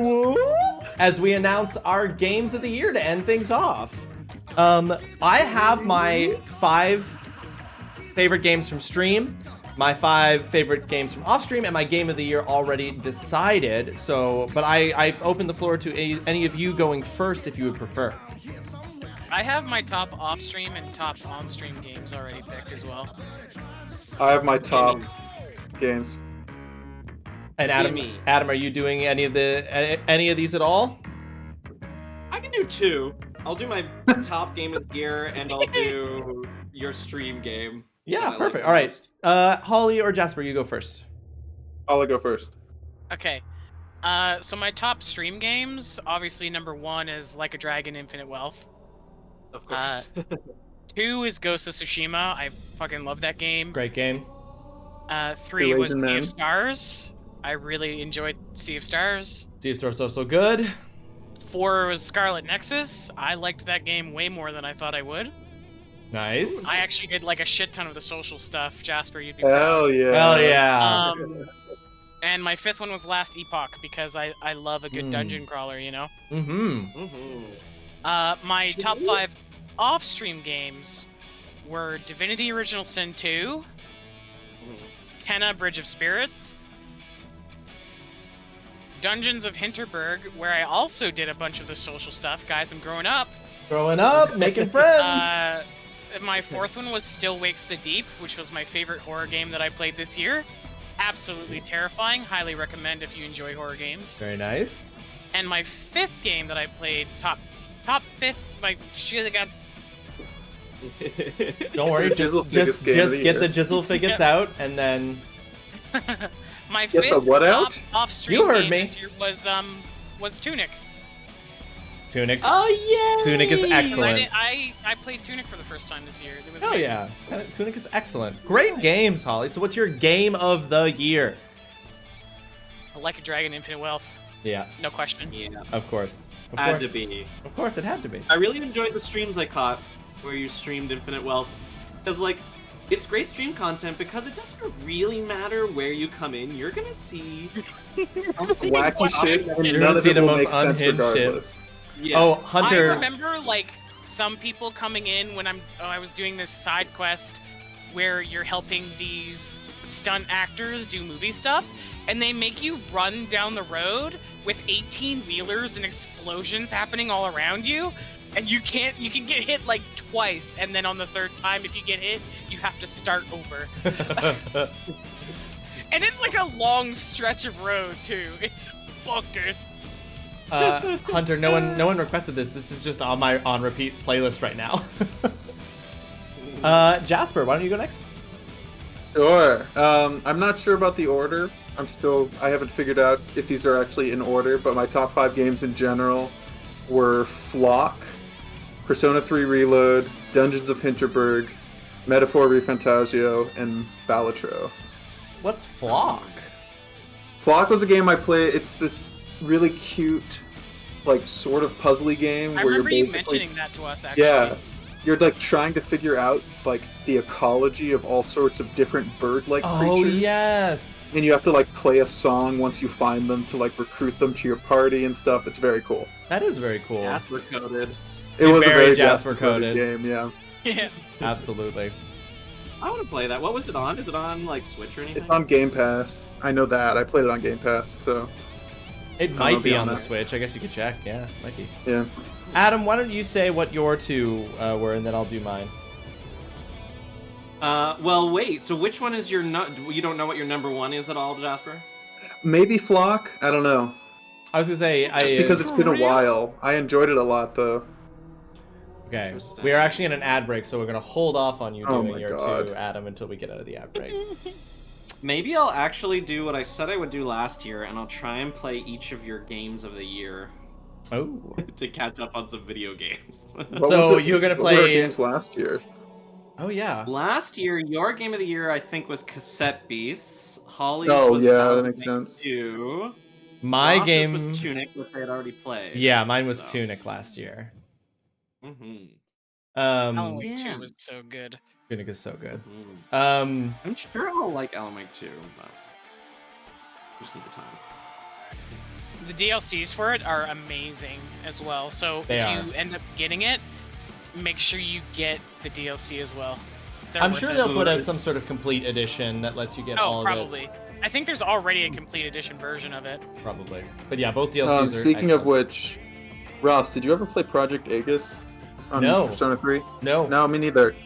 I never ended up That's going something back. that's on my list I need to do. Yeah, I never ended up going back to Persona 3 Reloaded to play the DLC, but I should do that because I am interested to play that DLC and just see more of those lovely boys and girls. I never finished that part of the game, so It's I guess the reason I didn't is because I was annoyed by the fact it makes sense that it resets your levels. I just kind of didn't go back to it because there was always other stuff that was like drawing that's also my true. attention. But I do want to go back and play it. Adam, what are your games? Well, I guess for my game of the year, since I didn't play that many games, I mean, Final Fantasy XIV let me down this year a little bit. Maybe not let me down, but it was just a very mid expansion for me, and I think I was a little burnt out on the game. So it was not Final Fantasy XIV this year. Was it Marvel Snap? Can you imagine? Imagine if I was Wild. Pokemon TCG Pocket. Yeah, I think despite my weird experience with it, like, I think it still was Final Fantasy VII Rebirth. Like, I had a good time. It's just that video games are weird now in that I think I literally would have enjoyed that game more if I had approached it differently. Yeah. If you had played it less. If you played less of it? Yeah, like, exactly. Like, I know it doesn't make any sense, and people keep joking about it with this game, where it's just like, is it possible that we're actually criticizing a game for having too much stuff in it? But yes. But yes. Maybe I am. Yes. Yeah. Like, that's definitely a thing. I do think that I think that it's incredible. It's a very different kind of thing to balance, and I do think it's very tricky. But I do think that there is such a thing as pacing in even open world, open exploration games. Yeah. Yeah, but I think that, like, the beginning of the game was very magical. Like, I was really blown away by the first two areas in the game, so it gave me that experience. Like, I was just sort of jumping for joy. The team attacks in this game, so cool. The combat remains, like, probably my favorite Final Fantasy combat. They just let the characters interact a lot, like, and that's really great, and it's just fun, you know? Like, I got a little burnt out at the end, but I took that 2-week break, and the finale was amazing. The ending itself is weird, but the finale is great. So can't wait to experience it myself. Yeah, that's probably my game of the year. My favorite stream game of yours, Ross, like Final Fantasy X the year before it, Final Fantasy VIII was incredible stream content. Yes, a great game, a great game that I absolutely nailed and never had any struggles with, and fully understood from the moment I started playing it, which is nice. God, that moment was so funny, but just like, I don't know, just watching you play the whole thing brought me a lot of joy. Like, I was like, I had fun. I had fun with 8. I enjoyed 8. I had fun with it in the end. It was one of those examples of, like, I haven't played that game in a long time, and, like, similar to 10, where with 10, I knew that I really liked it, and then you played it, and I was like, yeah, dang, this is a great game. But with 8, I was sort of like, 8 is one of the ones that I'm like, it's whatever, I don't care. It's probably one of my least favorite Final Fantasies and all this stuff. And then I watched you play it, and I was like, dang, this game does not take itself too seriously. And I think it's actually really funny, and, like, I found a lot of stuff that I appreciated about it that I didn't before, like, about the story. So, yeah. So that was my favorite stream game you like played. no one ever was. I don't know what you're referring to. I understood how the junctioning system worked perfectly the whole time, and that's why I did so well and got to the end of the game the way that I did, because I was nailing it. So wild. Because I was nailing it, and I've never been wrong about anything. Oh. All right, I wish I was as comfortable lying as you were. It's really easy to lie when you know that everyone already knows the truth. So my top 5 stream games this year, top 5 games that I streamed this year, in order, coming in late in the year and taking a high spot here, Pokemon Legends Arceus. Favorite game that I played this year on stream. Genuinely loving Pokemon Legends Arceus. Really? Oh my goodness. It's the best Pokemon game ever made. 2 was Chants of Sinar. I really liked the puzzles in Chants of Sinar. Oh, that was this year, yeah. wasn't it? I really liked the way that game does the puzzles with figuring out what the words mean. I really enjoyed that. Chance of Sonar was awesome. 3 was Sea of Stars. Loved Sea of Stars. Had a blast with that the whole way through. 4 was Mortuary Assistant. It was one stream, and it wasn't even the whole stream. But Mortuary Assistant was amazing.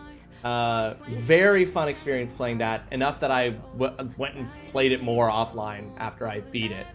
And 5 was Remnant. Just wanted to look at the feet. Just wanted to look more at the feet, yeah. And then 5 was Remnant 2. Because every time Holly and I play Remnant 2, I'm just like, this game actually slaps so hard, and I always want to play it more. And I wish it could be more of a priority. So those are my 5 stream games. My top 5 off-stream games.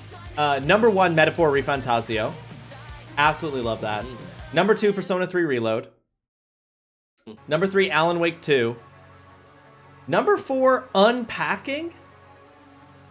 Unpacking. Very good. Surprisingly simple, beautiful game that does some, like, honestly, some of the wildest, effective, environmental storytelling, quote unquote, I've ever seen. And there were genuine moments where I had emotional reactions to pulling things out of a box.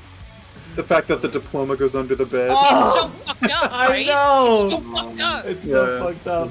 And then 5 was Lies of P. I loved Lies of P. It is my favorite Souls-like game I've ever played. Lies of P rocks. So those were my 5 off-stream. And my game of the year, my GOTY for 2024, which I will beat before the Game Awards tomorrow evening, Metaphor ReFantazio. That game is so good. I love all the characters. I love the world building. I will say this, and I'm going to say this when I write my review of it and post it in my Discord when I finally beat it. The 2 things I love the most about Metaphor ReFantazio are, 1, it reminds me of older JRPGs. Like, the game I'm always thinking of when I'm playing Metaphor ReFantazio is Baten Kaitos.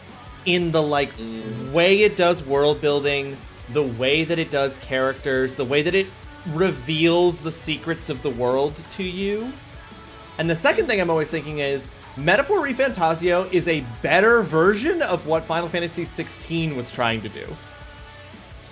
Oh, like, fundamentally, yeah, that's what I've heard based on the themes of the story. They have so many of the same narrative elements, but Metaphor ReFantazio does them so much better.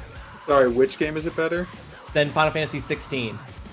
Oh, okay, yes. Like, you must have noticed how many elements. Yes, absolutely. They're like identical in some places. I'm like, that's literally the same thing.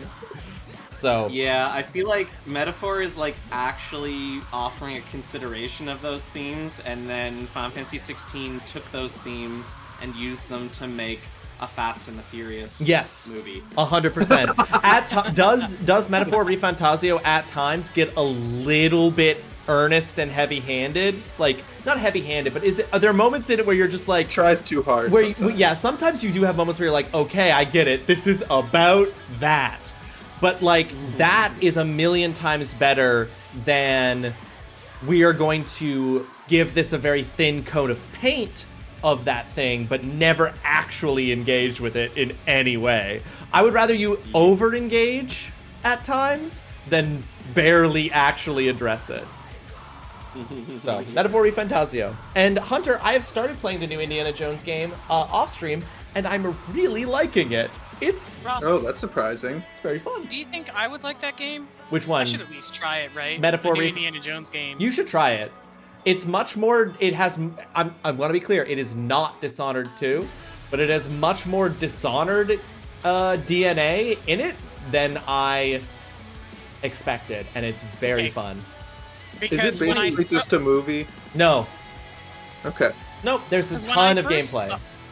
When I first saw it, I was like sort of relating it pretty heavily to Tomb Raider, which I played a bunch of this year and fell out of by the time I got to Shadow of the Tomb Raider, which is the last? Yeah, the third one. I wouldn't make that comparison. I wouldn't make that comparison. I don't think it doesn't like gameplay wise it's not Tomb Raider. Like in Tomb Raider, in the Tomb Raider trilogy that they remade, it's a lot more like, can Lara Croft murder more people Yeah. To get more artifacts. And in Indiana Jones, you actually are doing like video game escape rooms. Like you have to solve the puzzles. And like they're not impossible to solve. They're not like, but they're also not like hand-holdy. It's like you genuinely feel like you're figuring out the puzzle. Okay. Which I really think like. I could dig that. Yeah. I think I could dig And that. I also would say Indiana Jones makes the case that Dishonored 2 made that intricate, detailed, multi-leveled hubs better than open world every damn day. True. Every damn day. Man, do I have to play an Indiana Jones game just because Yeah, that's it how has I feel a big too. resemblance to Dishonored? Well, you can. Makes me feel The gross. resemblance to Dishonored might bring you in, but hopefully you'll play the Indiana Jones game because it itself has something to offer. I also don't like Troy Baker. No, but I sometimes forget it's him Troy because he's Baker's doing. in that game? He is He's voicing Indiana Indiana Jones. Jones, and his Harrison No. his Harrison Ford impression is good enough that I forget it's Troy Baker. So That's what was wild. happening with that IGN review where they gave it like a 5? I think that guy. I think it's just focusing on different things. The I think different IGN reviews didn't are give just it a focused 5. on different- IGN gave it a 9. What was that reviewer that someone gave this game a 5, right? Like someone gave it some Yeah, I terrible forget score. which review I Somebody shared, did. but yeah, Yeah, I'm sure it was basically that the game was. Oh yes, yeah. Basically a playable movie. Yeah, which that's not been my experience so far. There are cutscenes, but they're not like there's tons of gameplay. Like, Yeah, right. So I that's don't- good to know. I don't know where that critique's coming from. But either way, folks, that is the VGLAs 2024. Thank you so much to everyone in chat who's hung out and been here with us and engaged with us as we went through all of these silly categories in this silly game awards ceremony that we started doing 4 years ago. I look forward to us putting together our nominees and our categories for the VGLAs 2025 for next year. For everyone who is interested, Holly is going to be streaming the Game Awards tomorrow evening over on her Twitch channel. There will be a notification when she goes live in my Discord. We're going to be depending on the number of people, we will be hopping into a voice channel, into the study hall voice channel in the Discord for a live watch party of the Game Awards together. If you want to join us, you are more than welcome to hop into that VC and hang out with us while we watch the Game Awards. Jasper. Thanks to the real jizzlers who are still here. You're the real ones. You're a real, The real one. ones. But folks, thank you so much. Thank you to those people that stuck it out. Yeah, thank you Will so I have much. a I sucked it 1.5 hour out. break too? No. Thank you so Not much. unless the Video Game Awards does it, and I doubt that they will. Yeah, I was Each gonna year say. It gets shorter and shorter. Yeah. Thank you so much for hanging out with us, especially during the long break that we took there to make sure that we could try to get Jasper. No, don't apologize. It's not your Don't fault. apologize. It's not your fault at It's all. definitely not your fault. We 100% blame all the people you were in a meeting with. Oh yeah, we blame the people you were working with for sure. Jasper, when I tell you that it is your fault, but that you could do so much to me, and I would forgive you, it's fine. Well, on that note, we are gonna look for somebody to raid here, folks. Hang on here, let me. You said someone to grade, and I was like, No, we're gonna look for someone to raid. I think that's Nothing and Mildly are on. So Yeah, is Brandon. Mildly is still going with Metaphor. Yeah, let's raid. Speaking of my game of the year, let's raid Mildly. Yeah, exactly. Why not? Folks, we're gonna raid Mildly. Now, I'm sure everybody here is following Mildly from when we did our collabs with her, but if you're not, drop a follow. It's free, it costs you nothing, and it makes you a better person. Grab that top message if you're a subscriber. Grab the bottom message if you are a follower. Spam that when we get in there. That should be the new raid slogan, raid and grade. Could be. Raid and grade. We've graded your stream and given you an A+ for content. But yeah, folks, we will. I'll be hanging out in the VC. I'll be on Holly's channel tomorrow evening. Jizzler's in. Don't you dare!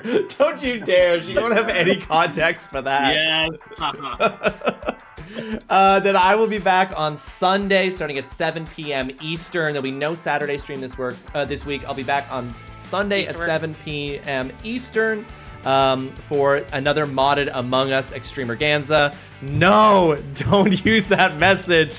She won't understand it. For another modded Among Us stream with a bunch of different people, where that's going to be very fun. We're going to be doing that on Sunday evening, and then we'll have a regular week of Pokemon Legend Arceus streams to look forward to next week. But folks, have yourself a fantastic rest of your evening wherever you end up spending it, and we will all see you very, very soon. Goodbye. Bye. Bye-bye. Bye. Have a great night. My